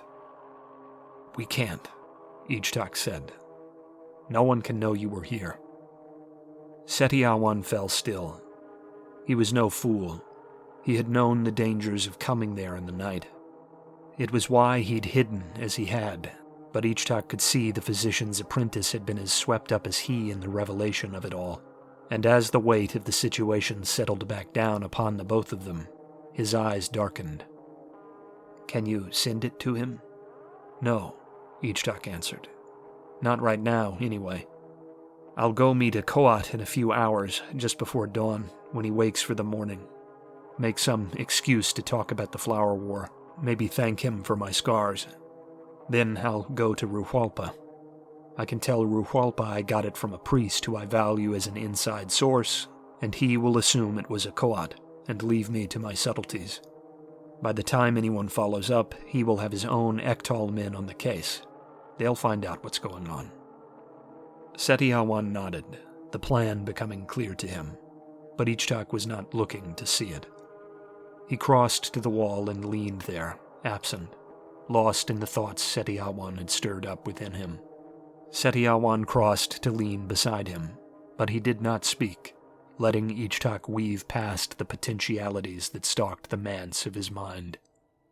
It was only some minutes later, when the prince looked over and out of his musing to reassure him with a grin, that Seti Awan broke the silence, letting the talk stray to other, less fretful things. I saw you fall in the arena, Seti Awan said. He looked down, scanning Ichtak's leg, asking, Are you hurt? Am I? Ichtak swept Seti Awan up, grunting through the stiff pain in his limb, and carried him comically off towards the rear rooms, the feline laughing all the while, the shadow of their circumstance momentarily forgotten. Come on, said Ichtak. I'll give you the tour. Fantastic, Seti Awan said, craning his head to take in the grim, opulent surroundings. I've always wondered about the other parts of the palace. They poked into the 3 main doors off the foyer in turn, Seti Awan jostling himself free and flicking Ichtak's snout as he went to explore. The training room, where Ichtak sparred, drilled, and studied when in the palace, saw Seti Awan testing weights and lifting old training blades. Next door, he wanted a breakdown of every table in the tightly packed war room, where Ichtak had spent countless hours honing battlefield tactics and strategic logistics using miniatures on simulated battlefields, beneath the gaze of Ruhualpa.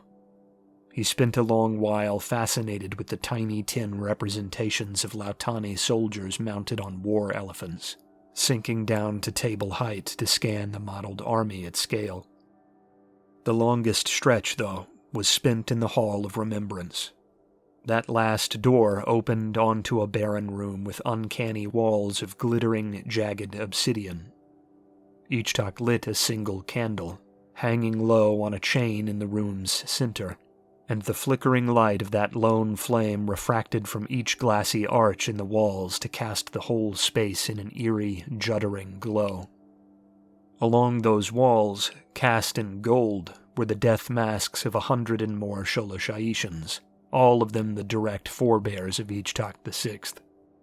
He sat on the meager padding beneath the candle, and invited Seti Awan to sit with him, welcoming another soul to share the center of his most treasured retreat for the first time in his life. I have heard about these, Seti Awan said, his Lautani pupils swelling to eke the details from the dark. "Do you know them all?" "I do," Ichtak said, retracing the ranks of long-dead visages. He had done so thousands of times. He smiled to himself, every moment both good and bad that had transpired in reflective silence beneath those gazes playing out again in his mind. Ichtak walked Seti's eyes down the ranks, reciting the battles won or lost to this or that scion of the throne. He had them so drilled into his memory that it was a mantra to him, known by reflex more than by cautious recollection. When he reached the top of the far wall, and they found themselves looking upon the visage of Ichtak I, it was Seti Awan who spoke first. "He looks so similar to you," Seti Awan told him. "It's the eye," Ichtak said, jabbing at the scar tissue of his sealed socket with a thumb. "That and the name." "I'm sure the fierce reputation played a role," Seti Awan said, nudging Ichtak's side. "How do Harakwe's Lautani worshippers remember their lineages?"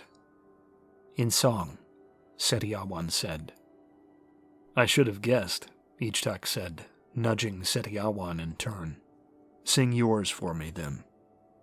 "I can't, I'd be mortified," Seti Awan muttered. "You'll write the verses, but not sing them," Ichtak chuckled. "If I embarrass myself, will you meet me in the middle and do the same?"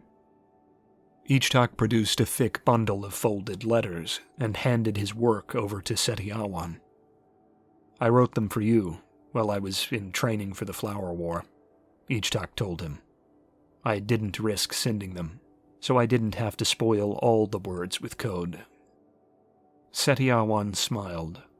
The warmth of the expression took him at once back to the tent just outside Estlan, where he had first seen him. The feline made to open them, but Ichtak put out a hand to halt him. "Save them for when we're apart," Ichtak said. "You can read them while I write the new ones." Seti Awan's face tightened, as if he were on the verge of speech, but he stopped himself. He leaned back, breathed deep, and began to sing, his voice ethereal in the empty space of the Remembrance Hall. His voice was a high, swelling birdsong to Ichtak's ears. Lautani song and verse was melodious and beautiful where Sholosha'ishan chants were methodical and powerful, the cat's grace measured against the dog's strength, and this was a prime example. Rather than a saga of past familial deeds, though, Seti Awan broke into an antiquated, flowing folk song, lamenting a lover's long trip to sea. Ichtak struggled to understand the courtly, refined words of the old Lautani language of the song, but reveled in it all the same. This was a lament of a much older century, and the prince didn't need to understand every word to feel its weight. Seti Awan's song wound to a close, a final call for the end of the long voyage being given, the last syllable ringing with silken smooth grace across the room. He turned to Ichtak, leaning in. Though it hurt him to do it, Ichtak stopped him. The faces of his kinsmen, usually so firm an assurance to him, now seemed to glower down in disdain from their perches. Though he knew the honored dead beyond the veil were busy upon the field at Harakwe's side, that did not stop him from imagining their eyes upon him in that moment. Suddenly, an escape from the weighty reality of life gave way to the crushing realization that he was betraying all he had promised to his progenitor in Xolotl, that he was, in that moment, acting solely for himself. And yet still, the sting of that realization was not enough to douse the fire in him. It was only enough to shame him into fleeing. "Not here," he said, his voice stayed, almost a whisper. He rose, guiding Seti Awan up and leading him for the door. As soon as the door was shut against the blank gazes of his ancestors, Ichtak swept the feline up in his arms once more. He carried him for the stairs flanking the foyer, and bore him up to his private quarters. Ichtak thought he might again forget the weight of the empire around him, and at last rest easy. But it was not to be.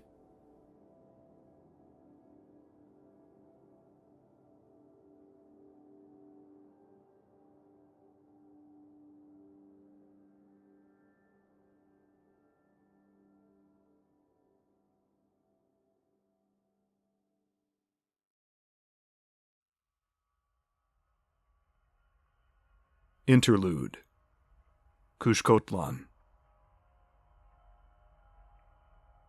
When he was but a young pup, freshly pulled from rural schooling for academy life in the provincial capital, Coyote had laid his eyes on the city of Kushkotlan for the first time. It might be sacrilege to even think such things, but Coyote had from that day onward held it to be the most beautiful of Sholoshaidi's creations, above and beyond even the Empire's thrumming heart in Tepeklan.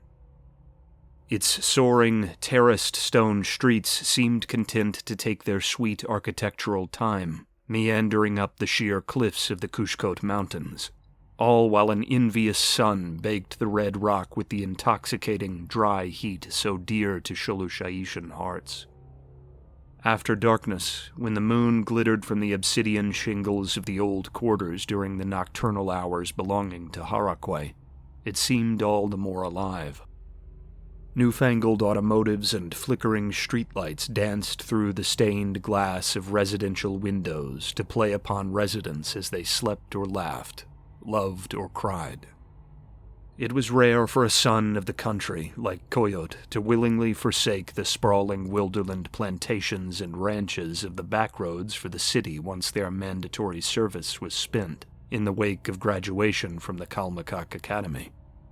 Especially here, where the famed eagle cast of pre-unification Kushkotlan's kingdom had been fashioned into the rangers and mountaineer infantry of the Empire, officers tended to opt for backcountry recruitment and instruction positions rather than lobby for command of garrisons and police forces in the provincial capital.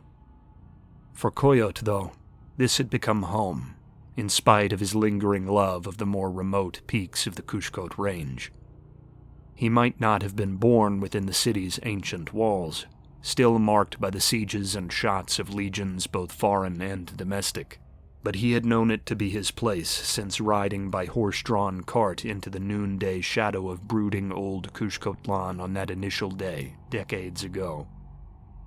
Yesterday's telegram from the outpost town of Shonala, about a day's travel by auto or train and a couple more by foot towards the northeastern border, had worried others little. After all, it was a report of an Ida incursion, and among a people as fond of pillage as the northern barbarians, tiny bands of wayward wanderers were not entirely uncommon. Every few years, 10 or 20 of the reptilian giants would climb the sheerest of the mountains forming the border between Sholoshaidi and the untamed Ida lands, avoiding the guarded passes shored firm against their advance. They would burn a farm or plantation, mangle and ravage its inhabitants, and devour its livestock before being rounded up and slaughtered by local militias, reminded by force that in this age of powder and thundering guns, Sholoshaidi was the master of the field. Most had shrugged off the news, the ancient foe in the north being waved away with the surety of artillery and automatic weapons to back the sentiment up. Cohort Commander Coyote, however, had not been so sure. Trite as it seemed to think of it in that way, he had a bad feeling about the message. He had been the first of the officers among the city's royal garrison of Ektal to suggest a muster of extra troops, a suggestion which had been firmly, if politely, ignored. So deep ran his dread that he circumnavigated the traditional command structure and ordered several squads of lightly armed Ektal rangers out of the city by unmarked car, silently ensuring there would be forward warning if enemies crested the hills north of Kushkotlan. It was just his luck that his sleight of hand was discovered almost immediately, and he had been ordered to report to the palace to await reprimand at the hands of his overseeing legate in a huff of bureaucratic irritation. Then they had lost contact with Shonala, along with 3 other small, garrisoned towns along the border, receiving not so much as a distress code before the telegraph offices had gone dark. Now, Coyote's act of defiance was being hailed as preemptive, and it was mimicked by many others in his position across the city before, finally, the Regent Marshal manning the throne in the absence of the Queen issued a call for the 3 reserve legions of the Imperial Army stationed across Kushkotlan province to be placed on standby, and for any Ektal Rangers who had survived whatever happened at the border to make their way south to harass the enemy. They now stood ready to reinforce the Ektal Legion already stationed in the provincial capital. Coyote, for his part, was too worried to feel vindicated. He had stayed up through the night, his eyes glued to the jagged horizon across the rocky lowlands that swept north away from Kushkotlan for some miles before climbing up again into the clouds. Just before dawn, a glow had risen in the northern sky like a newborn sun racing to supplant the old, and Coyote was unsurprised to learn that sporadic fighting had been reported, with the suburb of Moshtlan having been lost. The exact numbers of the enemy were in question, but whichever reports one believed, the takeaway was the same. Whatever was happening in Kushkotlan province, it was something which had not been witnessed in nearly half a millennium. It was something which should have been a relic of past ages. "Cohort Commander Coyote," came breathless words from beside him, the snap of booted feet being brought to attention drawing his gaze. Coyote turned to see the limestone-gray face of Centurion Oshkoat, flush with color, eyes wide. The younger officer had sprinted the stairs to the towers from which the cohort commander kept his watch. The militia cohort's old veterans stitched together in the indefensible cities further north are being told to withdraw, either to Kushkotlan or to the south of the province, to join up with legions of the Imperial Army when they move north to reinforce the city. The call has gone out to Tepeklan. A state of war should be declared soon. "The Council of Harakwe will be convening about now," Coyote remarked. "I pray they move quickly." In the distance, as if in retort to his prayers, a plume of fire being put to some newly captured building, invisible behind the far spires of the mountains, billowed high enough to make the distant glow swell white for a moment. "You were the first to acknowledge the Ida threat, and so the Legate and Regent Marshal have handed the honor of addressing the Ektal in the city down to you," reported Oshkoat. "I've rallied all 19 of the Ektal cohorts in Kushkotlan for your address, sir. They stand ready in the lower district." "Give me a moment, Centurion," said Coyote. "I wish to see what we're facing before I speak to the men. I need to know whether or not I'm giving a eulogy." Oshkoat seemed flustered, but gave the imperial salute and fell quiet. His eyes joined Coyote's on the far passes through the northern ranges, which blocked their view. They did not have to wait long. As the dawn crept in to aid the burning towns in the distance, it cast light on scattered mobs of staggering civilians making their way through the valley. They fled for the safety of the mountain fortress of Kushkotlan, just as their forebears had done in centuries long dead, bearing elderly relatives and household heirlooms in carts and cars stacked high with the produce of lives fruitfully lived. Many of their sons and husbands would already be dead, Coyote wagered, sacrificed to slow whatever reptilian horde lurked north of the mountains, the first line of Sholoshaidi's defense valiantly spent. How could this happen? Oshkoat had asked the question in a manner that made it seem almost accidental. It was as if the minutes spent drinking in the suffering below had drug it forcefully up out of his gut. "Something was done to the warning systems on the border," Coyote said. "This is no normal Ida incursion. We would have known. Kushkotlan would have had days to prepare." He fell silent for long minutes as the first of the distant enemy flowed through the passes like a roiling tide of oil, dirtied by soot, blood, and the long march's grime. Their horrible bulk could not be appreciated from miles away, nor could the awful stench of carrion-eating predators that stalked their thunderous footfalls. From here, they seemed as ants in aimless formation, given a direction and unleashed to run slipshod for the finish line. Thousands upon thousands called up from their dolmen dens to feed. "The Ida don't have the cunning for this," Coyote muttered. "For all their faults, their honor codes are unbreakable. They are a blunt instrument.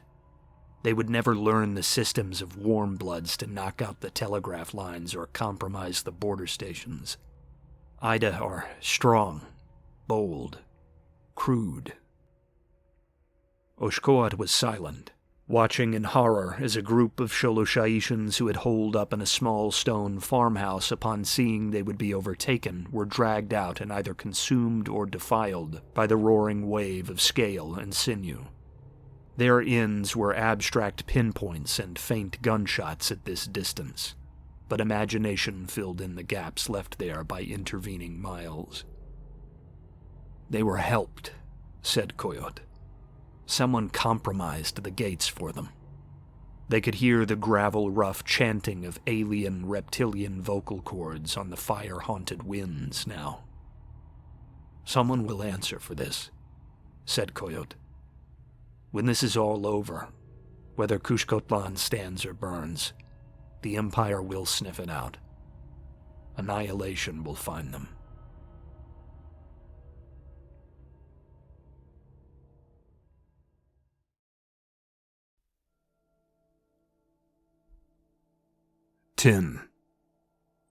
War. The form of Ektal Centurion Kalshak leaned in close to where he lay upon the bed, the wound in his torn throat having drained his face of any color. It was now almost marble, so alien to how it had been that fateful morning in Estlan as he guided Ichtak through the morass of urban warfare. The officer reached out, his brows furrowed over milky eyes, looking perturbed at his inability to form words. His spectral hand, cold through the thin blanket upon his chest, pressed down firm, begging his attention, desperate for recognition. It was a dream the prince had been through several times. Experience did nothing to lessen the horror as he saw its face loom close through the intervening shadow, which muffled the dark room, looking like a grainy specter out of time with the world around it, a silent film apparition made manifest. Ichtak could not breathe, the weight of its hand upon his chest seeming as real as the bed beneath him. Its drawn lips cracked, its ripped neck hissing as it began to sputter barely comprehensible words. Coward. He tried to shake his head, to protest the condemnation. He could not move. Fraud. Ichtak attempted to make his fingers twitch, his focus on one digit at a time, shifting to the next after each failure. Anything to wake himself from this dream. What glory could you claim if your people could see you now? The voice was coming from the open wound in the thing's throat more than its sluggish lips. He could almost feel the tepid mist of blood issuing on the air from the gaping wound with each strained syllable. Those below can see you hiding in your den, snake. He had a moment to wonder why it was Kalshak, and not some other dead officer or soldier slain in the stinking streets of the Southland. Perhaps it was the noise, the wheezing coughs that had followed him those awful few steps before the sound of the officer's desperately ragged breaths had faded into the tumult of the commons. He scolded himself for letting a dream impact him as it did, but the silent internal scolding did little to curb the weight of Kalshak's icy weight upon his chest. They can see it all. Then a hand brushed his cheek, and he bolted upright, the weight of the imagined Kalshak suddenly gone. Setiawan followed him up, hand coming to his shoulder. His eyes were wide, questioning. He did not ask, though, and Ichtak appreciated that. Timid and reserved as he was with more faces in the mix, the feline had a kind of sixth sense during their time together. Seti always seemed to know when a question would be a bridge too far for him. Ichtak sank back down onto the mattress and exhaled, scrunching his eye against the fading memory of the dead centurion, banishing it for some other, lonelier sleep, and cursing himself for his cowardice as he did so. The liquor and warmth of the night prior had dulled, and with its absence, worry returned. Setiawan came down with him, pressing his body to Ichtak's side, resting his head against his shoulder. "You're all right?" No more, no less. No inquiries for explanations. No probing questions about the tossing and turning he knew must play out during his resting hours. "Yes," said Ichtak. "It was always written in the old Lautani manuscripts that uneasy sleep is the mark of Harakwe's eyes upon you," Setiawan said. "A way to toughen the mind. I'd take it as a compliment." "A very Lautani view," said Ichtak. "I think I'd need to be bleeding to draw his favor."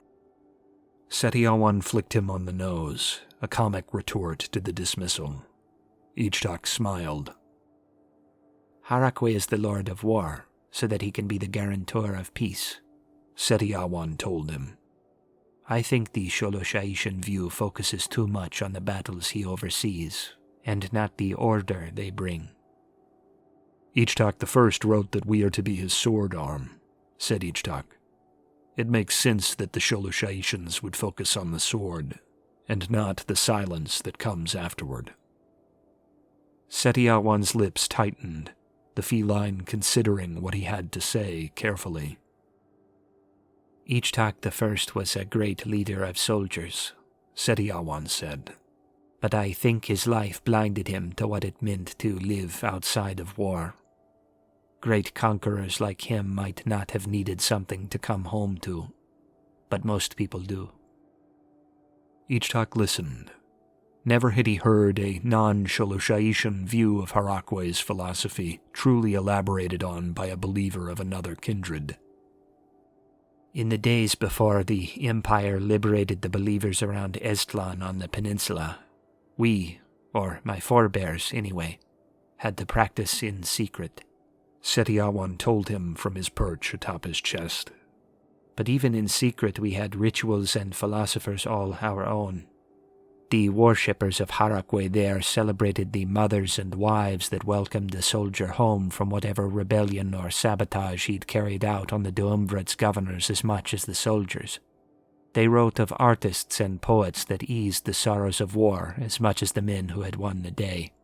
Healers and priests were just as dangerous to Harakwe's foes as the men that carried his swords." Setiawan's hand traced lines across his chest, the claw of his Lautani hand cold against the smooth gray skin.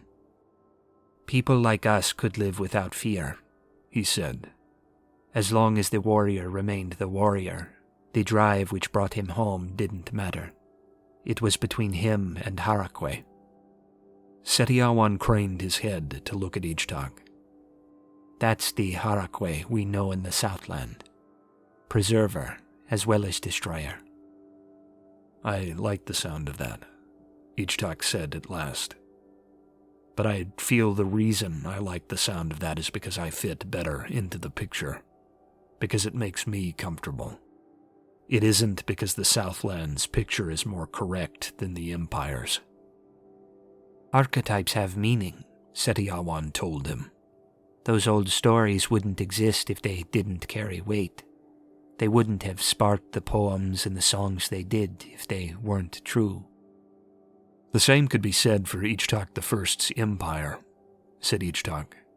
"It would not have conquered so much and spread so far if its ideas didn't carry weight. Why would Harakwe spur Tepeklan to act, rather than the Southlands, if he preferred the southern view to the northern view? Why would he shape the people of the stone in his image, if the felines in the jungle were meant to interpret his word. Setiawan sank back down onto Ichtak's chest, silent for a long moment. I don't know. Ichtak ran a hand through the patterned hair atop his head, eye boring into the ceiling above, wondering. I'm not some common officer, Ichtak said. I am to be Tletawani. My life is not mine to do with as I please. The Empire needs heirs, and it needs paragons to lead it. I have accepted that weight. It is a terrifying but inspiring weight to bear. Or at least I told myself I'd accepted it. I even believed I'd accepted it. Then, when the time came to adhere, it was almost as if I didn't remember who I was. I wished with all my will to live up to the mantle I was born and raised to take, only to meet you and second-guess myself. The more entangled I've become, the less able I am to control myself. Silence fell for a long moment. I'm to blame for that. No, Ichtak said. What care does Harakwe have if a courtier or lesser nobleman does as his urges demand? You are perfect as you are. Read my letters and see what clumsy, earnest lines I've penned for you there. It's me that's to blame. This whole night has been disastrous. I can't help but think I was born to the wrong house. That I am not strong enough, not disciplined enough, to bear the title I'm to carry. That I am a liar, a fraud, telling myself I can and then shoving aside the vow the moment it's tested. That, if Harakwe is capable of such things, I am a mistake. Again silence fell. Again it was Setiawan that broke it. I won't believe this is all a mistake, though. You don't believe you're a mistake, do you? I think I do. A clanging shattered the quiet pre-dawn hours of morning as the large bell set into the stone above Ichtak's door sounded, making the both of them jump. Ichtak didn't hesitate, sliding out of bed, waving Setiawan after him. Quickly, said Ichtak, into the cart. In a flurry of movement, Ichtak threw on a robe and helped Setiawan slip into his clothes. The bell sounded again as they stumbled out into the foyer and down the steps. Ichtak ensured Seti was comfortably hidden away before, as a third chime sounded, he swept up to the barred doorway, doing his best to look every bit as exhausted as he felt. The door swung wide, and he was suddenly face to face with Ruhualpa. The familiar scarred face was taut with worry, perhaps even fear. You are needed in the Hall of Conquests, said Ruhualpa. The information passed to him by Setiawan was all he could focus on. Such a summons at this hour could mean only one thing. Who is it? The Latani? Ida. We have to hurry. I'll throw on my uniform, said Ichtak. We'll need to be ready to head north immediately. Ruhualpa nodded, saying, Be quick. Ichtak swung shut the door. He shot up the stairs and back into his bedroom, preparing in haphazard but record time. Throwing on his boots for the first time since Eztlan, he thumped down the stairs ready for whatever struggle awaited him. Stooping at the cart, he whispered that he would send the Ektal Palace attendants outside in to return the supplies to the medical wards. He was halted when Setiawan pushed open the cart to meet his eye a final time. Ichtak stooped to embrace him. With that, he was gone, sweeping from the room and thundering after Ruhualpa at a near jog, only spending a few words to order the cart's removal as they passed. Invasion alone could make him forget the pain of his bruised leg, and of his bruised soul. He had a keen sort of salience then, a realization that seemed to slice through to the core of him, even as he rushed through the palace halls with a war on the wind. It was, Ichtak thought, as if every time he found himself confronted by his weakness, by his inability to live up to the expectations of his forebears, he slipped into the distraction of exertion and violence. Sometimes these distractions were his own, like his sparring sessions with the Coat, and sometimes, as now, the thrilling terror of war or contests were thrust upon him by fate. These were noble pursuits, but through them he laid aside the memory of that weakness. It was precisely because he did not worry about his defects in action that they stalked back to dominate him in peace. He escaped into ignorance in blood or the sweat of exhaustion, only to collapse into his own facile desire for happiness the moment they were done. He had been happy when Ruhualpa had delivered the news. He was happy even now as he tailed the High Marshal through the corridors in the frenzied dark, the bustle of attendants and officers moving to this or that part of the palace in the furor of a coming conflict roaring all about them. But he was not happy solely because he was eager to be tested in service to his country. It was the glee of the addict, he thought, who, excised from his normal schedule of indulgence, can role-play as a respectable soul under the distraction of obligations, only to collapse into indulgence once more the moment his duties are spent. It was a cruel truth, but it was truth all the same. Setiawan had been nothing but warm to him. As Ichtak had said, he could not blame him. The blame for his capitulation to base desire was his alone, and now he was free of having to dwell upon it. And despite that clarity, still he buried his worry. Still he buried his shame. Sholoshaiti needed him, as it needed all the sons of Harakwe, and he could not let himself be lost in self-reflection. All he could do was promise that he would reassess himself after the roaring fires of invasion were doused, and he could afford to try and rebuild himself. Ichtak meant to recite a silent prayer for Setiawan's safety, but settled for hope. In the wake of his recurring nightmare and the tumult of thoughts in his head, he felt the underworld could use a relief from his constant nagging for one day. All Sholoshaiti might need what little grace Harakwe could send them very soon.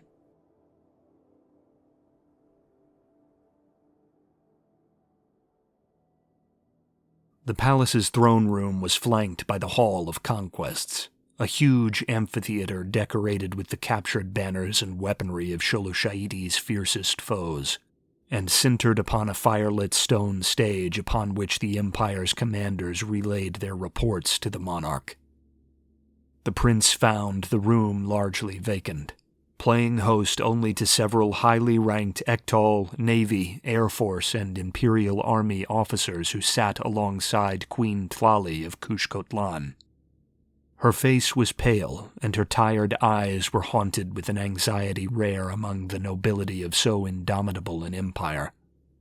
Equally discombobulated but far more visibly agitated, the towering, uniformed figure of Prince Thuncoat loomed beside her. Over all these figures presided the Tlatoani herself, imperious as ever, tapping her long fingers upon the arms of her seat at the crest of the amphitheater. Despite the small crowd, she was veiled, ready to dispense her rule to the Council of Harakwe. Even seated, she looked dangerous, giving off the air of an old wolf befuddled by the escape of easy prey. Tlatoani Izel II was not a woman prone to surprise. Upon hearing of the death of her husband in battle during the last Laut Sholoshaitian War, she had barely blinked. Mental preparations had been made long in advance in the eventuality that just such a loss would thrust the full weight of a global empire upon her shoulders.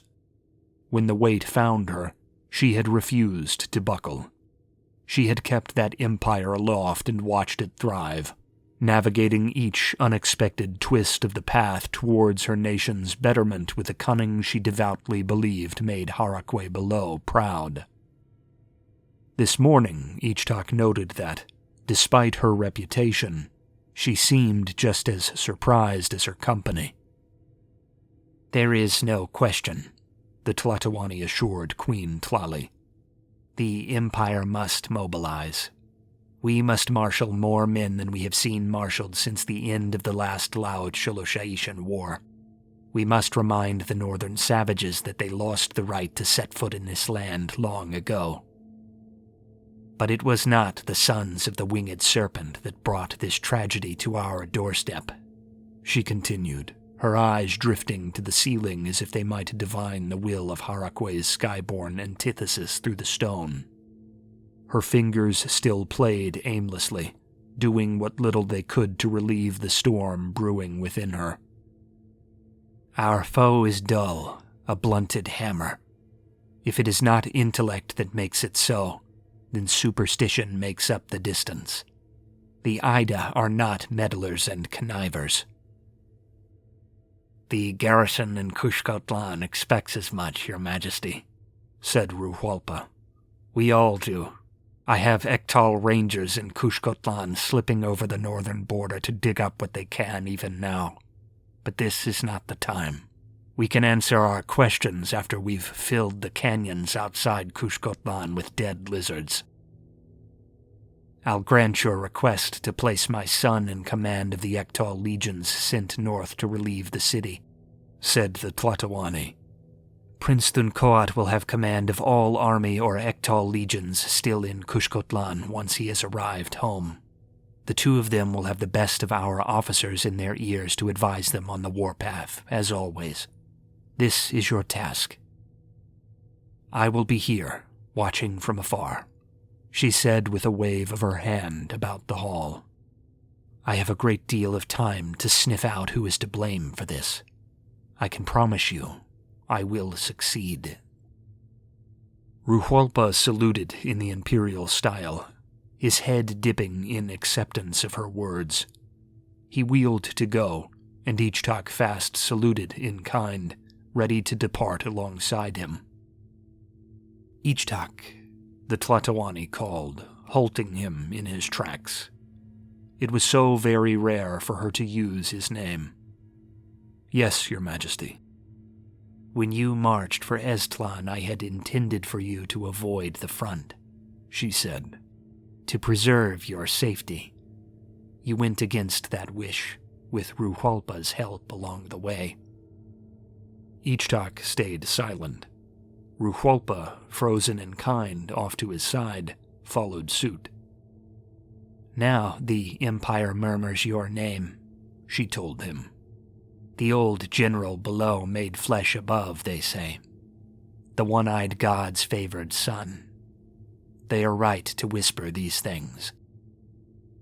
She rose, stalking down the steps of the amphitheater to join them where they stood along the edge of the stage. "These are not rebel militiamen or rival flower warriors. We face the despoilers, they who once lived above these very stones, paying homage to Harakwe's greatest foe, while we toiled in the deeps beneath them. They are our oldest and darkest foes. You will be at the forefront, stuck in the thickest of the fighting, bleeding with the soldiery." She drew in close, holding Ichtak's eye with her own gaze, letting him see a glimpse of something which just might be described as pride. Later, in reflection, he would conclude that it could have been nothing else. But in the flesh of that moment before her, haunted by the scene he'd fled just minutes before to talk of hallowed war, Ichtak felt as much shame as he did warm acceptance. "You are the avatar of Harakwe in this moment," she said.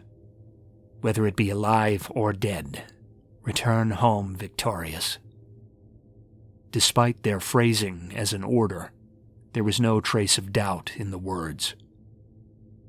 "Of course, Your Majesty." Ichtak saluted once more. Izel smiled, the expression visible only as a softening of her eyes above her veiled muzzle, and dismissed him.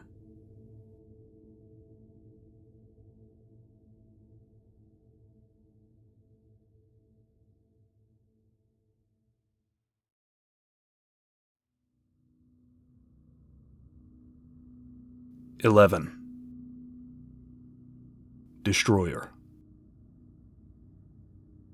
Opening the Bastion of Will first exposed a young worshipper of Harakwe to the saga of the Old General and the Winged Serpent. In these initial pages, the two gods lead their brothers and sisters in a revolt against their tyrannical father, the ancient All-Maker Ashotosh. After he has been slain, they come to an argument over his corpse. One camp, led by the warhound Harakwe, wishes to carve out the heart and to burn it as an offering for the coming harvest, and then commit the body of Ashotosh to the underworld, a final honor to their departed foe, who had fought so bravely. The other camp, led by the wind serpent Kromuk, calls for the foe to be devoured, that they might absorb what power clings to his corpse.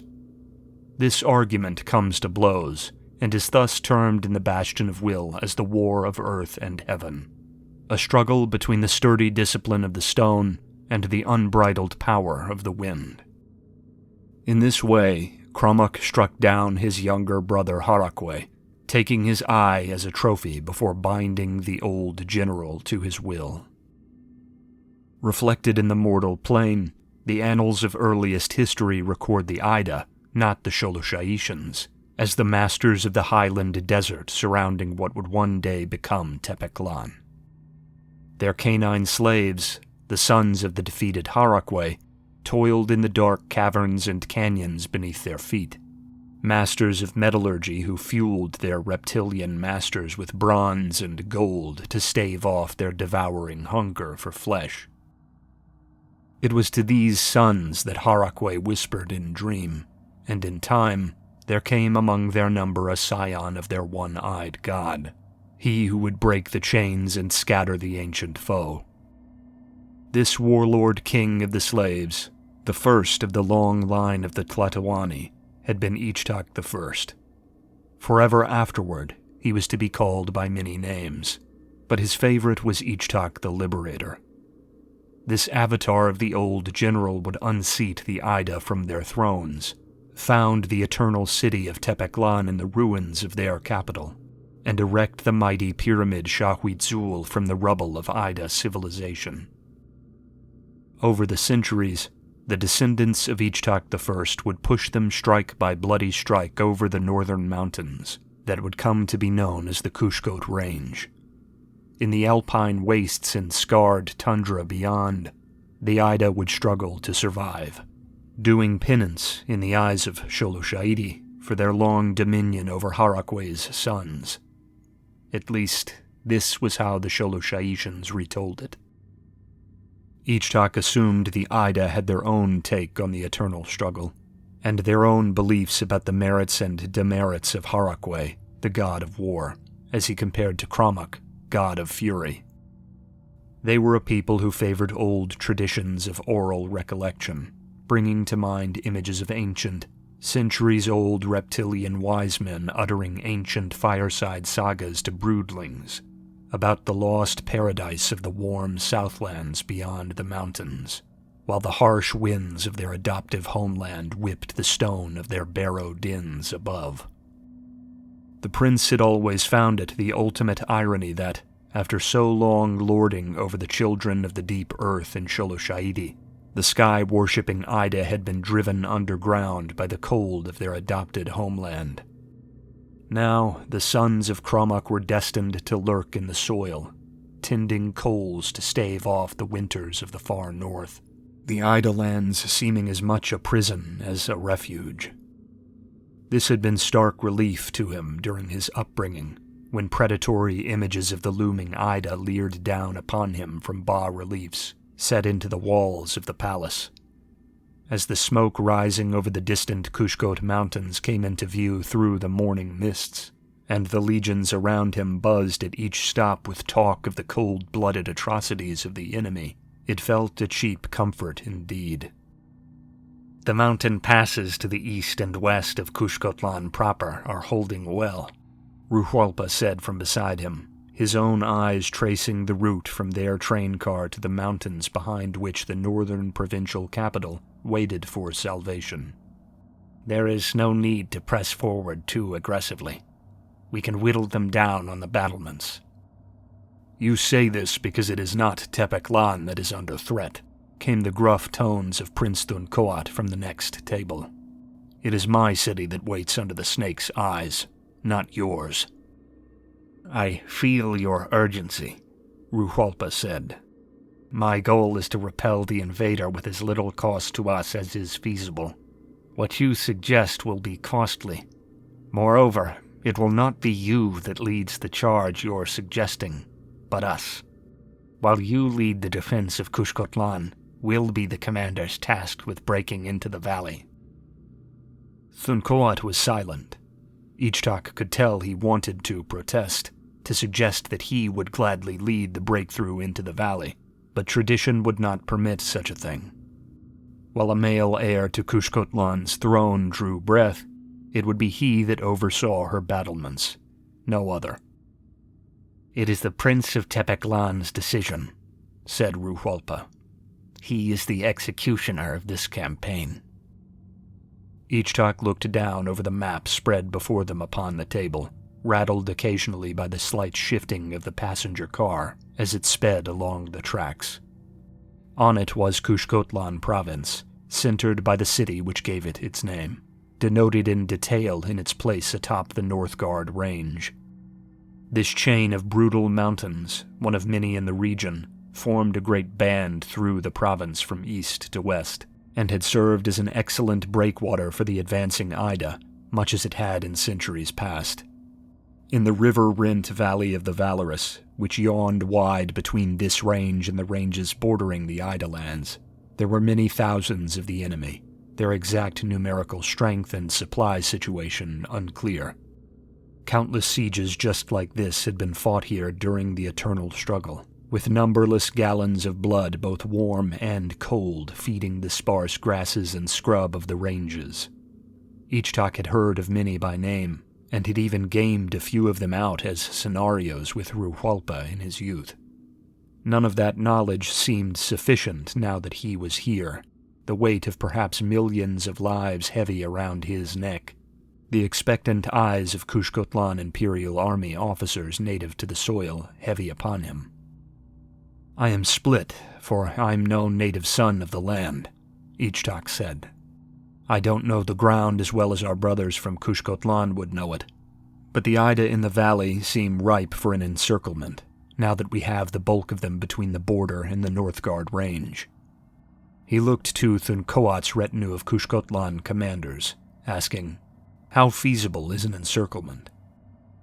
Thuncoat nodded to Legate Matlal, the highest-ranking officer of Kushkotlan's rangers, who said, any combat over harsh ground will be costly, but I know it is feasible. We have the artillery, the advantage in arms, and the better knowledge of the land. If you gird your Ektal with Kushkotlan rangers to show them the way, then we can close the noose around them. There were nods and affirmations from all round the Kushkotlan table, with Thuncoat adding, I may be tied to the city with the provincial Ektal, but there are thousands of Kushkotlan rangers that would gladly pledge their lives to the counteroffensive. You won't be wanting for volunteers. They will be thirsting for vengeance, Matlal agreed. If you grant them the chance, they will take it. There is no dearth of brave men in Kushkotlan. None would dare question the bravery of Kushkotlan, Ruhualpa said. I only advise that we weigh the options. I like the sound of an encirclement. It calls to mind ancient days, when the Empire routed the lizards on the Tepeclan heights. Nothing, however, is as safe a bet as starving the Ida out. They will spoil in the Valley of the Valorous for a month or two, fall ill and grow hungry, and then turn upon each other, as is their way. Then we can drive them back. Thuncoat leaned forward, his gaze locking with Ichtak's. The Tlatoani has called you the avatar of the war god, he said. Think upon what Ichtak the First would do. Think upon what Harakwe would do. The children of the great enemy are on our doorstep. Let us not spit on such an obvious gift by refusing to meet them in battle. It was Coyote, the cohort commander who had met them at the last train junction as an envoy from the city, who spoke then. He had been quiet through the ride, answering only when spoken to, and even then only briefly. The man lamented his distance from his embattled soldiers at the front, and made no secret of it.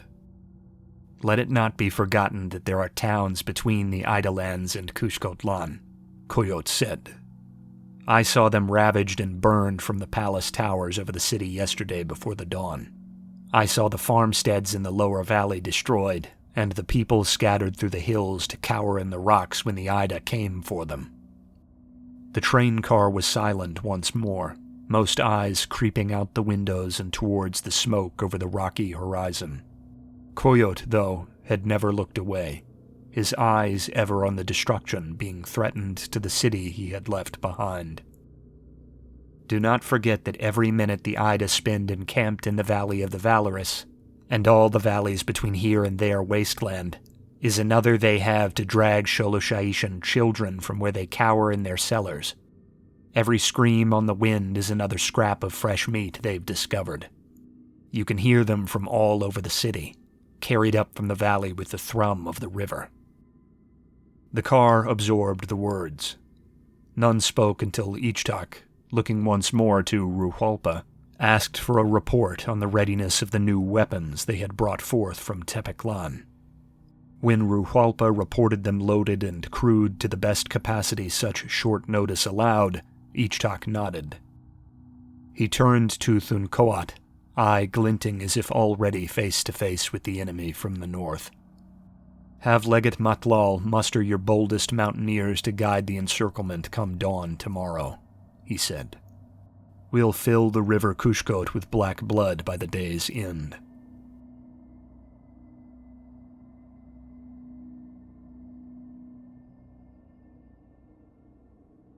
Beneath the Northgard Range, uniformed men astride carts on rails shepherded ammunition and weaponry to and fro, the bustle of this Sholoshaishan ant mound stretching far past sunset and into the night.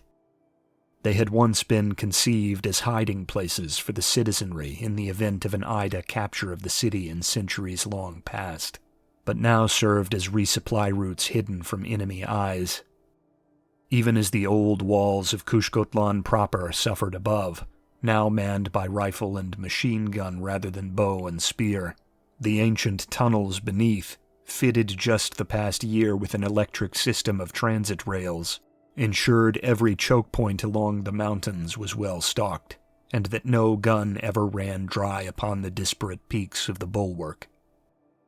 Here, in one of the broad storerooms set into the stone, the Ektal had gathered equipment for tomorrow's muster. Amazing machinations by Tepeklan's Ektal engineers, in conjunction with civilian innovations from the Tlatoani's Industrial Council, had given rise to new and terrible ways of bringing death to the foe, and it was the Tlatoani's hope that they would serve the Sholoshaishan Empire well in soundly routing the savages besieging the north. Ichtak was wrapped in one such creation, his imposing form wreathed in a dark mesh cocoon interwoven with the silk of the fearsome Tokateoti.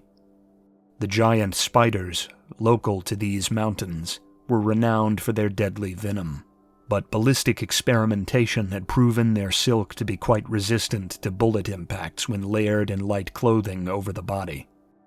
This was backed by padding to better absorb the force of bone-jarring halted rounds, and was to be topped by a heavy suit of well-fitted and sturdy steel plating, reminiscent of the paladins of old Sholoshaidi, but more dense than anything they had worn. Though his mind was filled with thoughts of the battle going on overhead which he would join come morning, Ichtak could not help but be awed by it as his Ektal attendants equipped him, feeling as if he had stepped straight from the panels of a mythic saga writ in stone. Do not mistake the destroyer plate as impenetrable, Ruhalpa told him, observing as the components, crafted specifically for Ichtak's frame, were laid out for their first fitting. The force of a round can still fracture and bruise, and a jagged edge will still slice well enough through the silk cocoon around the joints. I'm sure if we were fighting a better equipped foe, a large enough round would punch through entirely. But even against these savages, you'll need to keep your wits about you. Ichtak did not answer immediately, stepping into the heavy boots of the destroyer plate and watching as the greaves were constructed over his legs, artfully crafted to overlap along the joints without proving too restrictive to his motion. A sawed, snub-nosed shotgun, built for close quarters struggles with the resilient foe, was strapped to the greaves. The cuirass came soon after, wreathing his torso, and when his arms had been covered and the Triskelion-engraved pauldrons had been affixed, Ichtak understood the warning. He felt like he could conquer a city by himself. "Somehow I think the Ida will temper the pride," Ichtak said. "Even nude, a son of the serpent is probably just as durable as this." "You will have many new tools at your side," Ruhualpa assured him. "not to mention the artillery brought up from Tepeclan. Half the valley will be bloody rubble before we set foot there. Be cautious, but always remember that it is you, and not they, who have the weight of an empire behind you. If we must withdraw from the valley, we will replenish in the tunnels and be back stronger the following day," said Ruhualpa, rounding the prince to view him from the front as his helm was prepared. "If they must withdraw, they are finished. This is all they have." The helm was of a durable but articulate construction, enveloping his snout while also enveloping the gorget protecting his neck. At its front, a filter meant to ward against chemical agents was set into the mouth, and at its rear, false metal ears rose in mimicry of his own, pressed flat beneath the armor. Backing this was a crest of rank, the gold and black feathers of the Empire melding with the large feathered crest across his shoulders to mark him out above the other destroyers, seeming to enhance his already considerable height and lend him even more weight. Across his living eye there stretched a lens of protective glass, again more for chemical agents than any prayer of stopping a round or stray chunk of shrapnel. Over the empty socket there had been embedded a glinting orb of solid jade, the all-seeing spectral eye of Harakwe represented in the material plane. This, along with the steel's nearly black finish, gave even Ruhualpa, who had played so vital a role in the design of the armor, pause. "Now that is a sight to behold," Ruhualpa told him. "You look like the Liberator. You need only a weapon to match." Ichtak laughed through the stifling helm, asking, "The shotgun won't do?" "Wait until you lay eyes on it." Ektal attendants produced a long bundle wrapped in a Sholoshaishan banner, its shape leaving no doubts as to what it might contain. Ichtak reached out with gauntleted hands to take the blade, holding its shrouded shape out before him, feeling the weight of its form. He carefully unbound the flag from its charge, handing it off to the Ektal attendants before holding high the makwahwit in its intricate rectangular scabbard of rigid, dark Ida hide. A recreation of the blade of Ichtak I, reimagined by the best smiths and craftsmen in Tepeclan, Ruhualpa beamed. Wreathed with a scabbard of ancient Ida hide, from the age of the Liberator himself. It was of heavy, darkened steel, and as he pulled the weapon from its Ida hide housing, he saw that its toothed blade glittered in the low lantern light of the tunnels. "Edged with diamond and weighted for cutting," Ruhualpa told him. "There is not much the blade cannot break through. Even Ida will fear its bite." Ichtak turned away, slowly moving the blade through the air, arcing it downward or wheeling it around in broad slashes, getting a feel for both the new blade and the suit of armor hanging heavy upon his shoulders. He held it up before his eye for a closer look at the stunning metalwork, noting the old Sholoshaishan script etched into its blade, a favorite line from the Bastion of Will which had been inscribed there. Kith and kinfolk die, and so one dies oneself, Ichtak read aloud. But the deeds of he who thunders shall live forever. You've always liked that passage, said Ruhalpa. I hope I've chosen well. I remember you recited the line as a pup. There's no better line, Ichtak laughed. Ichtak I had silence, his trusted bronze-toothed companion, said Ruhalpa. What will Ichtak VI name his blade? Ichtak looked the weapon over once more, feeling the balance of it at the end of his arm.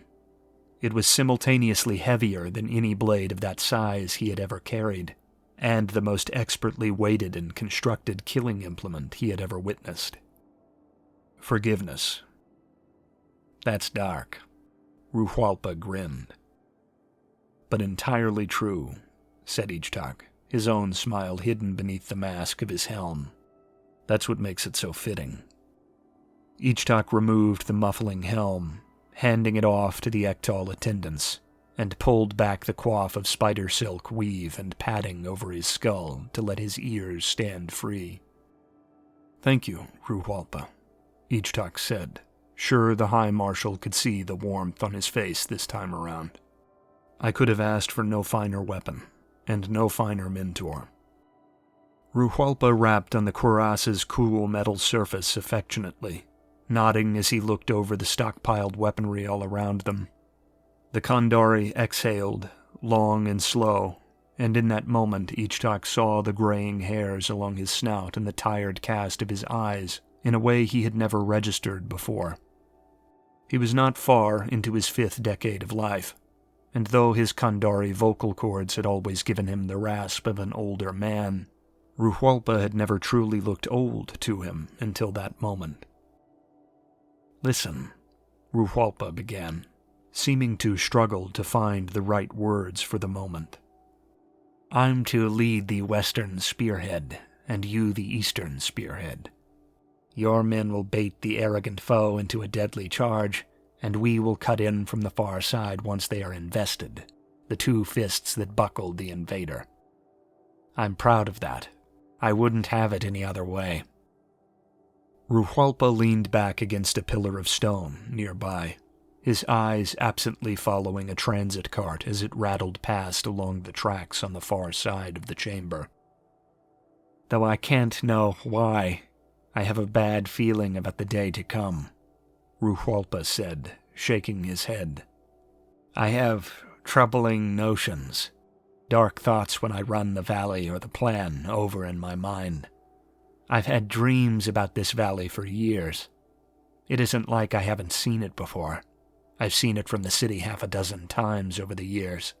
But in my dreams it's always been empty. No villages, no noise from the river, and no traffic on the roads up to Kushkotlan. I'm the only one present, and I'm wandering, looking for something. You, I think, but I never find anything. Just mile after mile of empty slopes and hollows. And now, after a decade of walking through it in sleep, I think I know why I dream of it so often. I don't doubt our ability to succeed, Ruhalpa was quick to add. Nor do I doubt your readiness for the fight. You'll have excellent men of merit to advise your every step, and warriors without peer to stand firm at your sides. You'll have the armaments of Tepeklan's forges to back you. I just can't help but feel that this might be my last charge. Ichtak made to say something, to protest in some vague, shapeless way, but Ruhalpa cut him off, pressing on with the urgency of the doomed. You have many challenges ahead of you. You've lived a challenged life thus far, it's safe to say, rockier than most in the royal houses of Sholoshaidi could have expected. But you have the makings of a great ruler within you, Ichtak. I've always said so. But the most grueling challenges by far are ahead of you. Ruhalpa turned back to face him, his eyes holding Ichtak fast. There is word among Ektal intelligence that the industrialists advising your mother, the ones on her council, are up to something, Ruhualpa told him. They cannot decide what as of yet, and now is not the time to dive into speculation. But they might have been partly responsible for the breaches at the border that allowed this to happen. Harakwe knows why. I have not let this leak to anyone. I have kept it close so that I can have all the facts at hand if the time comes to act. All Ichtak could think about in that moment was Setiawan and his warning about the Inquisition. He raced to square it with what he was being told, but the more Ruhualpa spoke, the less possible that seemed. If I do not make the edge of the valley to meet you, there will be a jostle for command of the Ektal, Ruhualpa told him. In the wake of this battle, the title of High Marshal will be in the limelight, the focus of all the Ektal's soldiery. Do not let that distract you. The Ektal is loyal to only one thing, regardless of the man who leads it, and that's the royal house of Tepeklan. He leaned in, grasping Ichtak's shoulder through its carapace of metal, saying, Do not forget that there is a network loyal to you, made up of all my closest soldiery, a soldiery far more powerful than any moneyed magnate. Use it. Find out who did this, who weakened the border. The old soldier leaned back, his eye finding the tracks once more. Ichtak, lost in thoughts of Setiawan, was swept back up in the now when, eventually, the pensive Ruhualpa broke the silence again. Her Highness is a magnificent Tlatoani, but she, as most regents, is a Tlatoani of peace, Ruhualpa mused. A reformer and industrializer. She has forged a remarkable administrative machine for the homeland. She seems confident it can crush our foes abroad with soft power alone, given time. But much as I trust her motivations, I fear, Harakwe forgive my arrogance, that she may be blind to serpents in her own halls. Perhaps you were right about her. I have always been the aggressor in her council, the one pushing her to live up to her forebears by using the legions they built, said Ruhualpa. He gritted his teeth, baring them in a silent snarl of frustration before finishing. I need to know that you will sniff out the real foe when the dust is settled if I cannot. Someone must be the voice for offensive action when mine falls quiet. Ichtak grasped Ruhualpa's shoulder. If I'm alive the day after tomorrow, I'll be rooting for the treachery with every spare moment Harakwe sees fit to give me, Ichtak said, attempting a smile despite the dark, yawning gravity of the conversation. I had no doubt, Ruhualpa said, nodding. Never one bit. They stood there as long into the night as the approaching battle allowed before retreating to find what sleep they could. The shells, food, and fuel rumbled by, and the anticipation of the day to come was made the more bearable by their shared company.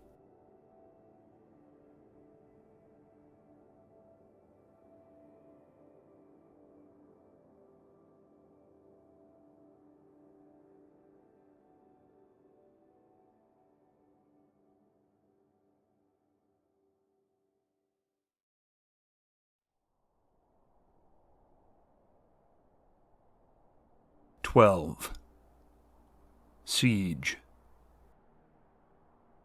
Ektal Destroyer was an old title.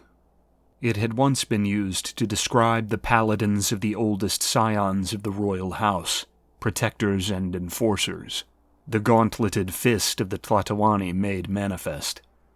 Now they were reborn. In the dour shade of the canyon, the light of the rising sun only just beginning to creep down to their position above the valley. 1,000 of the finest Ektal legionnaires in Tepeklan, clad in destroyer plate, knelt to receive consecration. Like legends plucked from children's storybooks, they lived once more, a full Sholosha'ishan cohort of knightly guardians to guide Ichtak VI into battle. Behind them, hushed by the gravity of the coming storm, thousands of Tepeklan, Ektal, and Kushkotlan army units choked the canyon, the mountaineer rangers among their ranks stalking the tightly packed lines, barking orders and making speeches. Ichtak lowered his head, allowing the hooded Akoat, now serving as one of the chaplains to the cohort, to draw the sign of the Triskelion upon his clean scalp in sacrificial blood drawn from the priest's own palm. What little stubble had crept back to hint at the tuft of hair that dwelt between Sholosha'ishan ears since the Flower War had been shorn away in anticipation of the coming battle, as was tradition. All around them, similar scenes were mirrored with the other destroyers, chaplains murmuring mantras over their charges, invoking the Eye of Harakwe over those who were to lead the charge. Before them, a garrisoned gate of concrete and reinforced steel towered, the bottomless ammunition stockpiles of its heavy machine gun emplacements, long ago having scattered any Ida intent on trying the confined pass. Parked in single file, sputtering smoke and rumbling like mighty monsters of living steel, their tracked transports awaited them in its shadow, ready to thrust down into the reptilian horde. Ichtak's eye bored through the barrier, imagining the slaughter that awaited him past those stalwart doors, breaking this stare only to give his priestly friend a nod of acknowledgment before he departed. Ektal couriers, the last before the assault, ran through the lines as the priests dispersed, delivering a last round of hurried missives and late letters from the capital. One, bearing a single slip of paper no larger than his hand, handed it off to the prince with a salute before heading on his way. He cracked it open, finding it unsigned but needing no elaboration save that of the flowing script of the little poem. Ichtak bundled the piece away with care, tucking it into the collar of his coif to rest against his neck before he slid the padded hood up over his skull, the helm soon to follow. To his left and right, hand-chosen comrades in the ranks did the same, Shoshot, Tishak, Pochtli, and Pokoat among them. Dulled photographs and crumpled papers found hideaways as helms fell to obscure their faces, with chemical filter and steel hiding any empathy to be found there. "You are the moonrise in answer to my sunsets," he quoted in silence to himself. He liked that.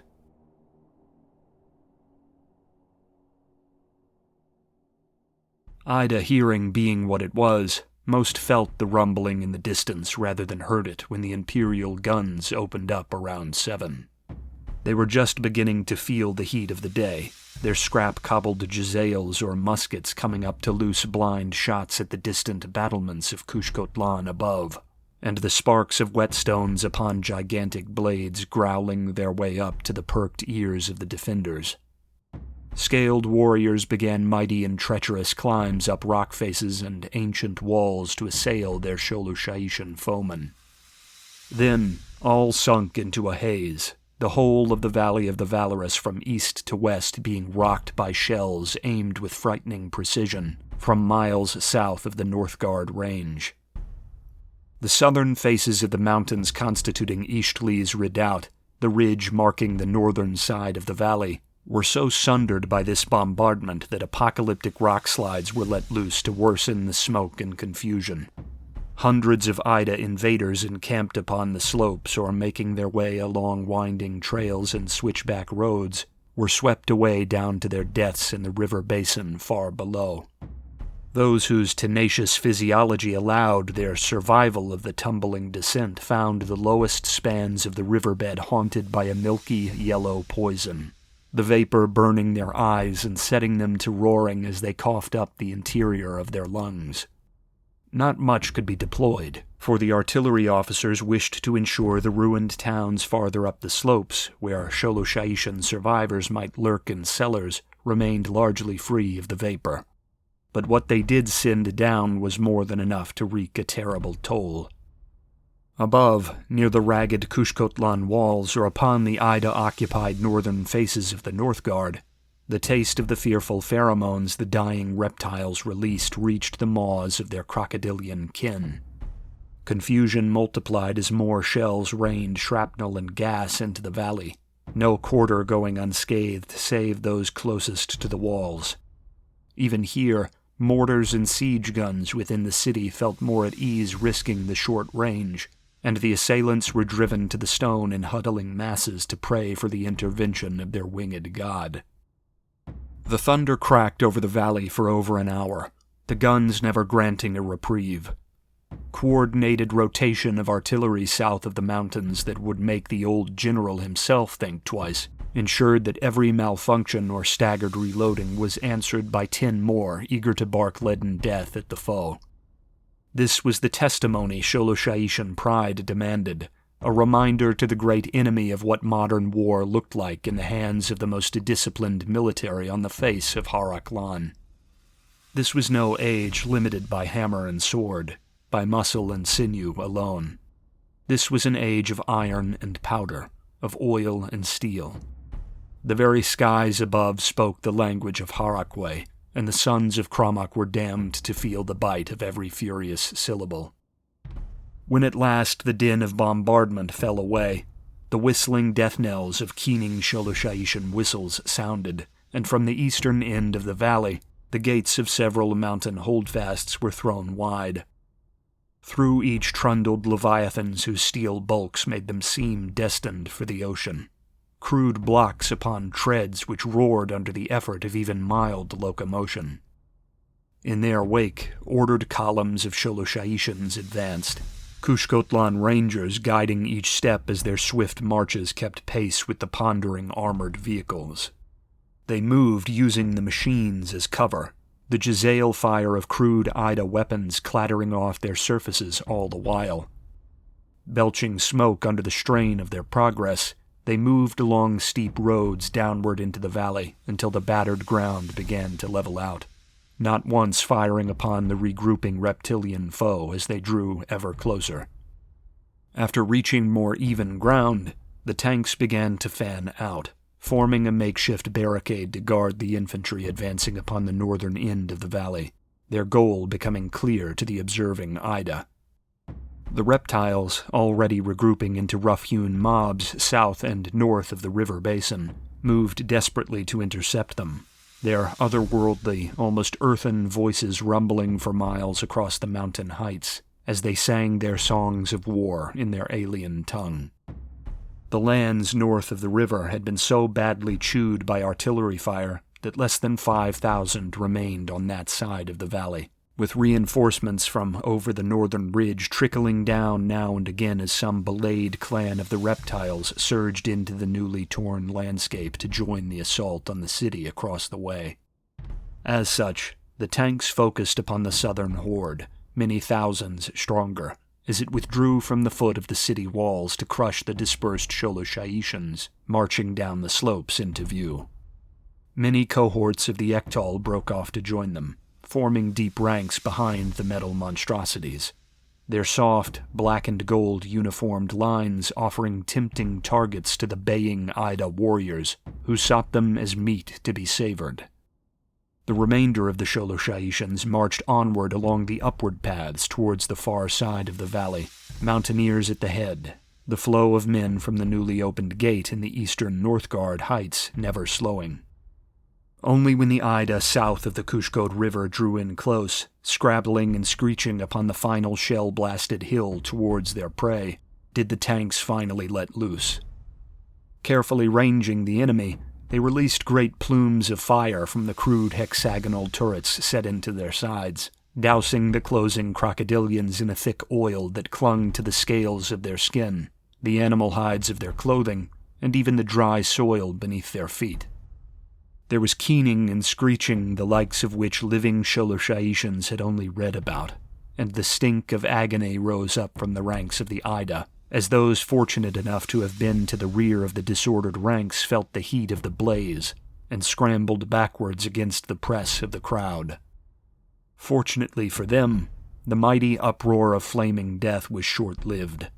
The inefficiency of the new and terrible weaponry on Sholosha'iti's tanks meant the flaming turrets spent their payload in less than a minute's sustained firing. Rapidly, the clinging oil burned itself out in the dirt and flesh, leaving the whole of the slope a tar-blackened, ashen waste choked by the smoke of spent fires and the charred meat of the dying. Brave as any of their kindred, the Ida were not deterred. The second the threat was ended, they wordlessly rallied, bellowed songs and roared oaths, bringing them up half a dozen slopes in droves towards the face of the enemy once more. Swords, hammers, and spent jezails turned clubs raised high. They broke through the haze in a gnashing wave. From the 20 tanks standing between the reptiles and their primary target, the clatter of joints in motion sounded as their armored faces fell away, unleashing the answer to the Ida's ground-shaking advance. Ichtak led his men from the cramped confines of his clattering tank in an ordered jog, fast taking stock of the Ida-clogged slope before him. As the front ranks of armored destroyers took their places, planting tall and interlocked tower shields in the dirt to blunt the force of the impact they all knew to be imminent, second ranks armed with pump-action heavy-gauge shotguns formed behind, ready to tear into the reptilian despoilers the second they came close enough to the first rank. 200 stomped forth from the tanks in all, their number just enough to span the space between the sheer rock slope to their left and the cliff plummeting towards the gash-shrouded river below to their right. At many other choke points across the valley, the scene was the same, but the slope Ichtak had chosen for his stand was the broadest, and boasted the greatest number of tanks and armored Ektal. It proved a tempting target for the blood-hungry foe. Behind the destroyers, the unarmored Ektal infantry to the rear of the tanks slipped through to add weight to the ranks, adding their rifles to the bristling Sholoshaishan fortress. Heavy weapons teams clambered up onto the vehicles, setting up machine gun nests atop them. Even the crews of the tanks, their main purpose spent, slipped rifle barrels through the firing ports in the hulls to rake the great enemy. Ichtak was blind to the coordination on display behind him from the front rank, shield braced with his left shoulder and diamond-edged forgiveness gleaming in his right hand. Single eye honed on the rushing Ida through the slat cut into the towering barrier. Blade raised high above the gathered destroyers, the Sholoshaishans waited, watching as the crocodilian giants drew closer. As they came back within 100 yards, Ichtak's sword fell, wordlessly unleashing the torrent of fire from behind. Machine guns thumped from atop their makeshift emplacements on the stalled tanks, and hollow-point shotgun slugs were fired blind over the shield tops by the second rank, only the heaviest of rounds proving any assurance against so durable a foe. It was the first time most of the Tepeklan natives in the Ektal ranks had ever seen an Ida. Larger to a man than the Sholoshaishans they charged, the biggest of the Ida were over twice the height of their canine opponents.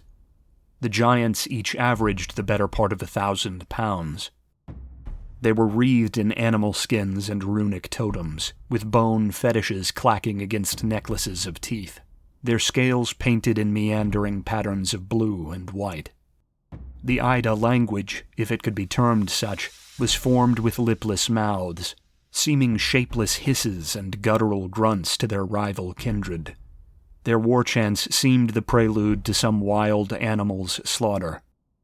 Testifying to the courage and hardiness instilled in young Sholoshaishans by their brutal martial upbringings, not one faltered in the forward line, teeth bared beneath stone-faced helms for the bloodbath to come. What was to follow was ancient. The armaments of the Sholoshaishans might have been new, but their actions dated all the way back to those employed by Ichtak I during his liberation of Tepeklan.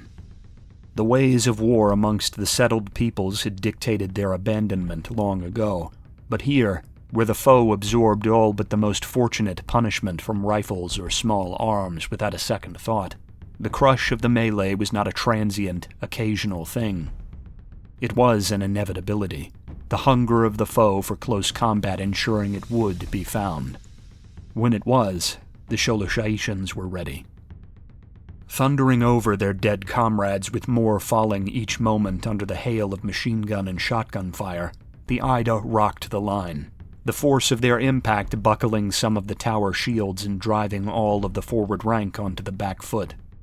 The armored second rank caught them, placing their shoulders into their comrades and pressing back, the 1,000 and more unarmored Ektal behind them doing the same. The combined strength of the makeshift phalanx tossed back the loosely packed Ida rabble, knocking many onto their backs and sending those behind them stumbling away to catch their balance and regroup. Shotguns in the second rank roared once more, coming back up to harry the foe from slats in the shield wall, leaving yet more of the scaled raiders broken on the rocky ground. "Brace!" Ichtak shouted, the bellow likely lost on most under the shattering clamor of the battle. Those that didn't hear fell into order after seeing the Ida on the approach once more, the shotgunners drawing back in preparation to shore up the forward line. Again the reptiles were hurled back, testing the strength of Sholosha'idi, and again the shotguns raked their ranks. Shields buckled, and Sholosha'ishan arms broke under the strain.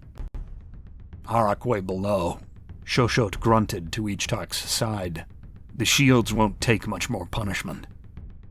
Crashing home a third time, the Ida had grown furious, their towering frames sending clawed arms clutching rabid over the shield wall, some tossing heavy stones or spent jezzails as projectiles into the unarmored Sholosha'ishan ranks at the rear. One fell claw plucked Ichtak's old comrade Pochtli from the forward line as its owner was repulsed, sending the warrior up over the shields to tumble after the gnashing foe, one of many who suffered such a fate. Their screams as the reptiles fell upon them were washed with the never-ending thrum of machine guns to the rear. Pokoat, to his credit, did not break ranks to follow in the vain hope of saving his twin, holding firm both their shields until a shotgunner could hand off his weapon to the men behind and rush forward to brace the vacant position. Ichtak grit his teeth in anticipation, knowing the battered line did not have many repulses left in it. The madness of interwoven, confused melee was soon to follow. Then, above the din of scream and shot, the shrill shriek of Sholosha'ishan whistles echoed across the valley to his covered ears, and he allowed himself a grin.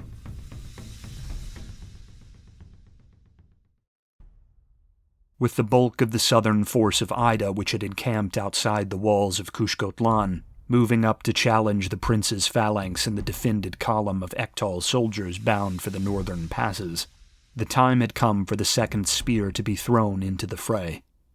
In answer to the eastern offensive, the western passes through the Northgard Range were thrown wide in kind, and through them, thousands more Sholosha'ishans poured into the valley. Mimicking the path of the prior units in the east, they hugged the western ring of the valley and pressed forth to threaten the Ida's only points of exit, along the northern wall. What few hundred Ida remained on the western edge of the valley rallied to oppose them, and did significant damage when battle was joined, for there were no destroyers or tanks to halt the fury of their momentum.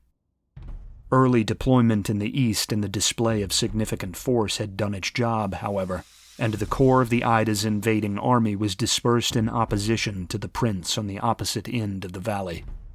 The Ektal in the west held, slowly repulsing the Ida with shotguns and massed rifle fire, deploying sandbag machine gun emplacements with practiced speed as all further reinforcements diverged, and marched for the northern passes. On the southern side of the river, with almost all the Ida having withdrawn from the walls and the bulk of the reptile force now trapped in the southern half of the valley, victory could be scented upon the air. 2 full Sholosha'ishan legions of the imperial army native to the province, and a 3rd legion of provincial Ektal under the command of Prince Thunkoat, each 19,000 strong, poured from the formerly besieged city to harass them from behind as the cold-blooded foe desperately tried to prevent the encirclement. They mopped up what few survivors had clambered their way free from the rocky, gas-choked river basin below, before pressing for the eastern valley, their eyes upon the thousands of Ida attempting to clear the slope of the emplaced destroyers.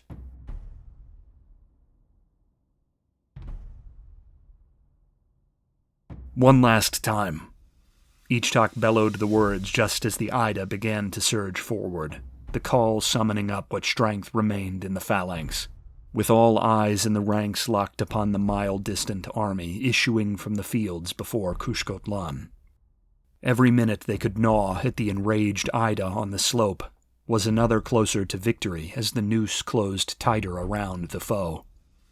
Another crashing of the scaled wave upon the steel-clad shore sounded, the defenders battered and exhausted, but the line held. The thrust of massed Sholoshaishan bodies against shields pushed the equally exhausted Ida back on their heels one final time. Their hulking crocodilian forms slumped and jittery with the day's exertion. This time, though, the canines followed them back, the Tlatoani-to-be leading the way. Forgiveness held high as the destroyers flung down their shields and followed a final volley of shotgun fire into the foe. Exhausted as Ichtak was, the appearance of Thunkoat and the distant forms of Ruhualpa's western push succeeding on the opposite end of the valley breathed a new vigor into him. As the brutally sharp teeth of his new blade found the fleshy neck of one of his towering foes, the weapon's wide swing nearly ripping the thing's massive head from its shoulders, he sensed the same surge of realization in the rest of the ranks. They tossed every shred of adrenaline-born strength they had into the struggle, knowing the end must be in sight. Blades and clubs so heavy a Sholoshaishan would struggle to even lift them were the Ida weapon of choice. Cumbersome but deadly, they could dent and maim even through the destroyer plate if they were swung home hard enough, and such a thing was easy for an Ida. Their canine foe had to dodge or deflect rather than parry or absorb the hits, a task made all the more difficult by the morass of dead atop which they fought. Struggling upon the mounded corpses the Ida had already left spent upon the slope, the ground was rough and treacherous, and it made every move into a potentially deadly mistake. Amidst all this, Ichtak found himself thriving once more.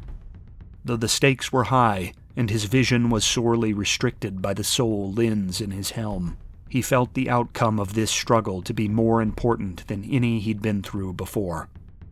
Those stakes didn't stop him from focusing on the next move of the leg or swing of the blade. If anything, they helped. All that existed was his limited field of vision through that helm, the whistling doom of weapons through the smoky air, and the sputtering voices of the dying. The prince cut through another Ida's stomach after it overinvested, throwing a powerful jab using its Jezzail fixed with a massive bayonet which missed the mark. Dark innards spilling loose through scales now painted black with sheeting blood, it fell face first into the gore and dirt to clutch at its spilled viscera. Ichtak ended it with a hard overhand blow before pushing deeper into the fray, his companions at his side. Shoshot was large, especially within his destroyer plate, and Tishak was nimble and dangerous despite the added weight. Pokoat, playing out his rage at the loss of the twin whose body lay mauled somewhere in the mire beneath them, screamed and slaughtered with a wild animal's ferocity. Their wild Ida foes, only just recovering from the surprise of the sudden counteroffensive, bit and clawed as often as they struck with weapons, and the close choke of the combat was filled with the thump of severed limbs and tails. It was Ichtak, though, imposing beyond measure in the crest of gold and black feathers that marked his command, that drew the most grueling challengers.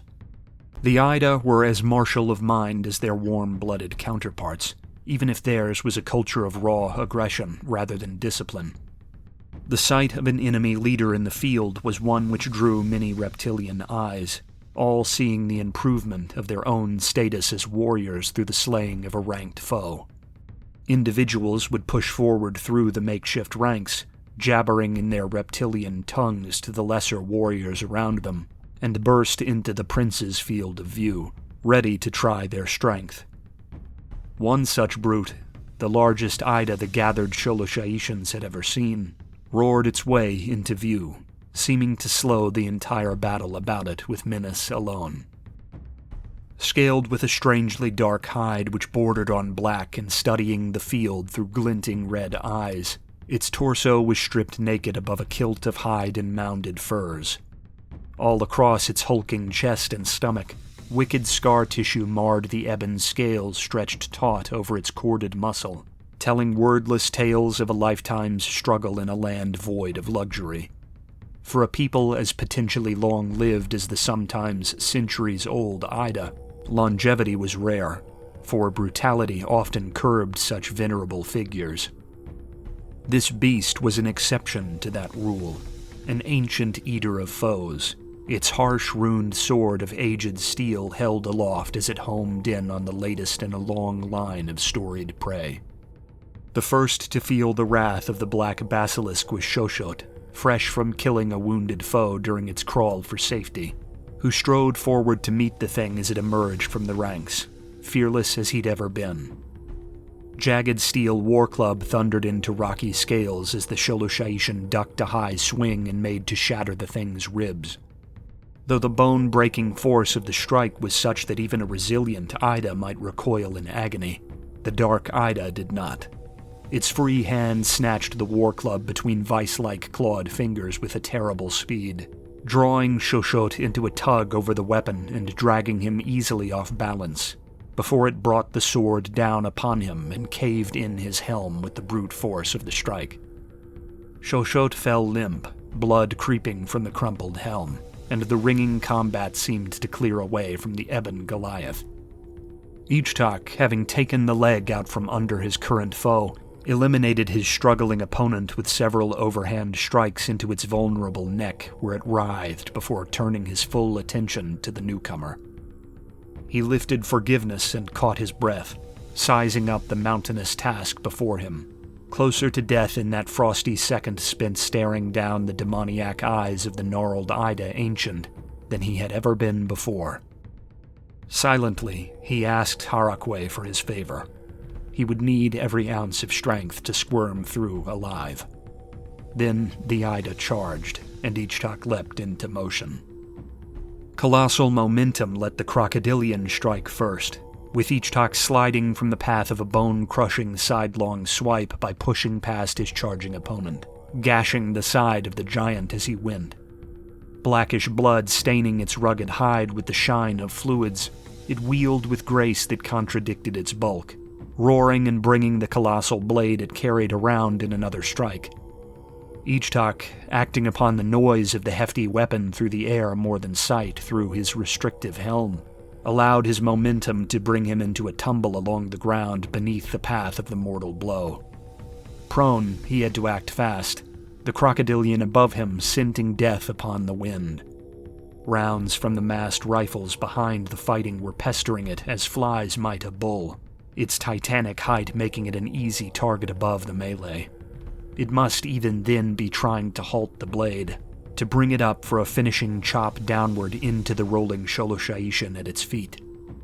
Instead, its flesh caught the canine's sword a second time, reeling as Ichtak came seamlessly up into a crouch just to the beast's side, and planted forgiveness in its ankle, using his full weight to rip the teeth of the black blade through the hardy flesh and sinew as he lunged from the Ida's view.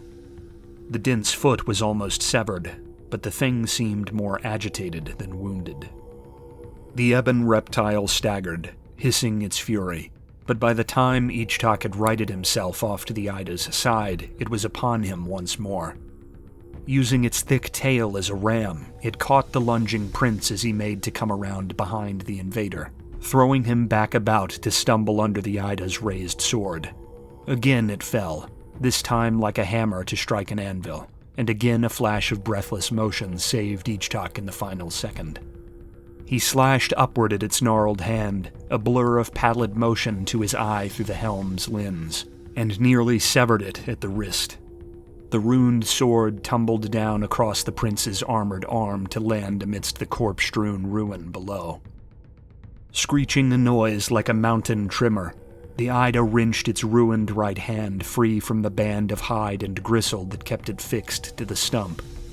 It threw the hand aside as if the wound were little more than an irritant. Ichtak was taken aback as it hurled itself forward, bowling him over beneath 1,000 pounds of muscle, seeming intent on crushing the life from him within his casque of steel and spider silk. He battered its back in a frenzied rush with his sword, drawing blood from many minor wounds, but lost hold of forgiveness when his back hit the uneven ground, jarring him as the Ida righted itself and began to pummel him with both its living hand and its rent, bleeding wrist. Ichtak was dazed, breathless after the impact, his head ringing with the unbelievably powerful strikes pounding his helm and cuirass. If not for the thick, bullet-resistant gorget of silk mesh and padding beneath its metal shell, the prince's neck would have shattered under the force of the blows. His ears, even pressed firm against his skull by the padded coif, rang with the noise of the impacts against the metal, making him wrench his eyes shut against the tumult. Rapidly, so quickly it was more impulse than cogent thought, he ran through his options, his hand blindly grasping for the hilt of his lost blade and coming up empty each time. Then he remembered the sawed-off shotgun along his thigh. Every fiber of his left arm ached at the awkward angle as he wrenched the thing free, screaming out under the weight of the armor and the occasional errant strike of the Ida atop him. The black basilisk grasped his helm in its sprawling hand then, and began to lift him up and slam his head back into the bloody stone beneath his frayed and broken crest of rank. Ichtak was blind, probing with the mouth of the snub-nosed shotgun, hoping his aim was well placed. Then he fired, the crack of the shot seeming ear-shattering to him, and the force of the awkward one-handed discharge dislocating his wrist. Buckling with a jolt of surprised agony, it let go and rolled off the Sholoshaishan, grasping at the torn hole below its ribcage. From the middle of its back, a fist-sized hole where the hollow-point slug had exited stared like the Reaper's eye, giving Ichtak a glimpse of the beast's doom before it rolled over, still kicking and clawing at a foe which was no longer beneath it. Ichtak rose, senseless and stumbling like some reanimated corpse. His vision was hazy. His armor was dinted and soaked in blood both black and scarlet. His concussed head throbbing, he found in the haze the blade for which he had been searching. He dropped the shotgun, Makwahwit coming up to his side in his functional right hand, and approached the thrashing Ida, wary of its blind wriggling. He planted a steel-cloaked boot on its lower jaw, pinning the top of its head to the earth, and swung as if splitting wood for its neck.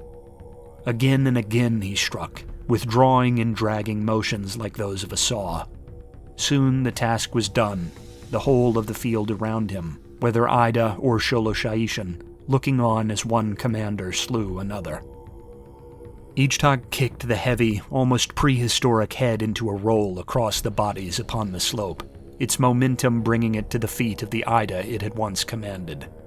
Manic energy was still playing through its severed nerves, with teeth gnashing absently and red eyes dancing in their sockets. Then, as if the light had been sucked from his vision, he tumbled, almost falling over before catching himself, his head thrumming worse and worse with the aftermath of the beating he had taken. Only now, his rage spent, did he truly feel it, and he worried he might not be able to stand under the weight of his own armor. He didn't need to. The destroyers rallied around him in his moment of weakness, Tishak and Pokoat foremost among them, yelling as battle was joined once again. Ichtak was shuffled with care through the lines to the relative safety of the tanks, where he was dropped against their metal hulls, drifting in and out of awareness. The prince saw none of the spectacle as the 1,000 and more surviving Ida caught between his Ektal and the advancing host of Kushkotlan below were torn to pieces. As the Ektal milling around him called for medical aid, he would ask for Ruhualpa's condition, telling the worried soldiers leaning over him to look for the valley's western edge and tell him what they saw. Finally, he fell unconscious, nodding off almost peacefully, as if drifting into sleep.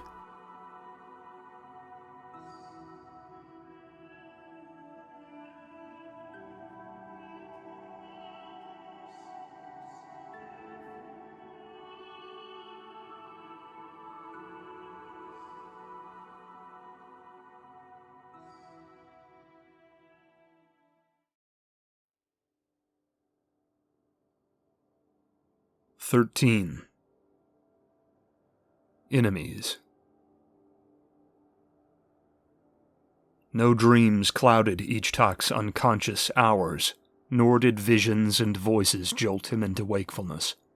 His memory was of lying in the shade of the tanks beneath the thudding thunder of machine guns, mumbling to his Ektal charges before waking groggy and battered in a Kushkotlan hospital bed, entirely aware of the fiery waves rushing over him every time he made to shift his upper body. His head swam, his shoulders felt bruised beyond measure, and his neck cried out each time he craned his eye around to drink in his surroundings. The silent ward all around him was not empty, hosting many Sholoshaishans injured in the breaking of the siege. Seeing the sigils of Kushkotlan's royal crest on the walls, he assumed the battle had been won, but he didn't have to wonder long. A voice reached his ears as a familiar figure rounded the edge of the curtained division obscuring the beds to either side. "You're hard to keep down," Tishak said, his friend fast pulling the small stool beside the bed up to take a seat. "Need something to drink?"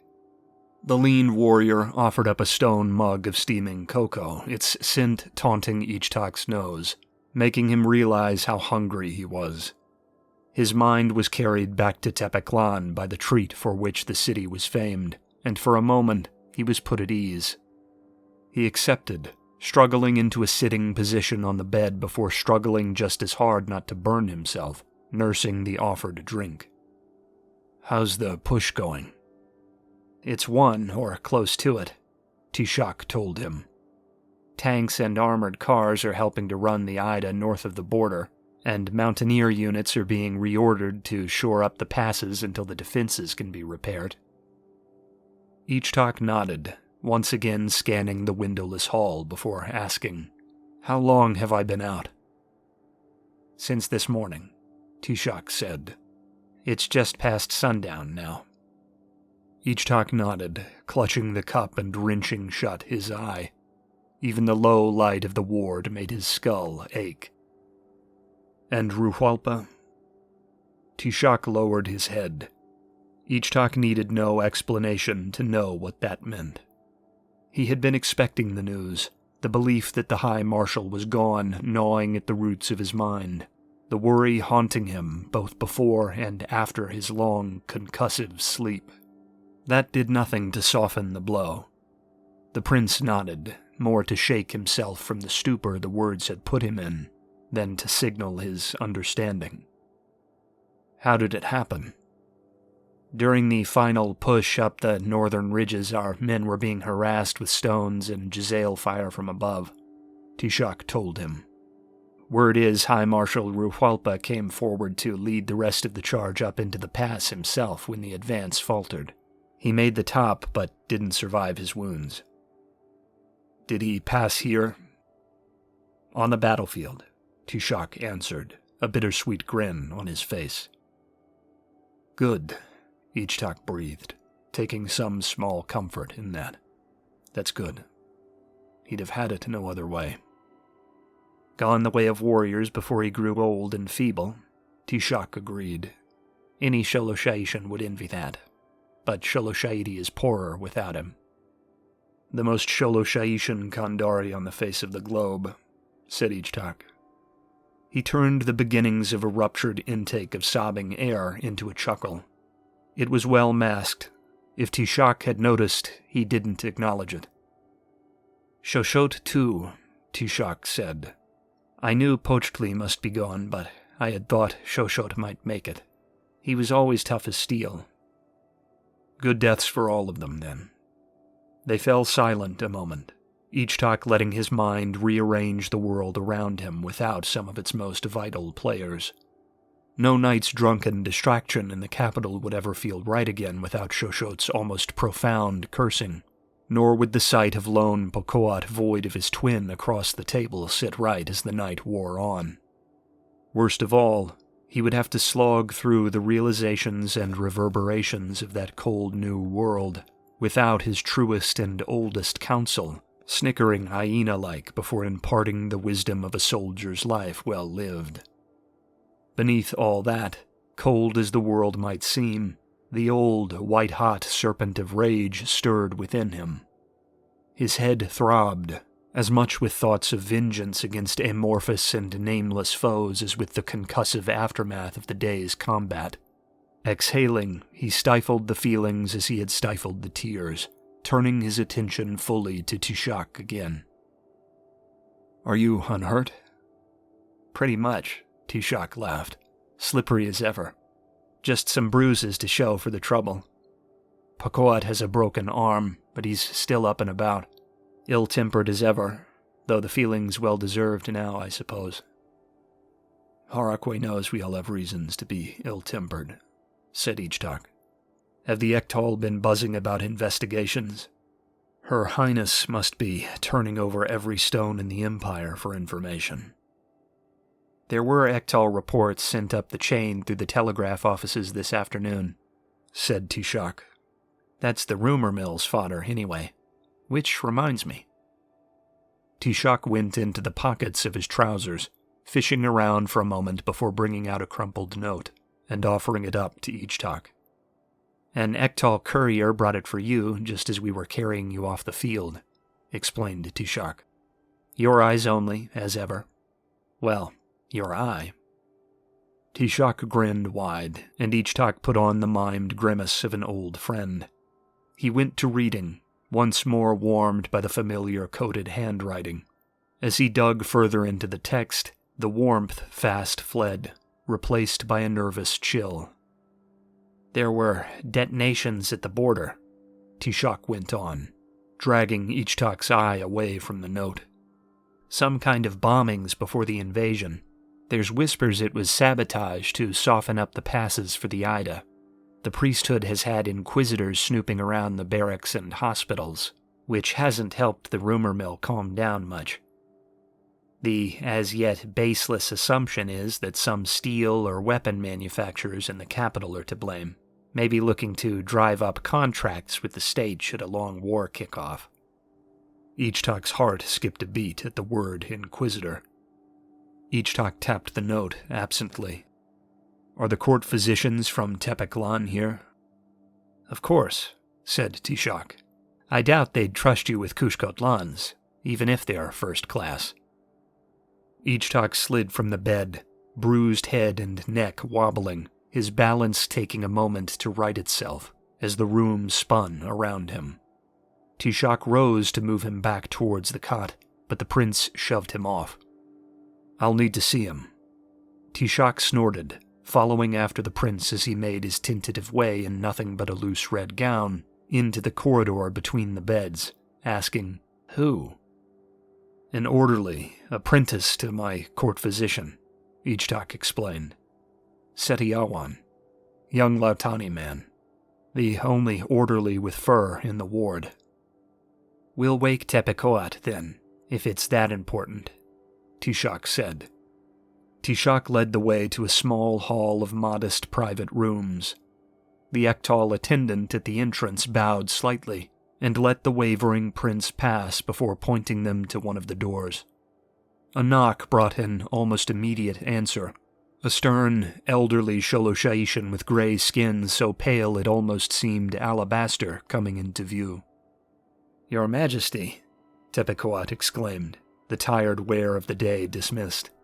"I'm glad to see you awake, but you should really be in bed. You've done enough to earn the rest." "Where is Setiawan?" Tepecoat paused, eyes narrowing, saying, "The Inquisition came by early in the afternoon asking questions. I believe they have him now. I supposed it was something to do with all the odd happenings at the border." Ichtak's heart thrummed, exacerbating for a moment the spinning tension in his skull. He swayed slightly, but righted himself, unwilling to budge. "His quarters?"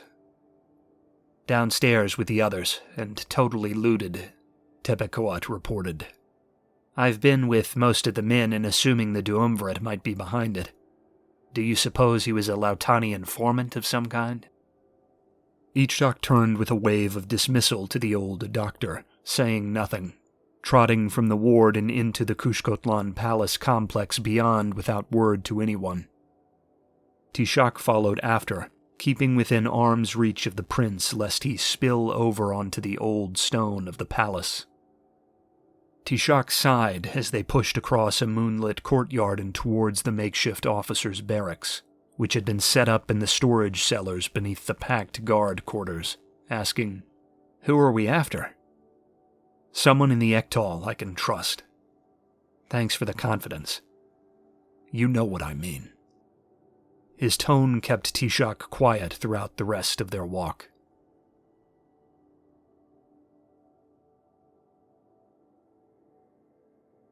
"I expected you'd come knocking eventually, Your Highness," Ektal Legate Tlaloc told him. "I just didn't expect it so soon." Tlaloc shut the door to his small chamber, a rough-hewn stone space which was likely little more than a cupboard before the Ida incursion had brought the armies of the wider empire north to aid Kushkotlan. Tishak had been left to sit outside, a move which Ichtak knew must grate upon him, but he needed the legate to feel at ease, alone with a member of Tepeklan's royal house, who doubled as an old companion. "It eats at me what happened to Ruhualpa," Tlaloc told him, taking a seat at the foot of his simple bed and offering Ichtak the lone chair. "I always figured it would be the big war that took him one day." Tlaloc did not need to explain what he meant by big war. The phrase had become so common among the Sholosha'ishan officer corps that it had trickled down into the common parlance of the martial nation. "Ida are Harakwe's oldest foes," said Ichtak.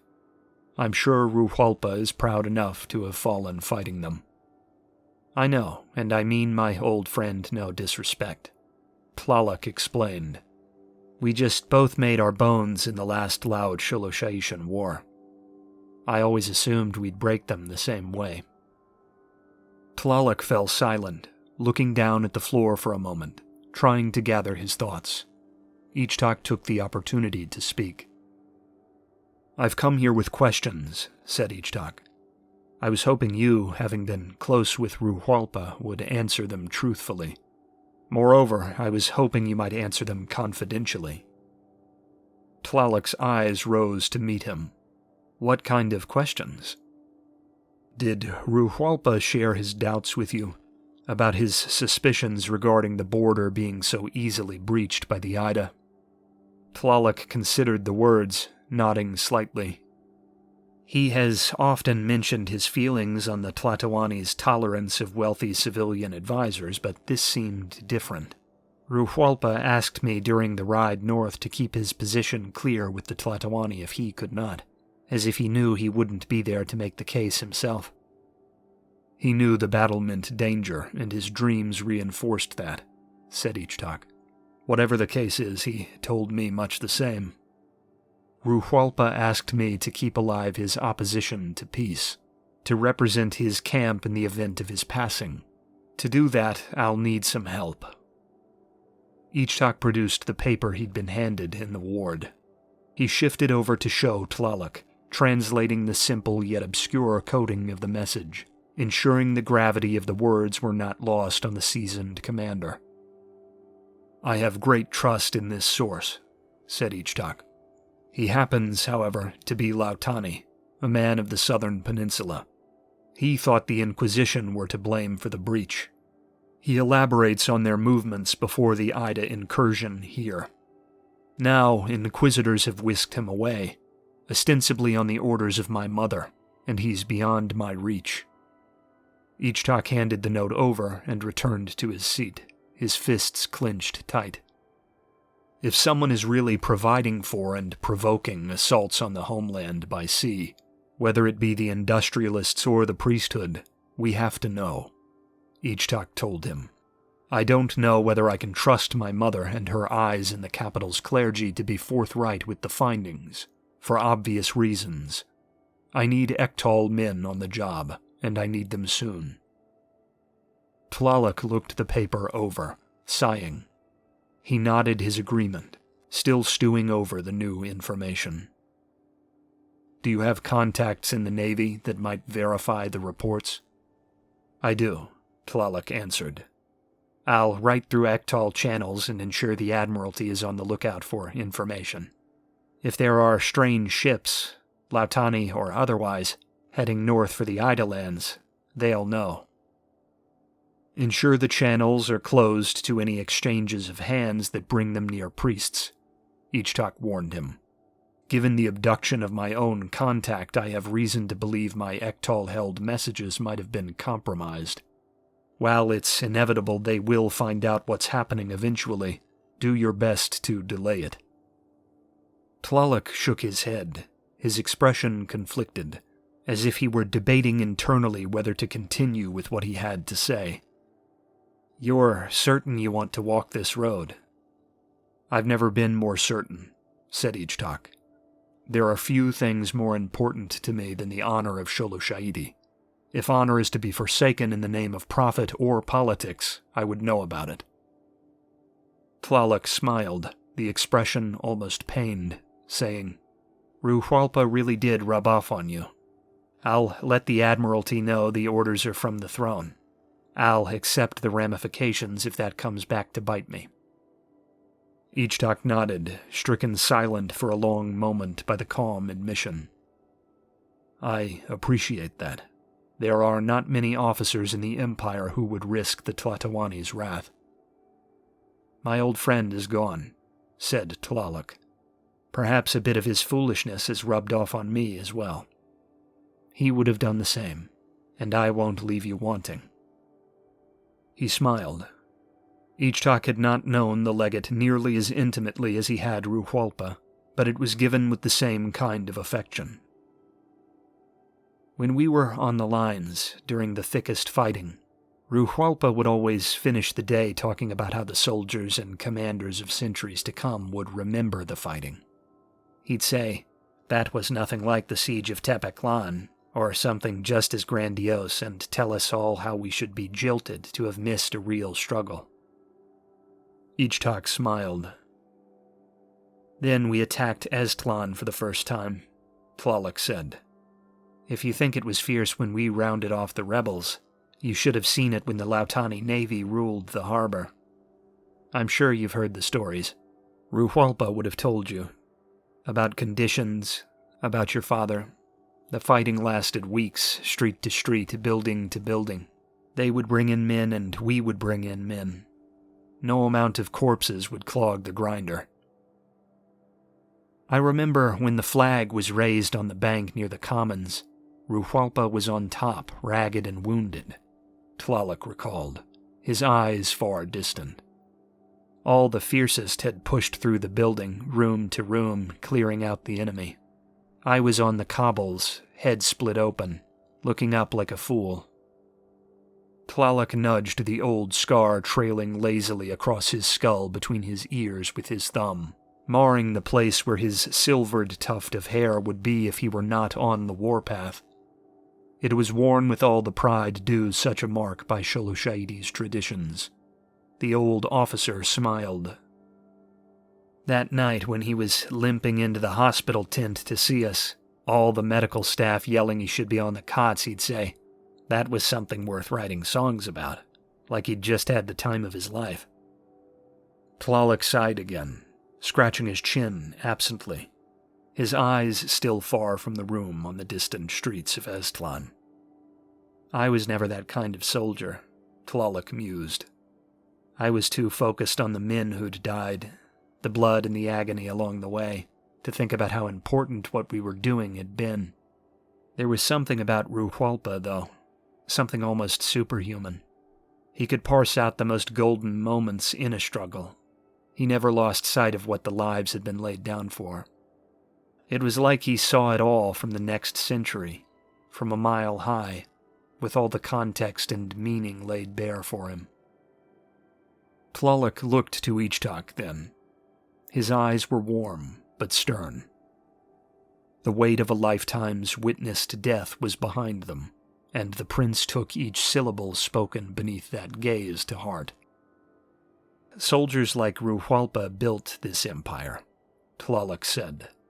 They gave blood for it every step of the way, never asking whether the gains were worth the price. He would have said that was because of the tradition, the love of your home, the honor of your faith. I would contend the price is worthy precisely because of men like that. Tlaloc's eyes were distant, but he did not allow emotion to take hold of him. You have a duty to him and everyone like him, Tlaloc said. If we find that some domestic body is responsible for this, and Her Highness either issued the order or stood by after its unveiling, then what honor can we say we did their memories? What honor does that leave the thousands dead outside these walls? Ichtak sat in silence, absorbing what had been said, almost hesitant to follow in the footsteps of such heavy words. "Harakwe take me if I don't live up to them, then," said Ichtak. Tlaloc nodded, a faint grin on his face. "Ruhualpa trusted you," Tlaloc said. "Loved you, even. Proud in the way a father would be to see you in the destroyer plate yesterday." Ichtak was stricken hard by that, harder than he had anticipated. It was all he could do to remain stone-faced before the old officer, returning his smile. "You had his trust, so you have my trust." "I'll remember it," said Ichtak, clasping his offered hand.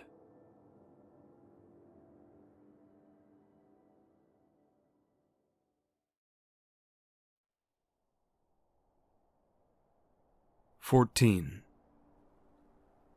Reunion. Sleep brought the prince little comfort after plans had been settled with Tlaloc. Ichtak had woken early despite his late night, his unease tenacious, so unrelenting it drove him from bed despite the languid pain which seemed to well up behind his eye sockets with each step across the cool stone floor. Kushkotlan's palace was empty, void of life in the pre-dawn hours save the occasional guard posted to the halls. The imposing scale and shadow of Sholosha'ishan architecture combined with his unfamiliarity to imbue the place with a foreboding mood. His harried thoughts filled each alcove or darkened doorway with leering presences. Ichtak could not turn back, though. Imagined presences breathed into life by his hazy vision and the shadows of ancient masonry were nothing compared to the scenes which waited for him behind the veil of sleep. When at last he reached his destination in the moonlit courtyard, not far outside the stairway down into the tombs of Kushkotlan's royal line, the lone Ektal palace guard standing vigil at the door bowed his snout for the stone and waved Tepeklan's prince into the small, candlelit chamber he sought. Here, in an intricate stone hut decorated with carven script pulled from the pages of the Bastion of Will, the fallen of that royal house were prepared for their eternal rest.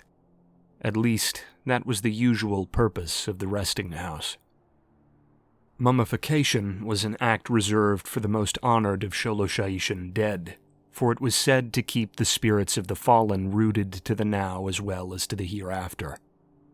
While a fallen warrior of the line would be cast into the cenotes of his homeland to rejoin his maker on the fields of fire and war below the earth, those who might be needed to influence generations yet to be born would be bound between worlds, preserved to rest bodily in the great vaults of the honored dead, such as the vault of Sholotlan beneath Tepeklan. This was considered to be a great honor, but was also seen to be an arduous sentence for the fallen. Their spirits, ever wandering the great manse of mythic tunnels between the fields of fire and war and the world of the living, wound back and forth to both embrace their eternity below and help their descendants above. But the ability to commune was vital enough that all accepted the burden. The man Ichtak had come to see had not agreed to such an arduous honor, but he prayed his orders to the Kushkotlan royals had not been cruelly selfish, and that the officer would understand the necessity of his actions. Upon the slab before Ichtak rested a mummy, but it was no Sholosha'ishan king or queen that stared with shrouded, eyeless sockets into the flickering light dancing across the ceiling above them. This was his first public act of rebellion. Given what he was considering, it was likely only the initial step upon a long and treacherous journey. Ichtak was now past the point of caution, embarked upon a path that might see his death. Testament to that journey, and perhaps his greatest comfort while he walked it, was to be the carefully preserved body of Ruhualpa, the High Marshal's old loud Sholosha'ishan War-era revolver and Kandari-fashioned saber resting at his sides. As the heavy door shut behind Ichtak, he sank to his knees.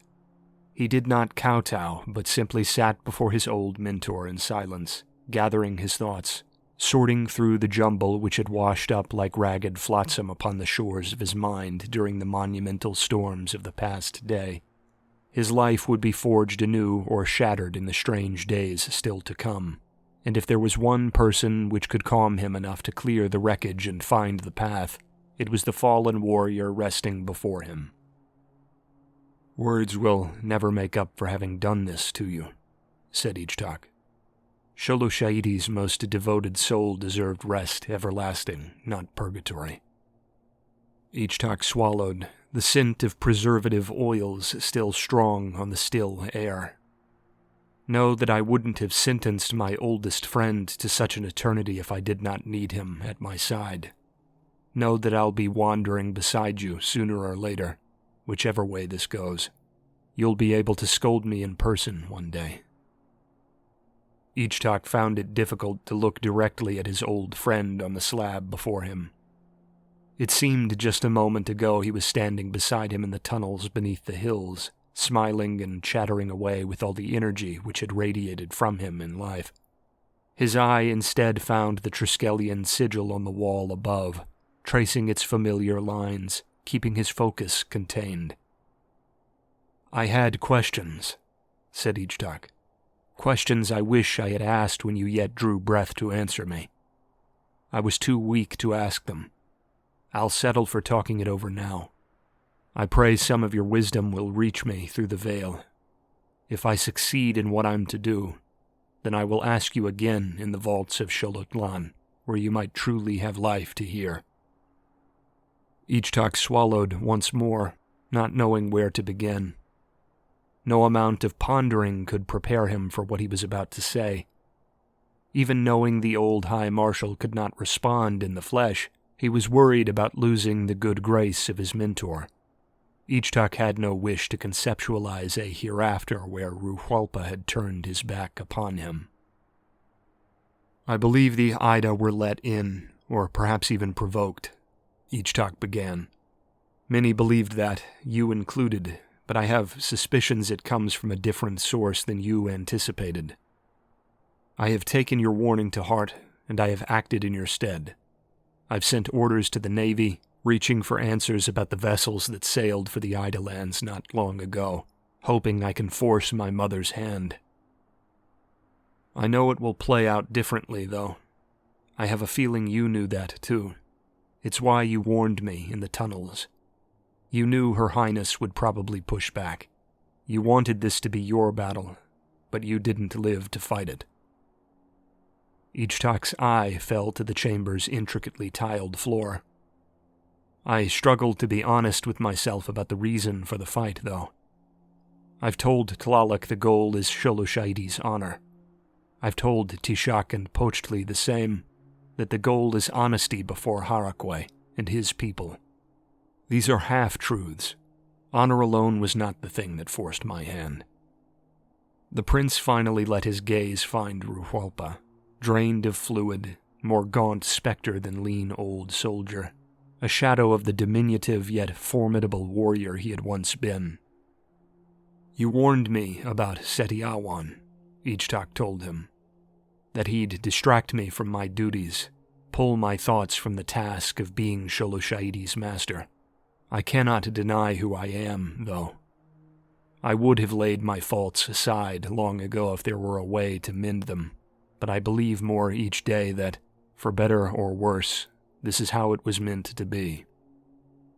Ichtak sighed, wishing Ruhualpa were here in life to fill the silence. "It is selfish individualism, the indulgence of the drunkard in his liquor. I recognize this. But if I am to preside over a war the likes of which this country has never seen, then I will need something to fight it for. Something tangible. Something that is mine. Ichtak could almost imagine the marshal's protest, and went for the retort. I can hear your voice saying that it is my people I fight for, that it's my God for which I bleed. I would counter that these are the things for which I'll die. The din of battle, Ichtak said, the excitement and the horror, I thrive in it because it's an escape. It prevents thoughts of home, where the eyes of my ancestors haunt my sleep as often as they inspire my hand. Life for a moment is simple, stripped of questions, bare down to its bones. I know my friends and I know my foes. I know my cause and I know my enemies. I could die there quite happily, I think, sword in hand, never to worry about the world of peace again. Ichtak nodded to himself, building up the courage for the push to come. But I cannot die yet, he said. Not if Sholosha'idi is to endure. I owe her everything. The philosophy I love, the food that welcomes me home from battle, the words of poetry written in the language I adore. I owe her more than I can offer her. If I am to trust myself not to let go, to trust myself to live up to the plan I believe Harakwe has set out for our people, I need more. I need something to drag me through to the next day, to keep me walking down the path that will set this world right until it is my time to leave it. He can never be what I want him to be. No one outside my inner circle can ever be allowed to know. The mask of the Tlatoani must be maintained, so that every Sholosha'ishan might see themselves behind the veil of their emperor. But I will save Setiawan if I can. Ichtak reached out a hand, gently touching the black-dyed linen wrappings which cloaked Ruhwalpa, brushing his shoulder through the fabric. I cannot know every facet of what Harakwe wants, said Ichtak.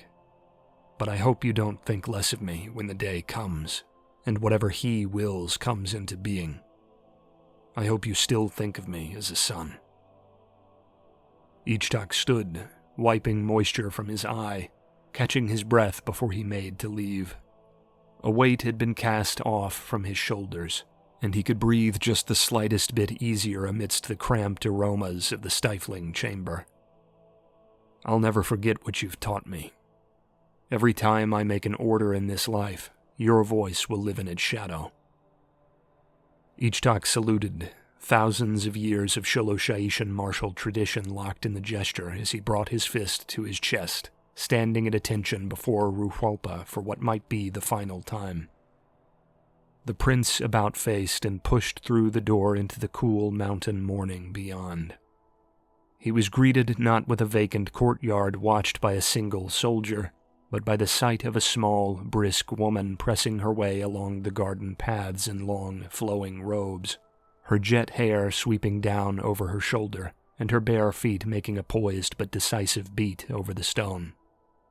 When she turned her head to see who had entered the sulking light of the misty dawn, she turned off her path and made a line for him. Ichtak's heart leapt, her face unmistakable, wincing internally in expectation of the haranguing of a lifetime. Ichtak VI, she said, voice deeper than her frame would imply, graceful and powerful. I was just walking to the wards to find you. Princess Xochitl Kushkotishko looked exhausted, her face speaking to days spent awake and on her feet, but it didn't detract from the beauty for which she was famed.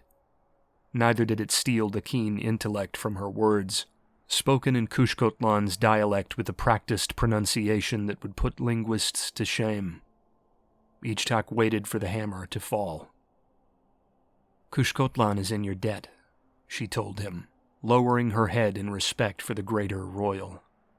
You can't know how much your commitment to the encirclement plan means to the people of this province. Ichtak, fresh off his confession to Ruhwalpa, was reeling. The prince didn't know what to say, standing without words, a rare occurrence for one as talkative as he. I've been hearing stories through the night of children pulled from storm shelters in the northern valleys and families reunited in the wake of the army's push to the border. Words can't describe how much that means to the city. Thuncoat is with them still. I'm sure he'd say the same if he were here to see you. She smiled. It was the staid, nervous smile of a friend turned stranger, but it was genuine, and it thawed some of the ice holding Ichtak's tongue in his throat. I felt it would be wrong to ignore the counsel of the natives of Kushkotlan, Ichtak told her, returning the expression. The province has cohort commander Koyot and Prince Thuncoat to thank first and foremost. I'm honored Tepeklan's Ektal could be here to fight alongside them. And they are honored to have fought beside you, said Shochit, bowing again. She took a moment to observe the building behind him, then shook her head, backing away a step. I apologize, she told him. Ruhualpa Merakanchi. Kushkotlan owes him a great debt as well. I'm sorry. I know he was close to you. Ichtak nodded, the wound too raw in that moment to allow conversation. Shochit averted her eyes, considering for a moment, then met his gaze again. I know you are leaving for the coast today, Shochit said, keeping her voice low. Whispers around the palace say your path might put you on a course for clashes with the Tlatoani and Tepeklan. Shochit placed a hand on his arm. It was a comfort, despite the awkward history between them. Kushkotlan has your corner, she told him. You have made more friends than enemies in this empire. Don't ever feel like you're walking alone. Shochit bowed her head 2 final times, once to Ichtak and once in respect for the closed chamber behind him. Then she left the prince to his thoughts, and he took a seat to watch the multicolored sky break into morning above.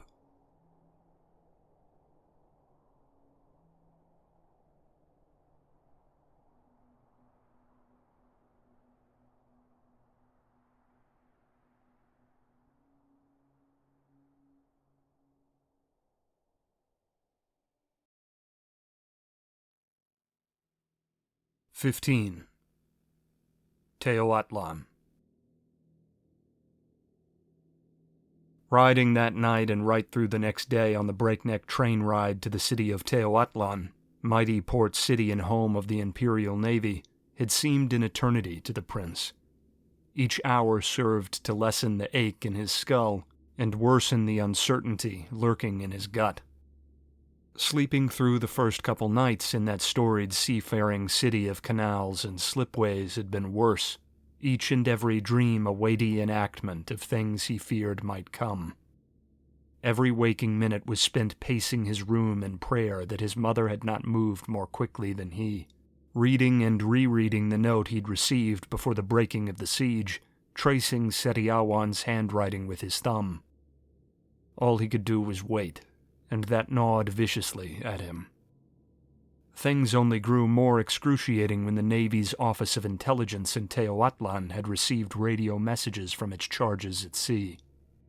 Ichtak, already conscious of how it must look for the Crown Prince of Sholoshayidi to suddenly be nowhere in sight, while the dying coals of battle still simmered south of the border with the Ida lands, was forced to hole up in his chambers for the whole of the morning, in order that his presence remain a secret.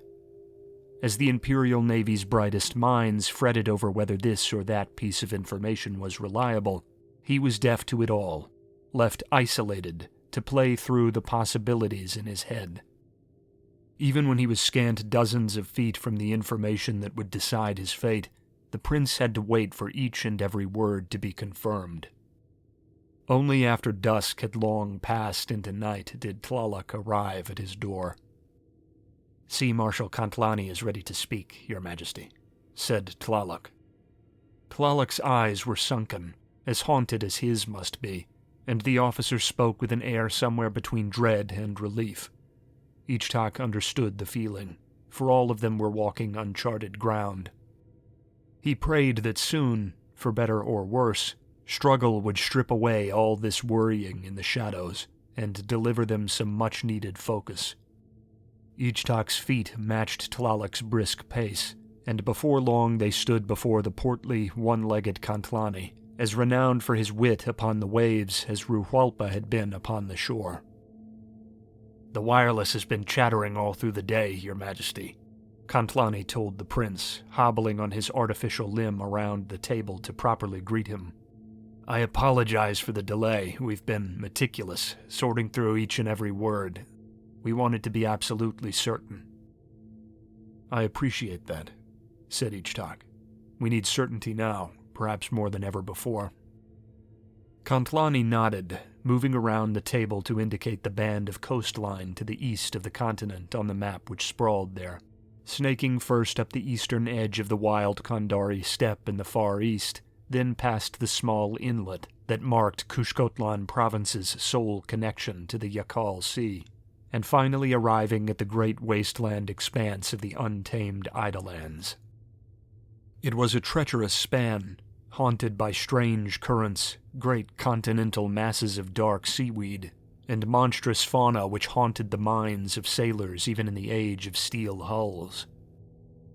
There were odd reports of traffic in the Yakal Sea even before the Ida incursion, Kantlani explained. "We knew they were not our ships, small craft, civilian, of foreign make, almost certainly Lautani. They were spotted by radar in shoreline forts on the Kushkotlan cliffs starting about a month ago. I moved ships around to some of the strategic harbors cut into the cliffs, just to be safe," said Kantlani, pointing out 2 small naval installations carved into Kushkotlan's short stretch of forbidding coast. "I waited for word from on high to intervene, though. Worries like this seem minor right up until they very suddenly don't, you understand. It's a shame I didn't risk it sooner." Ichtak nodded, saying, "I had reports which said similar things, but the information was too tenuous to take before the Tlatoani.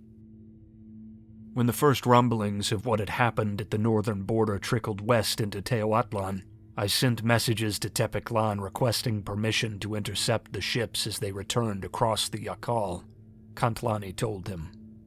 "I must admit, though, I took the liberty of sending out boarding parties before I heard a response." "A wise move," Ichtak said, nodding. "It turned out to be, fortunately," said Kantlani. "We've been hearing back from the interceptors all through the past few days, but the most interesting finds were wired just this morning." Tapping the map just north of the Kandari coast, Kantlani silenced the already ordered room of officers, the prince and the assorted admirals and officials, waiting with bated breath for what would follow. There were 9 small ships, Lautani vessels, built for speed. They were marked as if they'd hailed from the Isles, at least. We halted them, boarded them, and found every single one of them was crewed by mixed crews of Sholoshaishans and Lautani from Estlan province, not foreign sailors from the Duumvirate. The crews of both vessels breached cyanide capsules they'd been supplied with when they were rounded up on deck, but it soon became evident they'd all been with the Inquisition, some of them quite highly ranked. I understand the boarding parties found triplanes and a fair stock of weaponry on the ships, along with signs they'd been operating some kind of strikes into the Idalands during the week or so they spent anchored off the coast. Kantlani shook his head, moving his hand north to indicate a position farther out into the sea. Just an hour later, we found another, larger ship, this one a scrap steamer of Kandari mercenaries heading south. They fought the boarding party. All of the Easterners were slain. Our men found a large haul of scrap metal, probably pilfered during a landing in the Idalands. Kantlani brought his narrowed amber eyes up to meet Ichtak's. Nearly half the haul was a slew of spent gas canisters, reeking, recently emptied. They had been painted with a manufactory seal from the Lautani archipelago, but the tops had the serial numbers of Tepeclan factories on them. We can't be sure yet, but we think they held chlorine gas. Given what we'd heard Kushkotlan was reporting from the front lines, we knew we'd stumbled on something important. Tlaloc stepped up then, handing Ichtak a transcribed telegram. From Legate Koyot, by way of the Ektal contingent guarding Kushkotlan, Tlaloc explained. The city has become wary of clergy sent north from the capital. His mountaineers have reported strange things being fetched from beyond the lines. They've found sappers' tunnels, far too small for Ida, used to collapse the border forts in the passes from below. They were crawling with inquisitors sweeping for information when they arrived. Strange for the Inquisition to operate where military intelligence would usually be the better bet, Kantlani mused. Strange indeed, Ichtak muttered. These men have cargo they won't allow the Kushkotlan legionaries or Ektal to see, yes? Yes, Your Majesty, Tlaloc answered. They bear the seal of the Tlatoani. The message he held told him all he needed to know. Inquisitorial secrecy was part and parcel of their operations anywhere in the Empire, but it was the intercepted Ida runners speaking of retribution that solidified his path. I need rangers from the mountaineer units to try and slip into the Ida lands at once, Ichtak told Tlaloc, turning to face him. Confirm these Ida reports of gassed barrow dens. Put Legate Koyot on the job. I'm sure he's ready to put his new promotion to the test.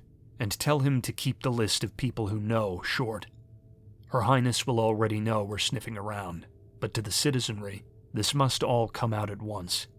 No half measures on secrecy. Tlaloc saluted, clinched his fist to his chest, and left the room for the communications tower, ready to relay the orders. Thank you, Sea Marshal, said Ichtak, nodding to first the Master of the Navy and then the gathered officers around him. You've done the Empire proud. Whatever comes, know that I'll remember that. Sea Marshal Kantlani was not wholly in the know, but the day's events likely told the wise old sailor enough to infer what must be about to unfold. It was rare in these staid, civil days, an event which had not been experienced for centuries, but if the news worried the old commander, he did not let it show. Our honor, my lord, Kantlani returned, saluting before bowing low. The gathered naval staff followed suit, Ichtak returning the salutes before wheeling to leave the room. The prince made for his quarters, stopping only to order his train car be silently made ready to depart for the capital at the first word from the mountaineers. Then, Ichtak reclined on the bed, obsessively checking and rechecking the notes which had sparked this whole expedition, preparing for one final agonizing wait.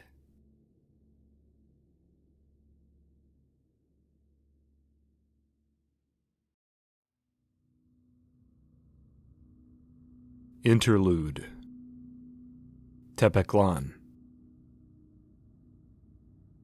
Ichtak VI's entry into Tepeklan was just as grandiose as his entry in the wake of Estlan.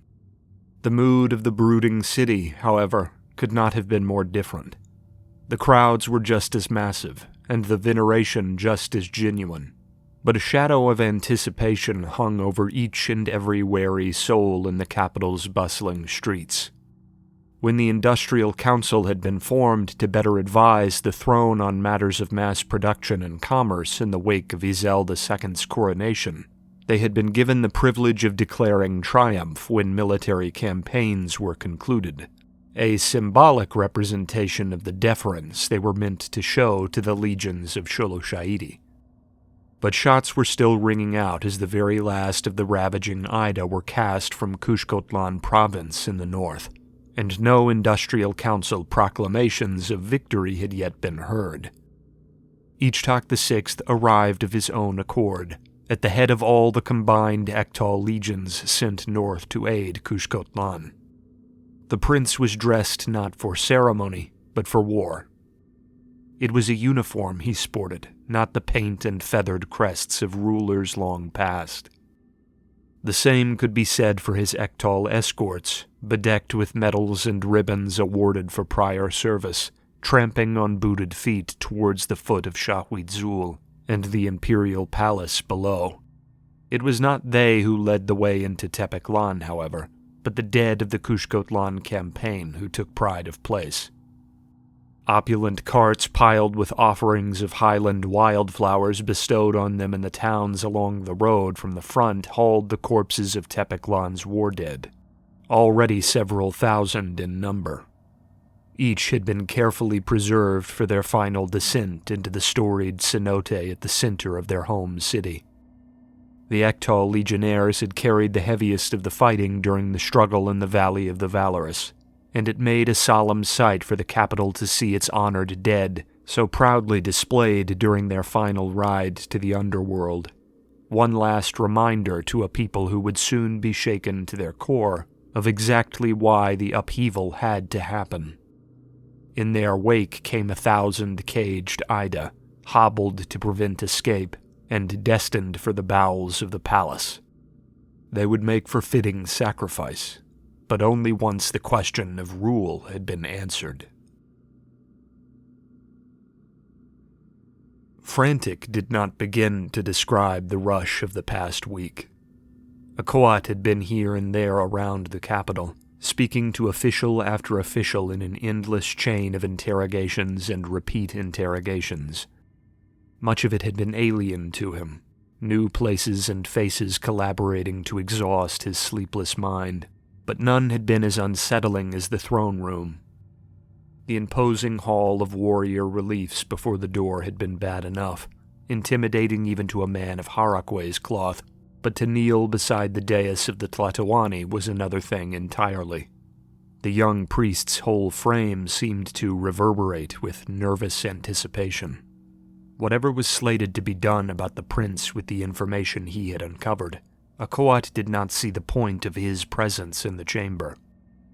The entire purpose of the posting he'd received from the Inquisition last year was to remain unassuming, to gain access any other priest of Shahwitzul would never be able to gain. To bring him in now destroyed any prayer of future usefulness that might have remained after his conspicuous absence in the wake of the fighting in Kushkotlan. Her Highness almost certainly needed him here. Otherwise, she would not have called for him. But each minute spent waiting in silence for the man they all knew was coming made Akoat ever more certain he was more a slab of raw meat to bait the tiger than a tool to curtail it.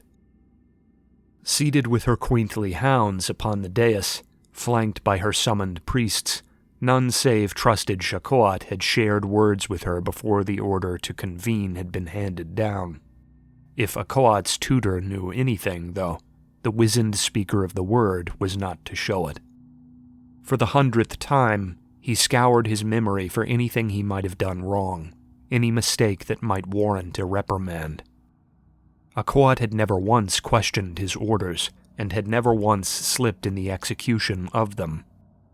Letters had been intercepted, the clergy had been able to puzzle out the cipher used to write them, and Akoat's hand had always been the avenue by which the Ektal misplaced a royal missive for an hour or two. From that concealed pocket in the greatcoat, all this had been made possible. It had been the young aspirant Akoat, not venerable Shakoat, who pitched that the old escape tunnel behind the Prince's Hall of Remembrance be expanded during his absence in Estlan province, hoping to peer in upon his most private thoughts during Ichtak's solemn self-reflection before the eyes of his ancestors. Never had he imagined that Ichtak would bring the object of his lust into their sight, but he had not let the incident go unreported. Even if Ichtak had felt the weight of Eternity's eye too heavily to actually do anything in his meditation chamber, Akoat had seen more than enough.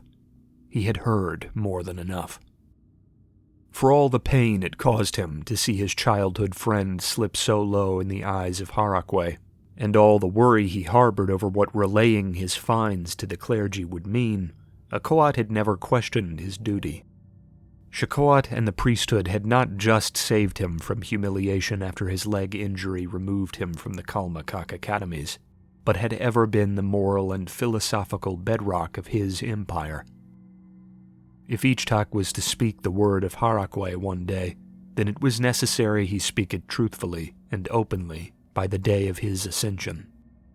Whatever the priesthood had to do to make sure he walked the path of self-discipline was worth the effort and the skulking. They had his findings, and they had his sworn word. What, then, could they ask of him now? What could he add in person which they did not already have to hand? Why did the throne room's opulent walls feel so much like a wire cage? Silence made the wait all the more excruciating, giving Akoat no chance to slip away from his thoughts and dissect the words of those around him. When the throne room door was at last thrown wide, and the booted Ichtak strode through, the noise upon the stones of the floor seemed one with thunder to his ears, making him twitch with each heavy footfall. Other lesser priests in the room were quite the same, averting their faces, waiting for the tense quiet to be broken by words, praying the gazes of either royal in the chamber never fell upon them. The prince's burning eye was not for him, though. It was only the Tlatoani upon her dais that it stalked. Buried were the frightful nerves Akoat had witnessed throughout the years whenever the ruler's shadow was cast over her son. Now, the ruler's frosty poise was met with the upstart's fiery glare. "I could hear you coming through the hall," the Tlatoani mused. "You must have caused quite a stir outside, tramping a booted legion through the streets like that." Akoat could hear the tight-lipped smile behind the veil off to his side, not needing to see to feel the barbs.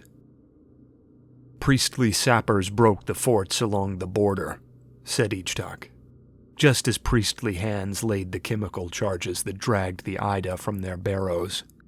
"We've been attacked from within. I come only to find out how much you knew of the treachery before I avenge it." Ichtak's tone gave no quarter, not even acknowledging that the Tlatoani had spoken.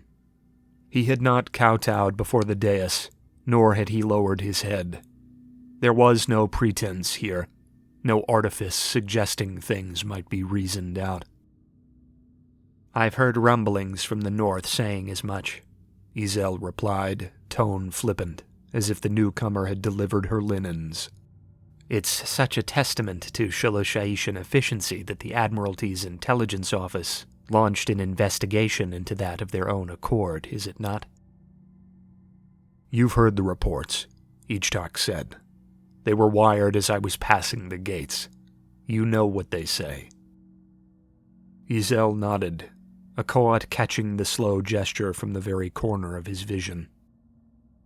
"Go on, then. Say what you've come to say." Ichtak's fists clenched, the leather gloves accompanying the uniform protesting under the strain. Akoat was prepared for an outburst, but the response was placid, measured just as his mother's had been. "I had believed the defender of Shiloshaiti would have something to say about it," said Ichtak. "I suppose I misjudged her." So shocked was Akoat to hear the Tlatoani spoken to in such a way, his eyes darted sideways. He half expected her to draw a weapon, to call in the Ektal guards outside the room, anything to punish impudence which was unheard of in so hallowed a chamber. Izel matched her son's composure, but she did not speak. The masses of Shiloshaiti would not look kindly on such deception, Ichtak told her. "I believe they have a word for those who would do such things. It is a word you've leveled at me." "Funny," Izel countered. "You'll speak to your own mother of heresy while your Lautani courtesan struggles with his binds under a mountain of love letters. The masses of Shiloshaiti would not look kindly on that, either." Ichtak had to have known the push was coming, but his muzzle tightened, his teeth clenched beneath barely stilled lips. "I challenge Tlamakti." The whole room reeled at that.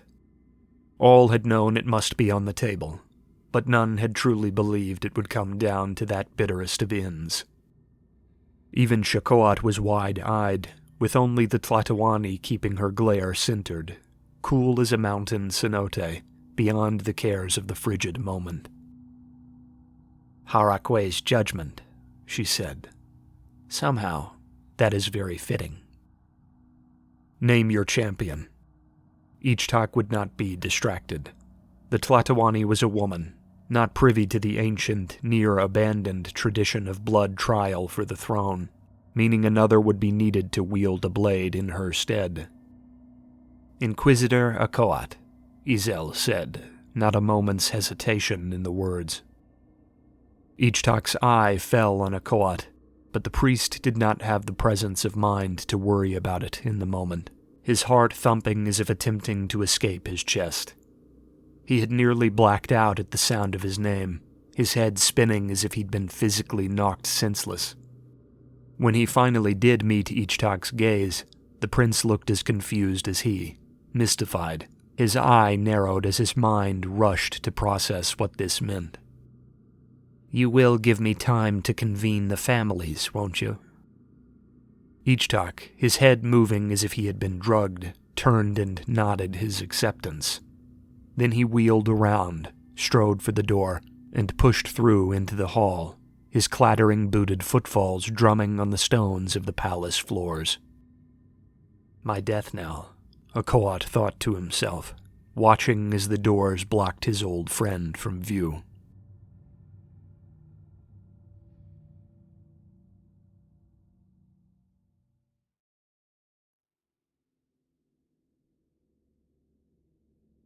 "16.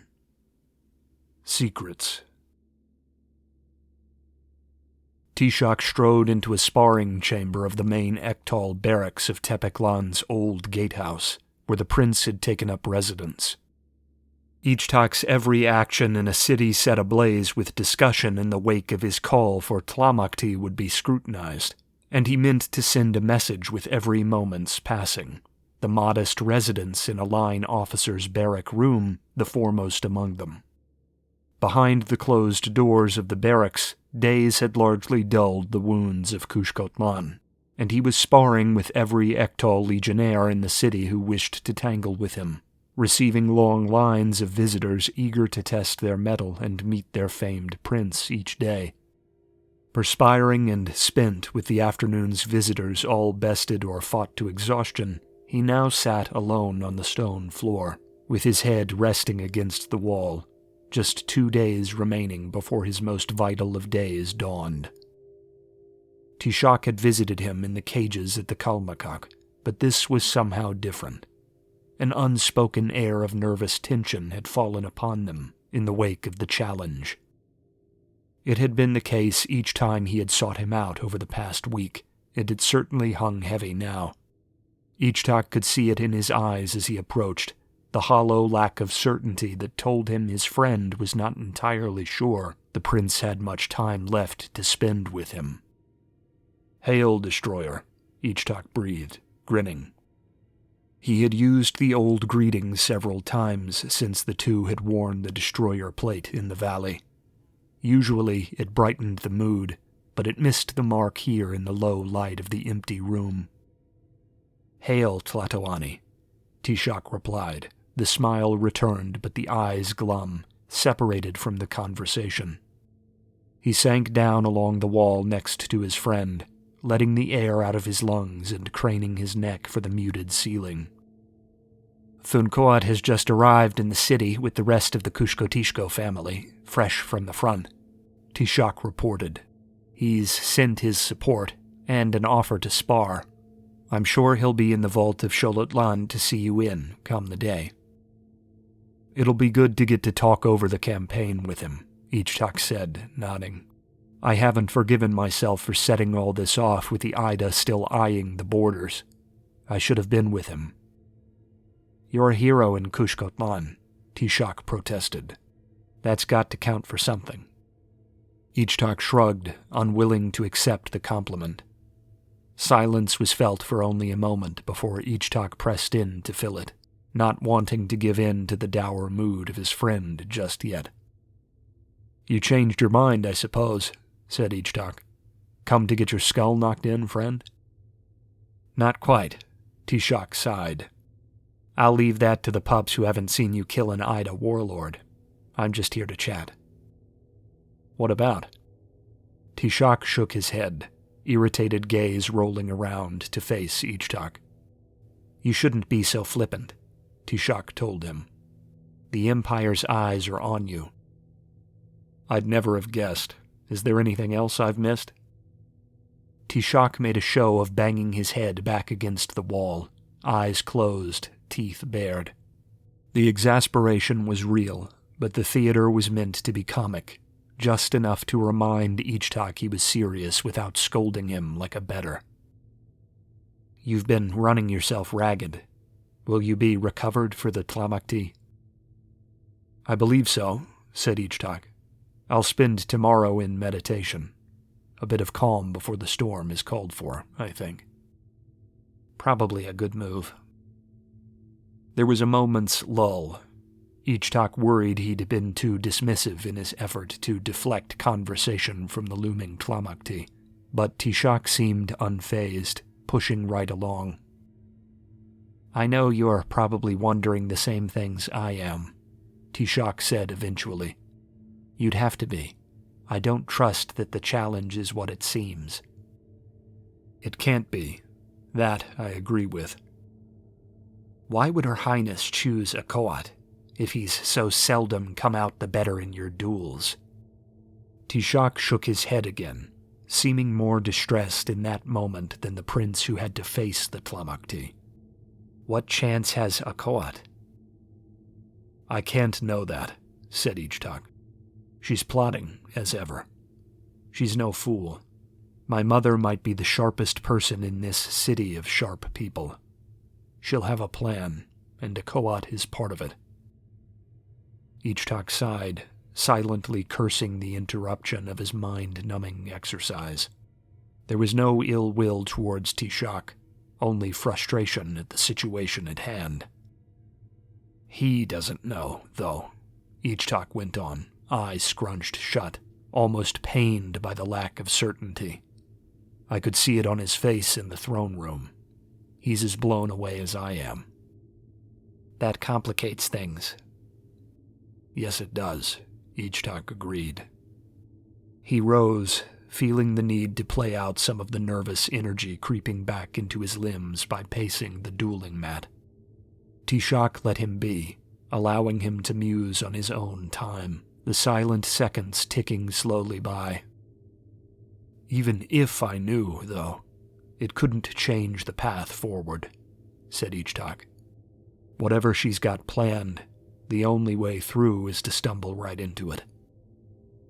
Ichtak spun round to indicate the vacant room around them, saying, "Hence the distractions. If there's anything battle has taught me, it's not to worry about the details until I'm in the thick of it.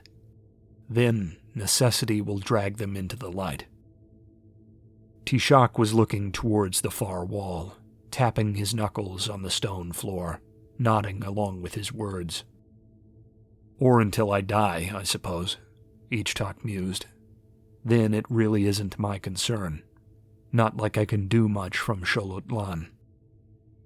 Have you given thought to what happens if you win?" "Of course," Ichtak answered. "It's what I do when I'm not sparring or pacing around like a madman. I'll talk with the Ektal, write letters to the lesser royals, schmooze, that kind of thing." "I'm making legate day one, right?" "I'm looking to win a war," Ichtak protested. "If we're going to bring wrath down on the Duumvirate, I can't have you messing it up." They both regained some of their old mirth from that, but it subsided fast. Then they were in the murky quiet again, both minds racing for something to say which would seem worthwhile. "I have my ideas," Ichtak assured him. "I can't promise they're good, but I've laid them all out on paper. The rest is up to Harakwe and the men I hand them out to, I suppose." "Pokoat and I are with you," Tishak said. "All of the old academy class is. I know you and I spat here and there over how things should be run, but all of us want to see you make it. We all want the priests, the Ida, and the Lautani to answer for what they've done." "I appreciate it." Tishak hesitated a moment before saying what he meant to say next. When you were reprimanded years back, and things broke down with your mother, Tishak said, no one seemed able to say why. We never asked. We didn't want to drag you back into it, after you'd just climbed out of it. It doesn't matter now, Ichtak cut in. It's long been put to rest. There were rumors, though, Tishak continued. Pochtli and Pokoat were thinking of going into the palace guard, you know. They had friends in the priesthood who knew the palace. Ichtak stayed silent, his eye trained on the ground, teeth clenched behind a placid, distant expression. Tishak hurried on, not wanting to be misunderstood. What I'm trying to say is that, even if it was all true, we'd still follow you into battle. There's been plenty of whoring and gluttony to whisper around with past Tlatoani. I don't really see a difference. Plenty of Sholosha'ishan soldiers whore and drink and glut, said Ichtak. Not many of them fuck each other. Tishak was frozen by that. Ichtak had made no direct confession, but it was as close as he ever meant to come. That's the difference, Ichtak told him. Few would admit it, but it would ease many minds to catch a glimpse of their ruler being no more than a man, as they are, imperfect. It is the sort of imperfection that changes things. Ichtak looked to him again, holding his old friend fast. There will be a great many changes when I take the throne. Some things, though, will always be kept behind barred doors. I know who I am. The legions will fight harder and listen closer if they only know who I appear to be. Tishak gathered his thoughts as Ichtak began to pace once more. Tishak stood, making for the wooden weapons along the wall, selecting a makwahwit whose weight suited him.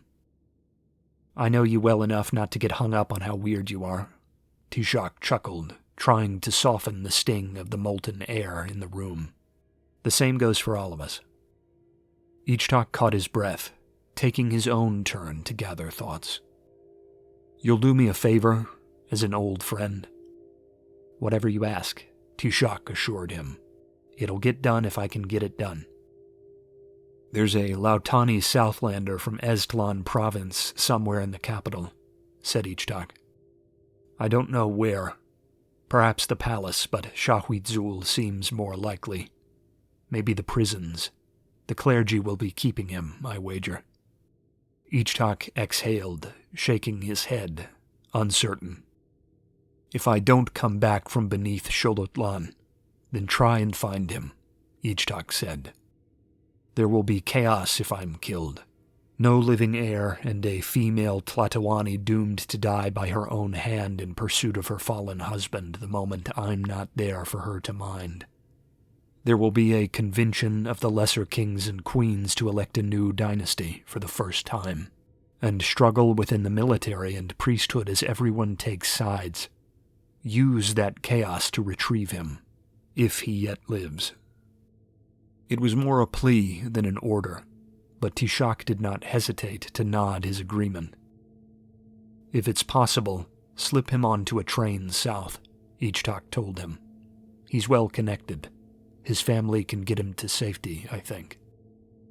I'll find him, said Tishak. Thank you, said Ichtak. It'll do me some good to know that. Ichtak knew not whether Setiawan still breathed the air of the living, but he wanted to know someone would be on the lookout if he failed to return. One last hurled punch into the dark, blind and almost doomed to miss. Still, it seemed better than nothing. Tishak tapped the floor with the wooden makwahwit's tip, saying, Still wanting to spar? Ichtak moved to retrieve a training blade of his own, leaving forgiveness where he had sheathed it on the benches across the room. You know I like to duel with the real thing, Tishak, Ichtak chided. And you went and left your real blade at home anyway. Worried you'll bleed?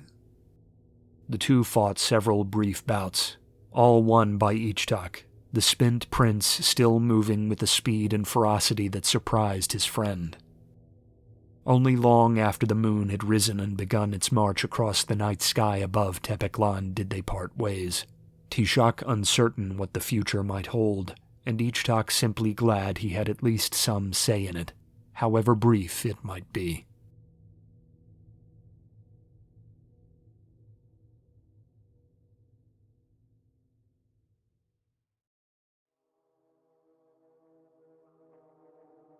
"17.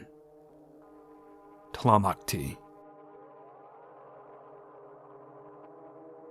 The entryway to the vault of Xolotl was massive, a great domed chamber centered by a downward spiraling stairway that traditionally stood under guard by armed, clergy-trained Ektal. Its expanse was otherwise empty, drawing the eyes of the generally royal visitor to the intricate glyphic text choking the walls and ceiling. The entire text of the Bastion of Will having been laid down in the silver-inlaid obsidian. Firelight, playing over the glassy interior, simmered from low braziers set amongst the guards. It all served as one final reminder to the intrepid seeker of the dead that every step into the darkness below carried the weight of eternity in it. It was, in Ichtak's mind, the most imposing place in the palace. On the morning of the Tlamakti, things were markedly different. The quiet remained, but the guards were gone. In their place, the provincial royalty of all the empire stood vigil over the stairs, both the old and the new world lines having flocked to play their role in this once-in-a-lifetime upheaval, playing out in the capital. King Tlaktal of New Tepeklan and his entourage of New World royalty had flown in upon a newly finished triplane, custom-built for intercontinental flights, taking the opportunity to flaunt the wealth of the colonial provinces. Others, like the representatives of the Kushkotishko dynasty, had ridden in by train car, delegating the command of mountaineers and legionnaires along the Eideland's border until the time-honored Tlamakti could be settled. There was to be no whispered debate or jovial catching up, with each and every soul in the gathering having eyes only for the far doors, and the prince they knew would soon push through them. When at last he did, the crowd shifted, clearing the way for his descent into the vault. He was clad only in a wrap of silk about his waist, as tradition demanded, with no markings or crests to adorn him, forgiveness unsheathed and readied at his side. His witness, Ektal Legate Tlaloc, followed closely in his wake. The old advisor and the upstart warrior, the elder permitted to carry nothing save his uniform into the shadows beneath them. Ichtak stopped at the edge of the crowd, scanning the gathered faces, which lowered in deference beneath his gaze. From among them, he waved Prince Thunkoat forward. There had been little doubt among those gathered over who the challenger would choose. "Will you walk with me?" "I would be honored, my lord," Thunkoat assured him. There was no mirth in the words now, as there had been those weeks past on the day of the Flower War. There was only respect. Ichtak bowed, grateful, and the three strode down the stairs. The Tlatoani herself would have done the same not an hour before, Ichtak knew, and the faces among the crowd told him who had sided with who. The twitch of an ear here or the narrowing of an eye there from the more cosmopolitan and industrially minded of their number communicated allegiance more honestly than any words could have in that tense, ancient theater. Ruhualpa's old, collectivist, warlike stances were well known, and his influence upon the pugnacious prince had been made obvious. Ichtak could only hope the admiration of the warriors would outweigh the reservations of the financiers if it was he who walked from the vault that afternoon. The prince's small retinue took up oil lanterns left by the priesthood along the walls, bunching together to navigate the simultaneously claustrophobic and sprawling manse. Both Tlaloc and Thunkoat were in silent awe at the prince's back, seeing the storied vault's interior for the first time. "I never thought I'd get the chance to walk the halls of Xoloshaiti's fathers," Thunkoat murmured as they reached the bottom of the stairs, lantern coming up to cast what light it could in the endless latticework of corridors. The fathers of Kushkotlan might be legendary, and their halls in the mountains beautiful, but these are without peer.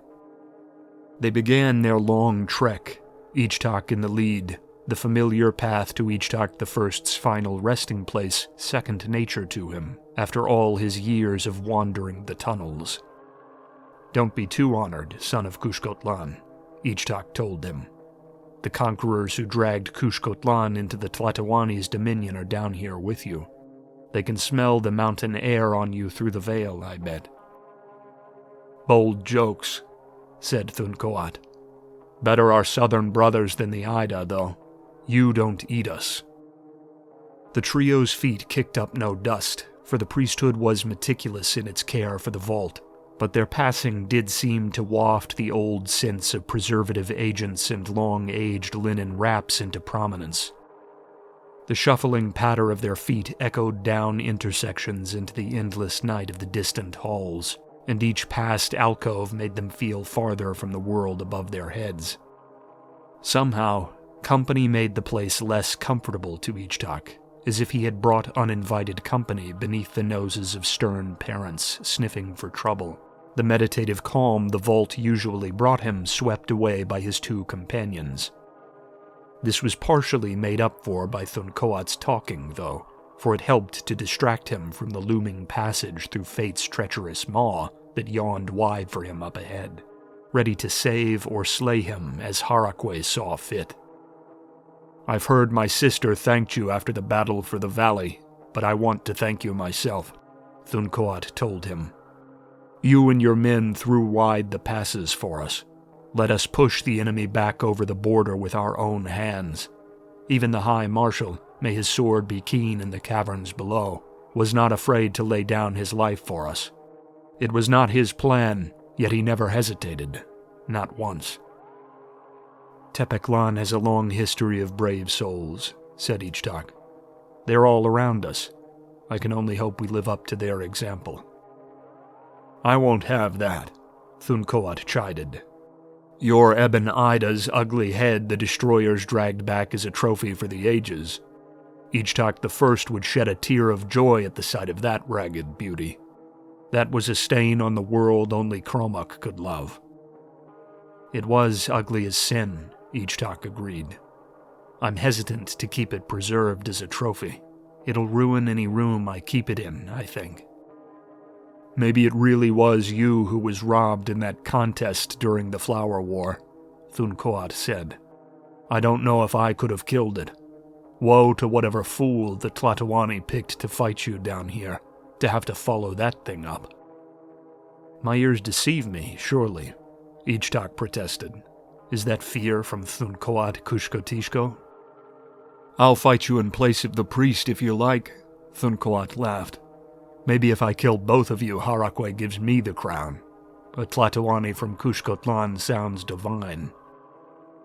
The conversation died down the closer they drew to the looming presence of the great conqueror's monument, more than an hour spent treading in silent focus, the spectral hand of the liberator seeming to reach tenderly out to stifle the banter.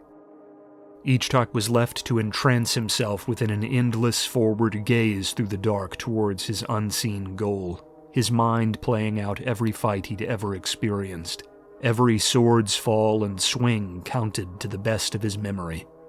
Each would be at his disposal today, and worried as he was about unforeseen trouble, he had vowed upon embarking along this course that if he were fated to die here, he would fall like a terrifying wind of shrieking steel. When at last the trio emerged from the tunnels into the shadow of the looming jade replica of mighty Shahwidzul, from which the Empire's founder ruled the dead, they joined Ichtak in his practiced obeyances. Only the Tepekishko dynasty and Ektal guards anointed with their divine blood were permitted this sight, so in deference to tradition, both Thuncoat and Tlaloc tasted the blood of a small cut to Ichtak's thumb.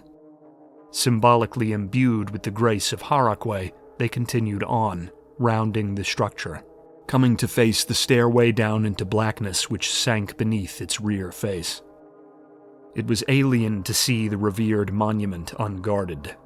Ichtak's mother and the retinue of anointed, silence-sworn Ektal would already be in the depths, awaiting his arrival.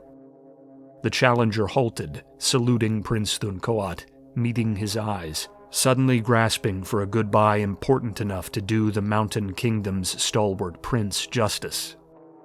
"Thank you for your company, and for your contest," said Ichtak.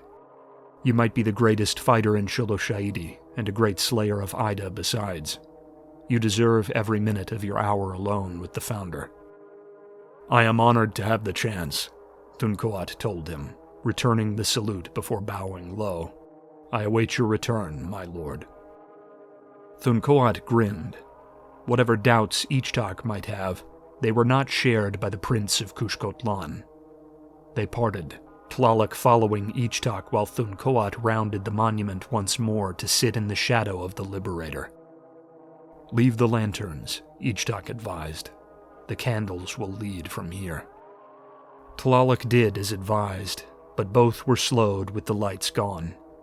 As the carven halls gave way to the natural tunnels that honeycombed the land far beneath the highland desert above, they moved largely blind, with distant groupings of candles along each tunnel guiding their steps.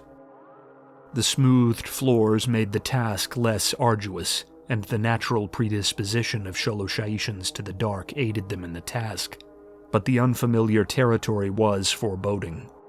Often, blackened slopes into intersecting tunnel systems yawned out of the dark to meet them, making them stumble as they made certain their heading was right. The very heart of the Underdeep, the rocky womb of wild and deadly caverns from whence the Sholoshaitians had been born in days before time, beneath which Harakwe was said to sit upon his throne of carven bone, was not far below them. This was its highest and most tamed reach, the sole place the living were permitted to walk. The mines and subterranean foundries that the ancient Sholoshaitians had worked were now over their heads, just as the vaults of Sholotlan and the palace were. Now they were in the priesthood's territory, a place where only the most respected ascetics were allowed to wander and meditate. Though Ichtak knew he should savor this chance in the knowledge that it was the one time he would see the caverns before walking his final walk after his mortal frame was mummified, he found his mind racing in circles, still playing out the fight he knew was to come. Tlaloc was close behind, his hand upon the prince's shoulder, making certain they never separated. For an hour more they wound, downwards and downwards, before at last a persistent rumbling found their ears along the halls, eating away the silent eternity which loomed all around them. "You hear that?" "Yes," said Ichtak. "The falls are near."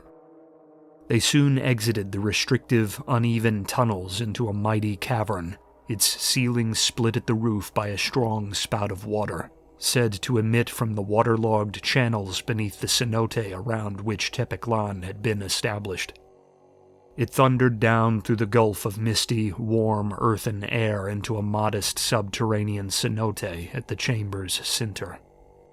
All this was lit by a luminescent golden-brown lichen which choked the rough stone of the walls, combining with the haze of the water in the air to cast the space in an otherworldly, yellowish glow.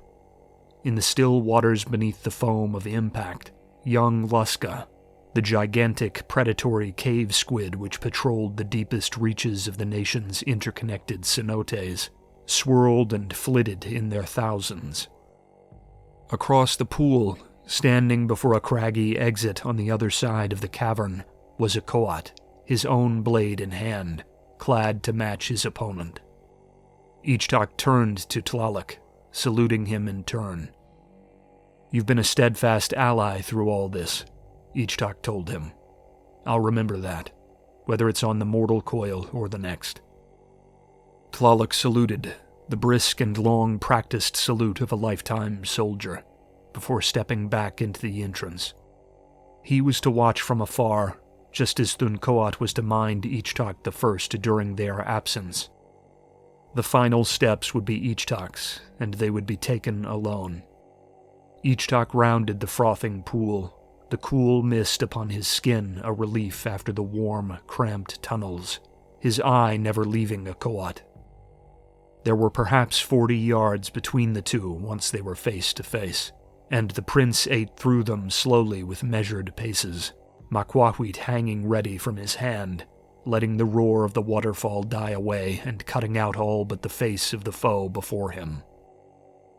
"This is a more evocative arena than the ones we used to practice in," Akoat called to him, having to throw his voice to be heard over the echoing crash of the fall. The voice was nervous, uncertain, the speaker having grown no more certain since last Ichtak had seen him kneeling next to the Tlatoani's dais. Perhaps it was meant to remind Ichtak of days past, to make him smile on the countless hours the two had spent talking and clashing, growing and playing, whether as children in the palace or as youths in the Kalmakak. "Remember when you joked that it would be nice to have talkative company, minder of the dead?" Akoat did not answer. The priest knew in that moment that this was to be a mortal struggle, that there would be no mercy for the Tlatoani's chosen challenger. "You'll have plenty of conversation once you're walking the caves to Harakway, snake." Ichtak took the initiative, as was his custom. He used the weight of his charge to cleave in at Akoat's side two-handed, forcing the priest to either parry with all his strength or fall back, lest he be slain in the fight's opening seconds. Skilled as ever, Akoat slid back out of range, his own Makwahwit coming up to answer the prince's, darting forward in a slash at the prince's left shoulder. Batted aside, the exchange left them close, trading hits at a rapid pace, the clatter of metal competing with the rumbling white noise of the pool. Akoat slashed high, driving Ichtak down into a duck beneath the blade, and caught the prince with a well-timed kick while his blade was out wide. Ichtak absorbed the blow, grunting, catching Akoat's foot with one hand and sending the priest stumbling back away from him, desperate to catch his balance. The prince was glued to him all the while, harassing him with forgiveness until Akoat had gained his footing again, desperate to do more than flee the heavy blows of the glinting weapon. Akoat had never pulled punches during the long years Ichtak had spent sparring with him, but this was somehow different. The prince could not say the strikes carried more weight or were given with more force, but there was an intent behind them which had never been there before. Each whooshing swoop of the priest's toothed blade past him made his heart leap, just as he was sure forgiveness stopped Akoat's pulse in its tracks, when it danced past his throat or swung an inch or so short of his stomach. Duels had ever been a kind of pleasant, mind-numbing balm for him, a place to forget the troubles of the day, but they had never been combat.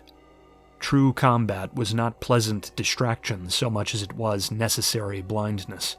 One could not think toward tomorrow or yesterday, even if they tried, for to do so would result in some misstep or blunder that brought you within range of a killing blow. This was combat, and for the first time since seeing Seti's handwriting in the hospital cot at Kushkotlan, Ichtak was not concerned with tomorrow. He was only concerned with survival. Sparks flew as the diamond-edged teeth of forgiveness caught Akoat's steel, several light strikes being repulsed with ease, feeling out the strength of his opponent. Ichtak let Akoat push him, moving back out of range of his strikes, leaving openings for the priest to pursue before butting him aside or dancing out of his reach.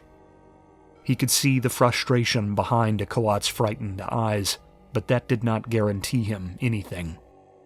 Akoat was here until the end, and Ichtak knew he would give each swing his all, fighting like a cornered animal. The prince lunged forward past his opponent in the wake of one of Akoat's swings, making the priest's eyes go wide. Ichtak was, for a scant second, out of his view. The fight was growing long, and he believed the brash Ichtak to be moving in for the kill. Akoat reversed his momentum, swinging with blade outstretched in a deadly sweep, meaning to catch Ichtak unaware, believing the prince was closing and meant to strike him in the back. Ichtak, anticipating the desperate move, caught the swing between the teeth of forgiveness, putting his full weight onto the blade, forcing Akoat's makwahwi down low and holding it there. So stunned was Akoat, and so frantic was he in trying to regain control of his blade, that he was wholly unprepared for the shin he caught in the ribs a moment later. With his arms outstretched, both on the hilt of his sword, the kick was devastating. It rattled even Ichtak, who knew he would limp for days after the impact.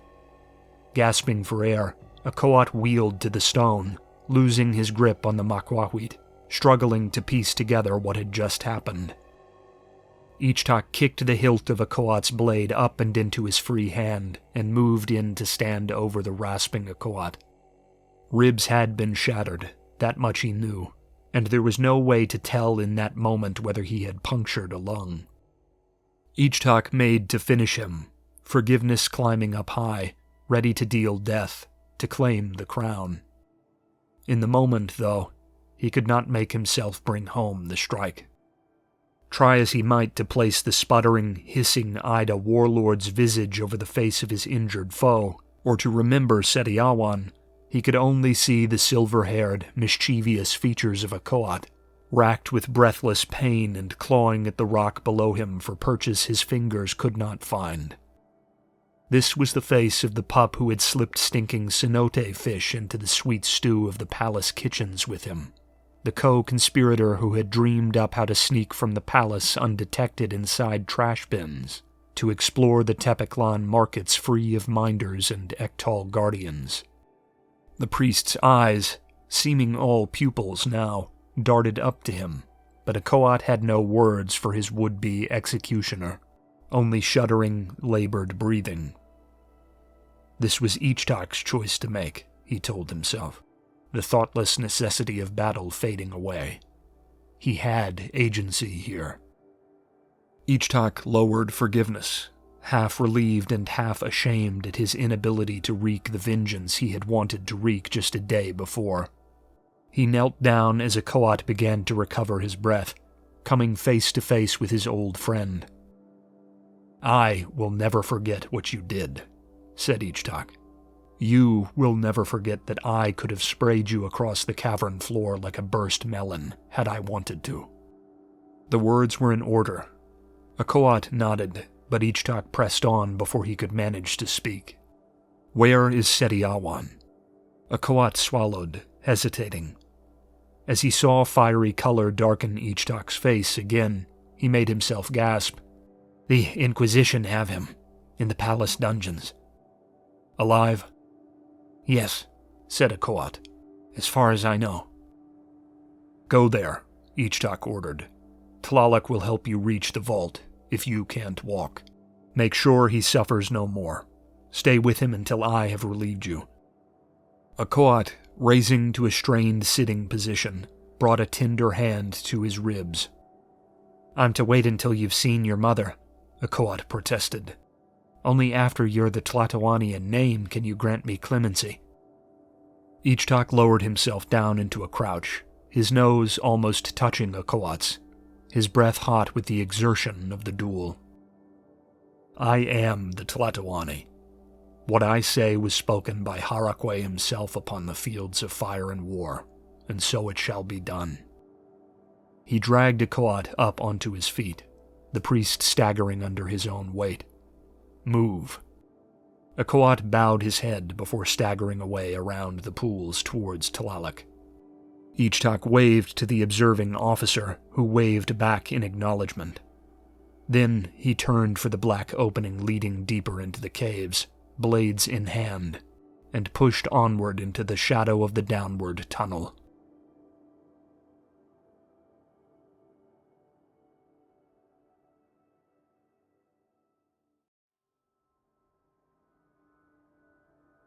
(18) Remembrance.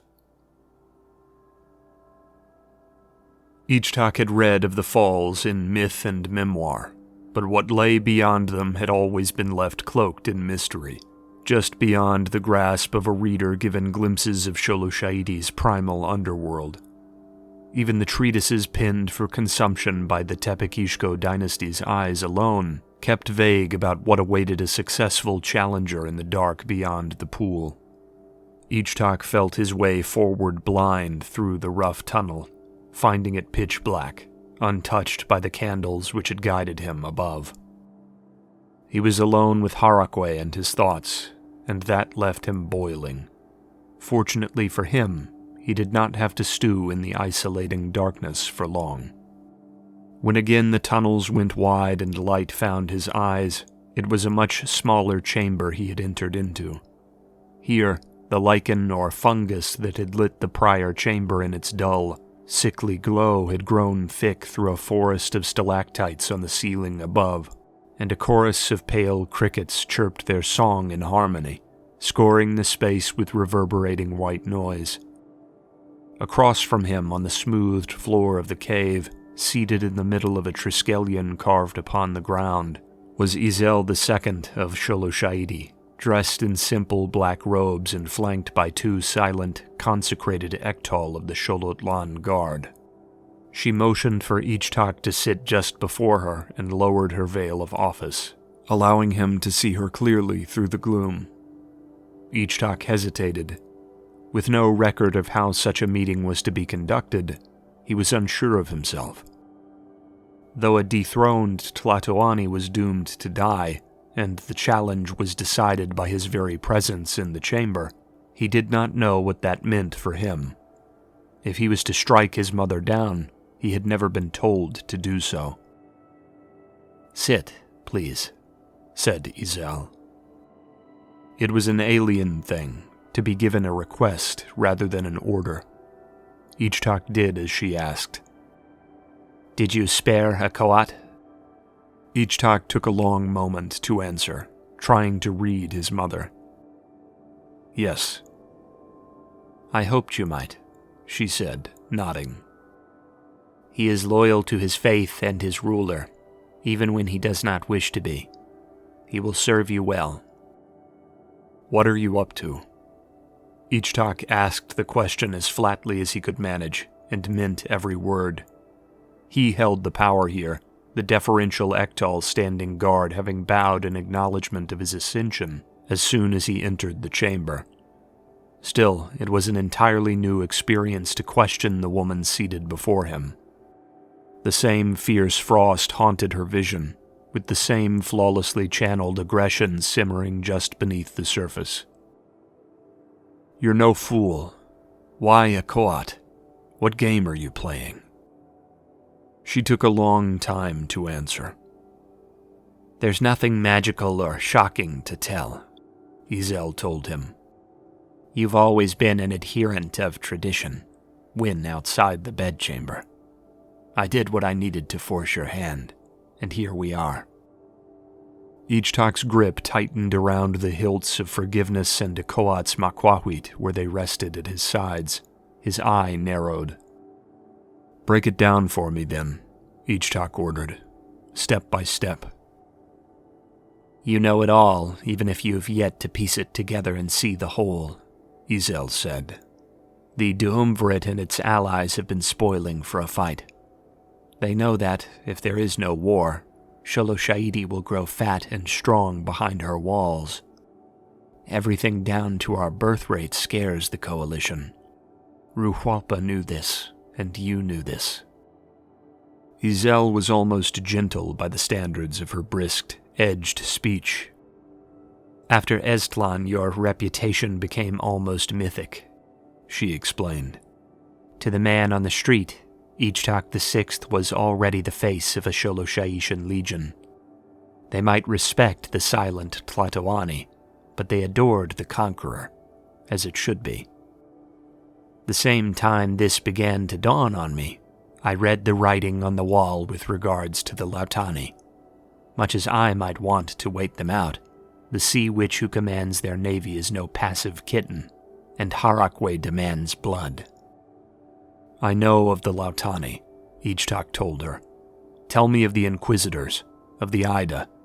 You laid your smokescreen well. Everyone in the public suspects industrial agents of the sabotage at the border. If they know of the ships in the Yakal Sea at all, they trust that they were foreign Lautani operatives, not the priests of Harakwe. But you had to have known some leak would let the real truth out. Ichtak shook his head as he spoke, the exhaustion and exasperation of the past desperate weeks steadily pressing down upon him. I told myself there was no way Akoat's nomination was honest, Ichtak said. I weaved all kinds of fiction to explain how you'd cheat the contest. I would not have been surprised if I were taken by assassins on the walk down into Xolotl. A messy air cleaned up while he strode into an assumed victory. Perhaps another dynasty entirely was what you thought Xoloshaidi needed to navigate the years to come, but none of that happened. She was calm still, and that disturbed Ichtak, placing him somewhere between anger and worry.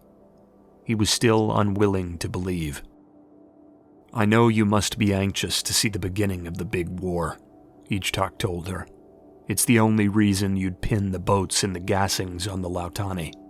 But there are two things I cannot understand. Assuming it wasn't just a convenient scapegoat for the sabotage of the border forts, what did the industrial interests in Tepeclan actually have to do with the plot? And as for the Lautani, why not just acknowledge the threat and unleash the legions? Xoloshaidi has never balked at the notion of conquest for the sake of conquest. Silence reigned a long moment, their eyes both alive with the glimmer of candlelight and the light of the lichen. I've never been a blunt instrument. You should know that by now, Ichtak's mother began. I was always merely minding the throne for your eventual ascension. No woman can hold the title of Tlatoani until natural or martial death takes her, just as she cannot lead the armies in war. So, in implementing the will of Harakwe, I have always required a more subtle touch. Her voice was softer than ever he'd heard it. There was a faint maternal air to the explanations to follow which was entirely new. Perhaps in these waning hours of her life, Izel II was beginning to reclaim whatever persona she had carried prior to donning the Tlatoani's veil. The Lautani question is simple, she explained. We need an open war, for a victory through long peace would humiliate Harakwe. He demands blood for the insult of Lautani interference in his domain. Ruhualpa, and by extension you, always understood this. But the war to come will not be won in 4 or 5 years. I anticipate it will be generational, perhaps decades long, with each ragged power spent to exhaustion come the end. It will strain even our warrior kindred to the brink of collapse. In those dark moments over years to come, it is vital that the weaker peoples of this world believe our cause is just, that we are responding to a provocation on the part of the Duumvirate of Lautan. It is vital that, when the populace of one of their allied nations, whether distant Medvedstadt or looming Gunug, considers surrender, their meek citizenry understand that they are fighting a war their feline friends started. It will make them more prepared to capitulate, more eager to abandon the Duumvirate to the fate they will come to know awaits her. This is why I sent Xoloshaitian priests to the Idalands under Lautani sails. We are given the offensive war Harakwe desires, but the world beyond this palace will see only a defensive strike against a slinking and subtle Lautani foe. The question of the industrialists is even simpler, she went on. As I have so often said, we needed them to keep a pace over the past 2 decades. They have none of the scruples and honor of a born soldier, and their thirst for decadence and plenty makes them cunning. The research they privately fund with the fruits of their factories and lending have given us advancements, to be sure, but it was the streamlining which proved so very useful. The foundries and forges of Tepeclan produce everything from engines to shoes at a rate unheard of a quarter century ago. Now that they have done the work of birthing these industries, we will seize them. While they developed this efficiency for profit, we will use it to bury our enemies, to crush them beneath the weight of steel and lead. But there would, of course, be objections. After all, the magnates founded and shepherded these industries. Addicted to ease as they are, the nation's wealthiest men would not take kindly to their domestic goods being wholly subsumed by the manufacture of death abroad. They can fleece a commoner for every coin far more easily than the state, after all. One has an army to haggle with, and the other does not. This is why I have so carefully dressed the border fort sabotage in the clothing of business interests, so that those interests can be beheaded the moment gunfire begins, and their factory holdings subsumed for the legions. To the masses, who already distrust the Industrial Council and its supporters, the move will be more than justified, Izel explained. They will come back under the management of their regional nobility, either as draftees during the war or as labor in factories now managed by warriors rather than corpulent suits. They will regain all the protections they once had overnight, and in this way, Sholosha'idi will solve the problem of subversive magnates at the same time it answers the needs of its struggling Coatacuitli, all while losing none of the riches gained by their 20 years of innovation. Izel smiled, the expression seeming foreign to her. It was not warm, but it was also not false. There was distant, stilted pride in it. Ichtak, speechless, could only sit and absorb what she was telling him, feeling almost helpless again, despite the weapons in his grip and the victory he'd just achieved. You understand the reason I've done all this, even though your image of me can't let you place a finger on it.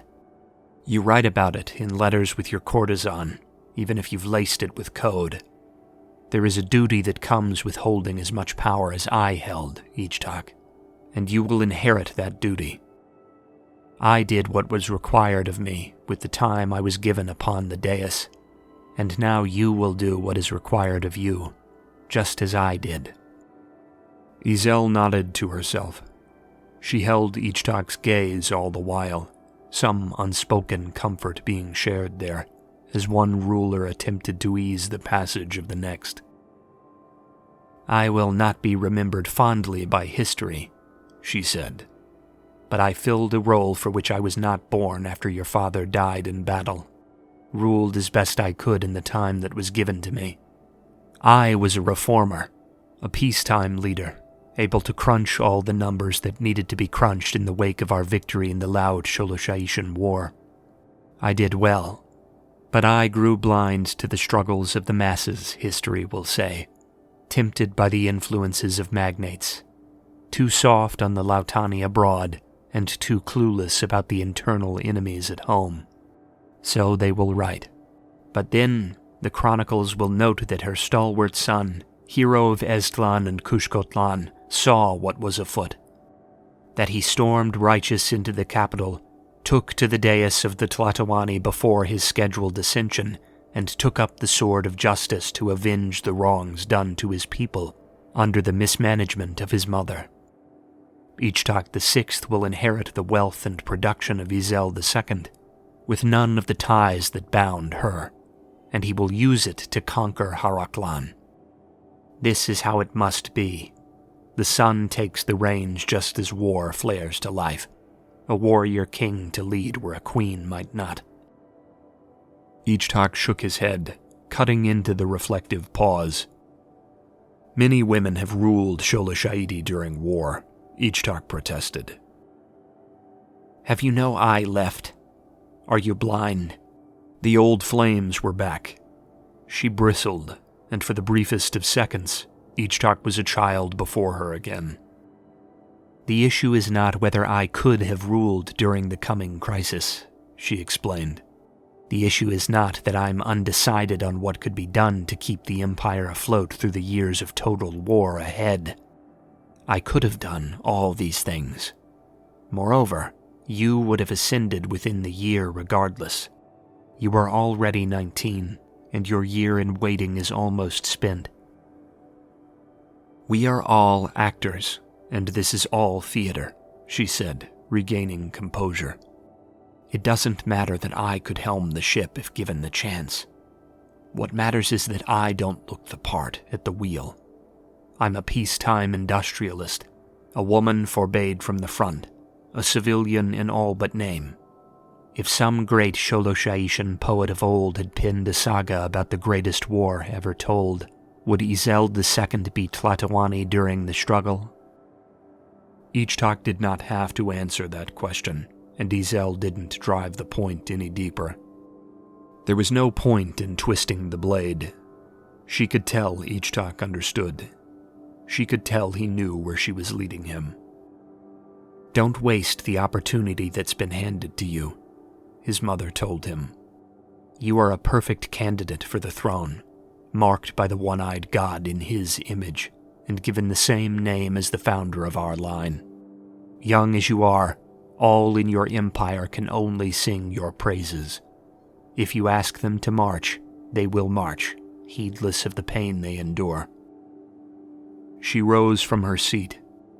Though the sight of thrashing Shatal on his way to the firing wall was too vivid in his mind for him to pity her, he could at least respect her tenacity. There was no trace of fear or regret, nor was there worry about the walk into death that was to follow.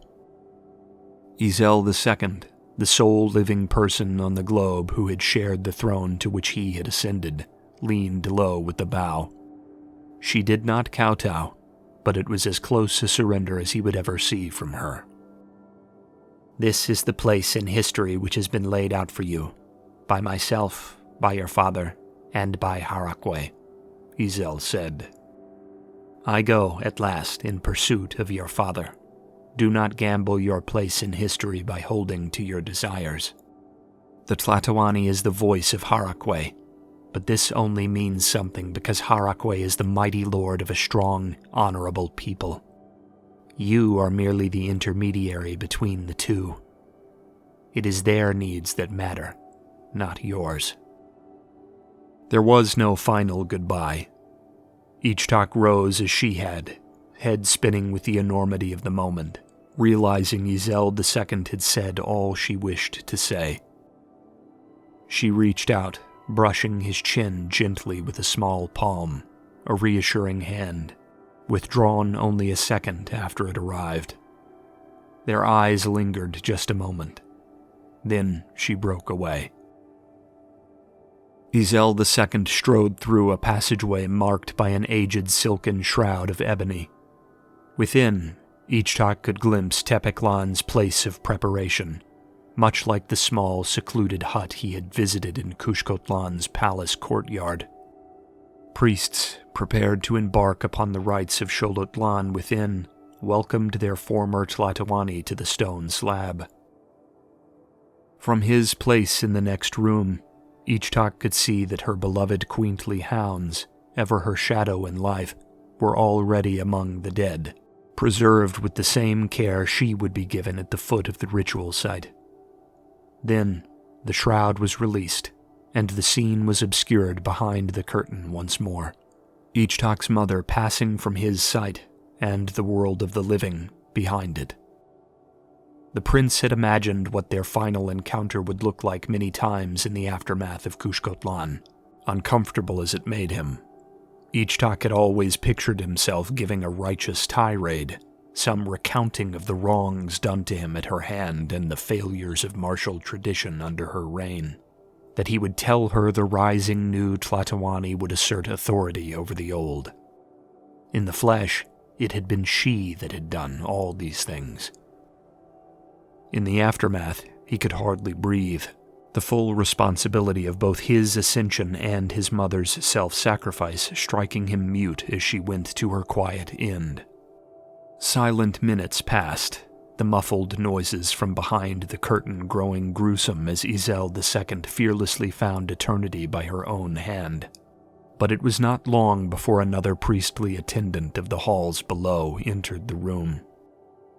From the low-ceilinged, rough-hewn stairway to his right, a hooded figure bowed low and advanced, his arms wrapped around a small, squirming animal which craned its head to get a look at the newly risen Tlatoani before it. Queently pups were wide-eyed, their bat-like ears almost comically large in infancy, but this one seemed serene and observant rather than wild, its placid blue eyes and cautious wagging tail giving it a poised air. Its skin was a pale gray, boasting a rare pattern of dark spotting down its sides. Setting a Koat's blade upon the floor, Ichtak took the pup when she was gingerly offered over, clutching her to his chest.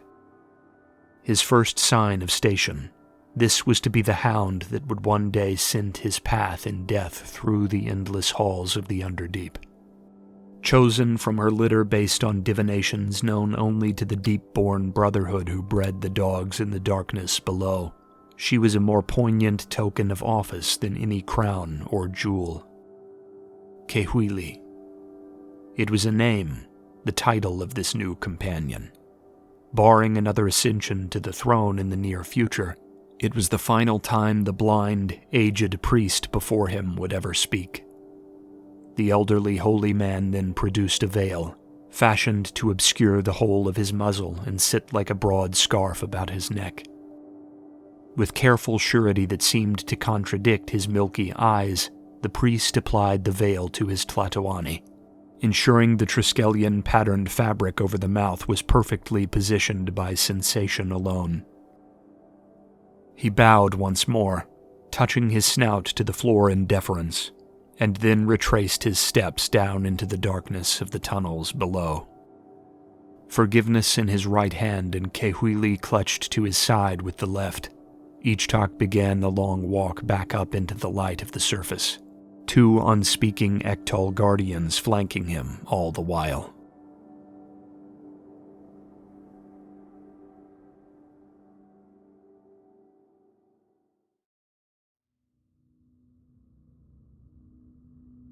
"19. Ascension. When at last he emerged from the vault with Thunkoat and the relieved Tlaloc, apparently unneeded by limping but proud Akoat, in his wake the gathered royals had dropped to their knees before Ichtak VI, Tlatoani of Sholosha'idi. They had bound his wrists and ankles in bracers of gold and jet, and covered his shoulders in a broad cloak woven with ancient proverbs of such intricacy they seemed more texture than text. About his neck, they hung amulets of master-crafted obsidian and jade, and around his waist a gold-scaled kilt of fine silks had been fixed. The one thing left was his crest, to be bestowed upon him by Tepeklan's Speaker of the Word, atop Shahuitzul. When he affixed forgiveness to the kilt and made for the main wings of the palace, however, it was not the great interior stairway climbing the center of Shahuitzul for which he headed.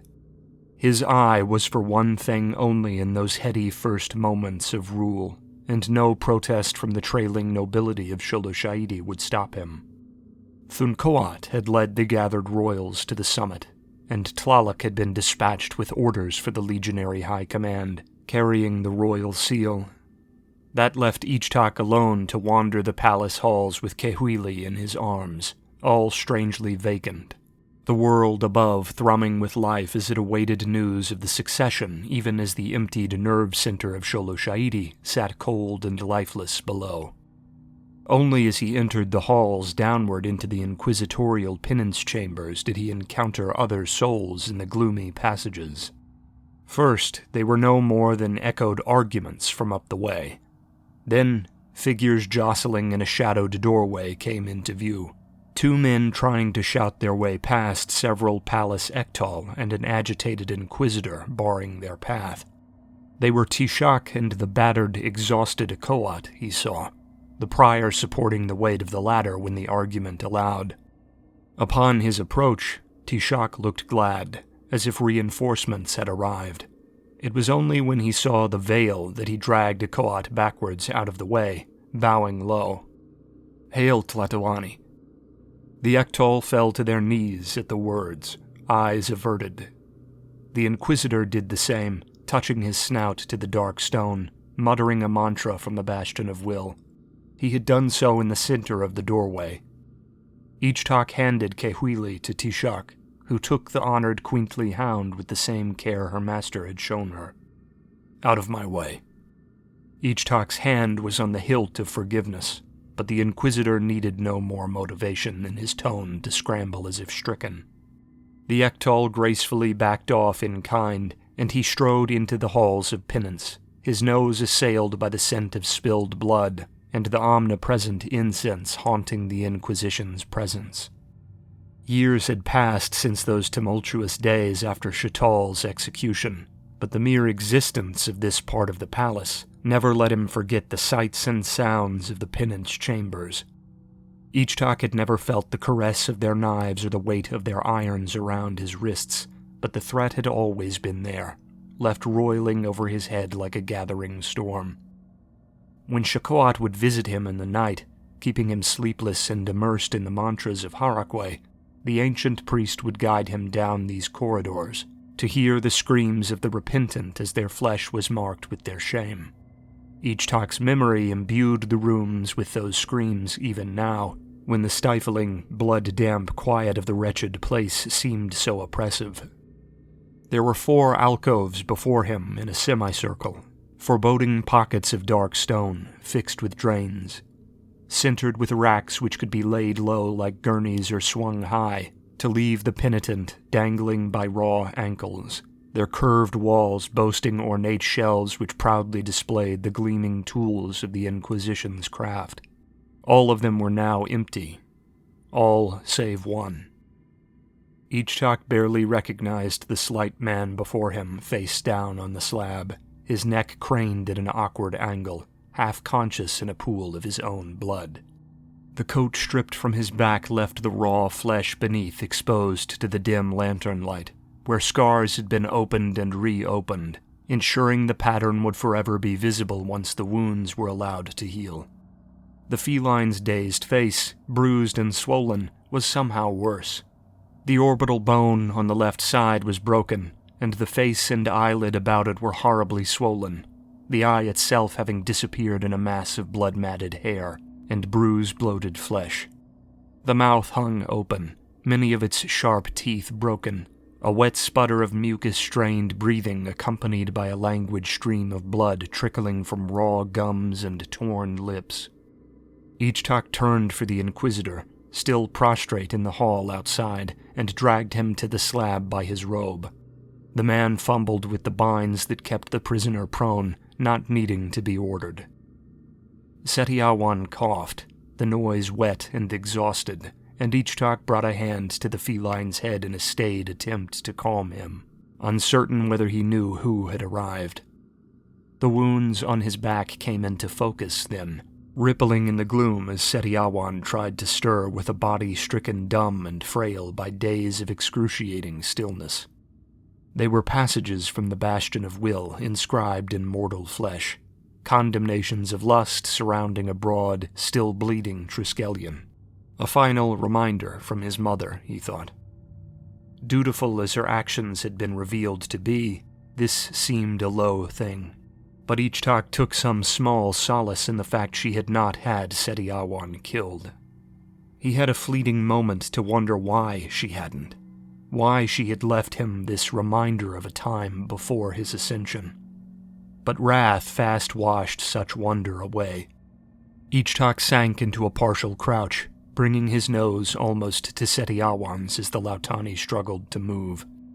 Setiawan's hand came out to Ichtak's shoulder, shaky and uncertain, and he was helped off the rack onto shaky legs, nearly tumbling to the stone. He had wanted to comfort Seti. He supposed he could now, for none would dare stop him. But the inferno which had been raised in him by the sight of the scars was too great to allow any tenderness, even towards Setiawan. He would wish in later days that the inability to comfort Seti had been due to the veil of office he wore, and the responsibility it conferred. But in that moment, he knew only red rage and ruin. More a ravenous Ida in soul than any icy Sholoshaishan. Take him to the physicians, Ichtak told Tishak. Stay at his side, with Kehwili. Tishak bowed his head and made to follow Ichtak's orders, a Koat limping away behind with his eyes trained on the stone. Ichtak turned for the penance chamber again, his hand going back to the hilt of forgiveness, and approached the Inquisitor. His back was against the wall of Setiawan's bloodied alcove, and the priest lowered his head in deference as Ichtak advanced. Who did this? The Inquisitor finally met his eye, on the verge of stammering. Who performed the penance?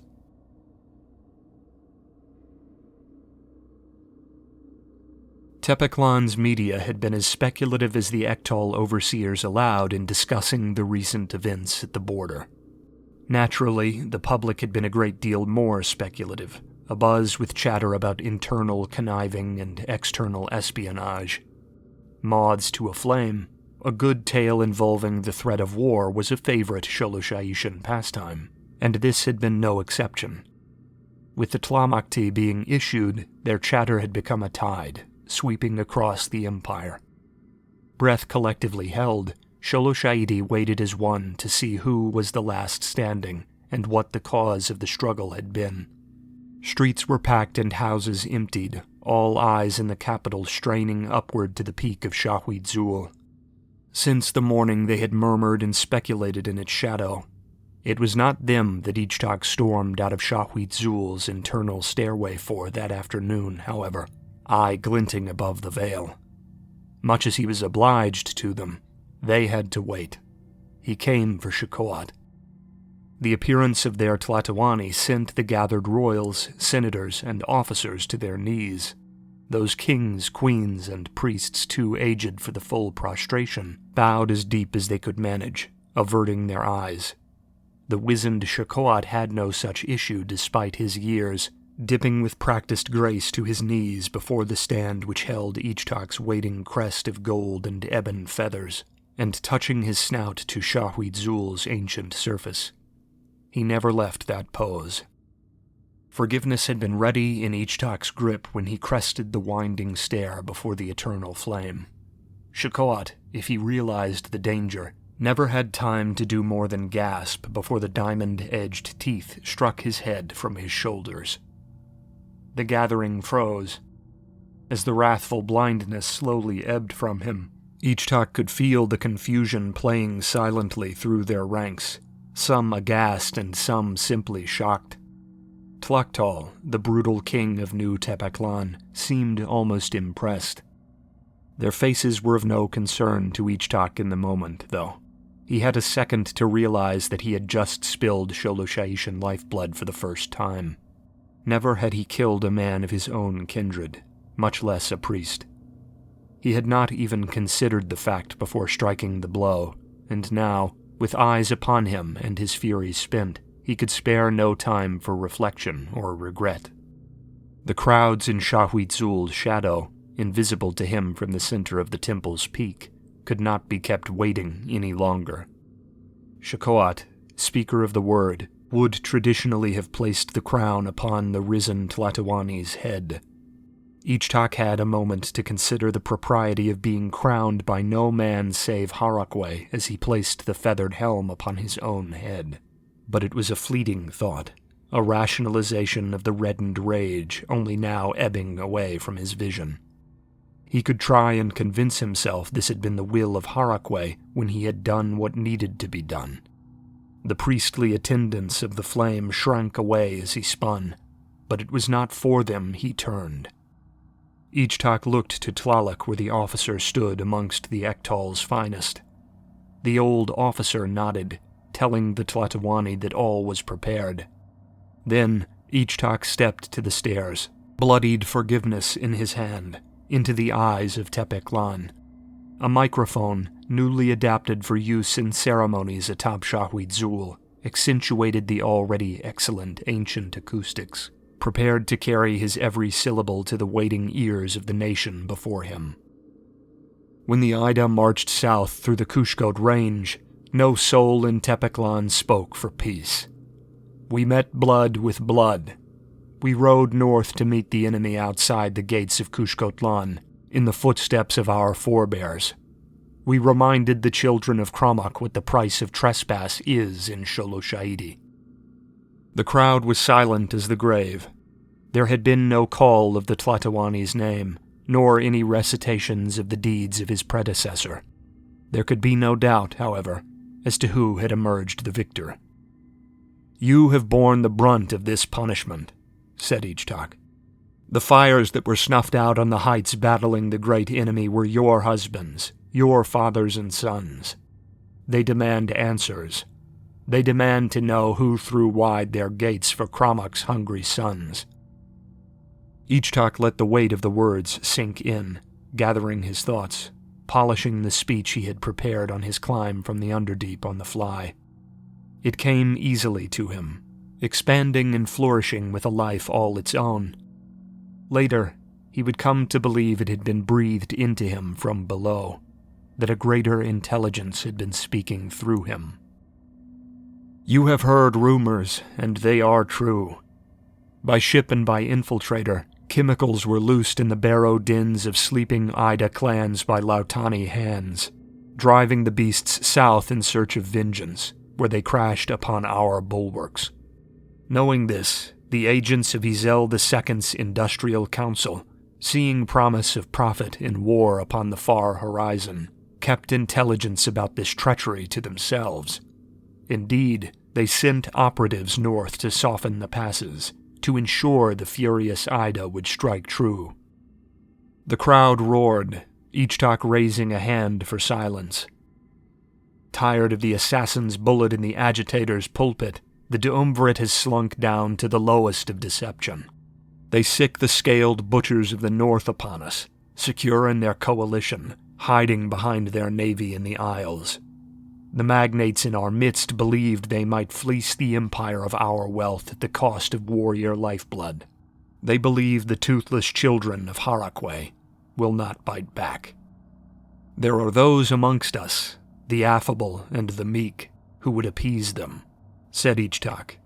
"I am here to tell the people of Sholoshaidi's dominion that the meek will be greatly disappointed." The cheering began again. Ichtak let it play out, collecting himself, thinking of Ruhualpa. "The blood of a high marshal, of thousands of Sholoshaidi's sons, demands repayment. What is the price of Sholoshaitian blood?" The streets thundered in chorus, answering in the old tradition, every mouth baying, "Blood!" Ichtak nodded. The Empire was being prepared, its Ektal legions on the move, and its legionary armies being massed. Even now, Tlaloc's messages were being relayed to legions on the border, ready to execute plans now decades in the making. Just like Ruhualpa at the first siege of Eztlan, Ichtak could feel the weight of history's eyes upon him.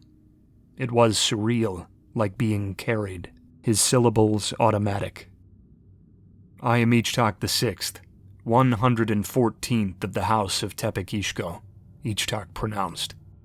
"Let it be known to the sea goddess of the Lautani that I vow before Harakwe never to start an unjust war." Ichtak raised his glinting, crimson-stained makwahwit high, catching the rays of the setting sun.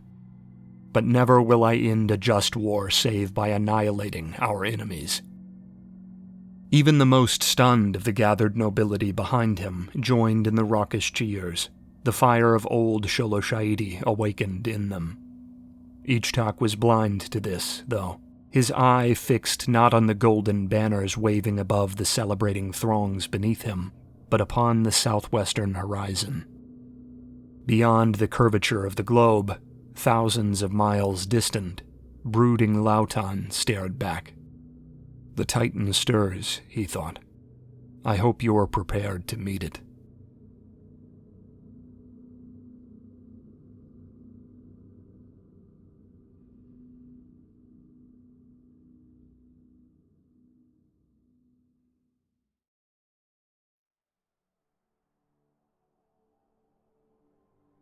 Epilogue.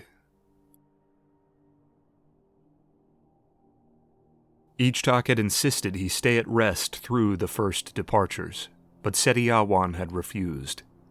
To the northwest, the border with the Duumvirate's ancient allies in Gunug was even now being broken wide by the border garrisons and Ektal legions of Teotihuacan province. and the vulnerable Estlan Peninsula was being shored up with militia and troops raised from amongst the locals. Upon the waves, the fleet was preparing to test its newest metal against legendary Lautan. The repulsed Ida were watched by cautious eyes from Kushkotlan, not a part of any coalition, but surely still a force of which to be wary. Even the border with Sholoshaidi's vassal Kandar in the east held to be an even more wild, backward, and fractious land than the Ida lands, was being closely minded as its clans were called to arms. The standing Ektal legions of Tepeklan province had been dispatched during that first night for the borders, mostly for Gunug, but a few for Estlan province, where the Lautani might attempt to land. From his perch atop Shahuit Zul, watching the dawn fanfare as the legions of the regular army called to war were marshaled upon the cliffs above the city in the swelling morning light, it was easy for Setiawan to forget all of this. The globe stood on the brink of a chaotic tempest the likes of which it had never known, both in the old world and the new. Upon the vacant top of Shahuit Zul, it was easy to dwell in the moment rather than the tomorrow he knew would come. The eternal flames' crackling growl and the soft winds buffeting of the heights numbing him to the world over the highland horizons. He had never seen Tepeklan from the city proper before, always being stationed in the palace below ground or upon the cliffs at the outskirts with the court physicians. It was a profoundly religious experience to see the vista from which everything had begun so many thousands of years past. When Setiawan had been called from tiny Adipelabuhan by Tepeklan's court physician for an apprenticeship, his clan had been ecstatic. Harakwe had surely smiled upon them, they would say, for new residents of his empire to be shown such welcome. Setiawan himself, though, had not been so sure. Tepeklan's legendary bustle, and the power games he would be witness to, had not sounded his speed. The youth had much preferred the sound of crashing waves and long evening walks to the frenetic rush of the medical programs his parents had laid out before him. Loyalty to his Marga had carried him through, though, aided by Setiawan's capacity for quick learning. All that had changed when Ichtak VI had been carried into the field hospital outside Estlan. Setiawan had known, even as he tended the unconscious prince for the first time, that he was somehow special to him. He had never acknowledged his desires to anyone but himself, but when Ichtak's eye opened and the monarch-to-be had seen Setiawan for the first time, the Lautani apprentice had been sure there was something between them. It had never had to be spoken aloud, living just beneath the shared laughter, but it had always been there. The only thing that troubled Setiawan about Ichtak was the tenebrous doubt and anger that simmered within him, never far from the surface. Not once had that temper been directed at Setiawan, but he had always known it to be there. When the prince had awakened beside him during the night, thrashing in the final throes of some unspoken nightmare, he had seen traces of it bubbling beneath the uncertainty in his wide, frantic eye. He had known the warrior who slew Ida in the field must be far different than the tender counterpart who wrote him tender letters, but he had not laid eyes on it until the headless Shakoat had been wheeled into the palace wards the night of Ichtak's ascension. Excruciating as the thrumming in his skull with every heartbeat and the burning scars beneath his loose shirt could be, as humiliating as those days in the Inquisition's bladed care had been, Setiawan had never wished death upon his captors. He knew on some level that Ichtak was fresh off the culmination of a lifetime's familial animosity, played out to its end in the tunnels beneath the palace, that it had been no normal day. Whatever had happened down there would be between him, Harakwe, and the priesthood for all his life. Still, that did nothing to alter the fact that he looked at Ichtak differently now. The Tlatoani of Sholosha'idi sat beside him, not the prince, and he was unsure how much of the Ichtak he knew still lived within. "I won't make you stay," Ichtak said from beside him. "I just worry." I'm 6 months from being acknowledged by the court, Setiawan said. My place is at the front with the wounded, with you. I could use someone I trust in the palace, Ichtak told him. Someone I would pledge my life to. My orders from the lines will have to reach ears I know will do the right thing with them in Tepeklan. You've said it yourself. I can't be your consort. The people don't have to know who relays my orders to the Synod of War, said Ichtak. The Synod are all hand-chosen elder veterans of the Tepeklan Ektal. My will is theirs. They'll follow an order if it is given. The speedy reformation of the former Industrial Council into a home front advisory synod of retired officers had been less contentious than its initial formation, especially given the declaration of war. Many executions and imprisonments had quelled seizures of manufactories across the nation and her colonies, and the Coataquitli were in open celebration. The Sholosha'ishan Empire had long been ruled by the Ektal-advised Tlatoani, and this seemed, if anything, a return to form. I know, Setiawan sighed, but it is not my place. Harakwe sends you to the front, to bleed with the legions.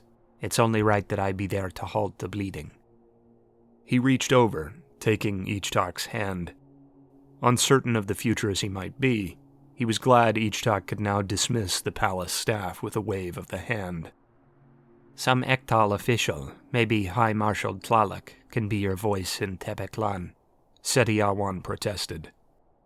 I'll be with you while this war to end all wars plays out. I love you, Seti. It was the first time Ichtak had spoken the words, set them free from the scrawled page of a letter. But Sholosha'idi must always come first. He gripped Setiawan's hand a bit tighter. I'll never order you to do anything, Ichtak assured him. You're free to follow me, if that's your wish. This won't be easy, though. It won't be a month in the saddle before we're back in triumph. This war will redraw the map. It will be long. I can't say if we'll see any more of each other when we're 5 miles apart at the front than we would if you were thousands of miles off in the palace. We'd better dig in our heels, then. Their last hour of peace before their race north to the border with Gunug was quiet, a final reprieve from the monumental responsibilities yet to come. Neither speculated about the battles beyond the horizon, or the questions of right and wrong still to be puzzled out from the Tlatoani's dais. Doubt was still there, beneath the skin. But today was not for doubt. Their concern was only for the brightening sky and the brisk desert air. For each other.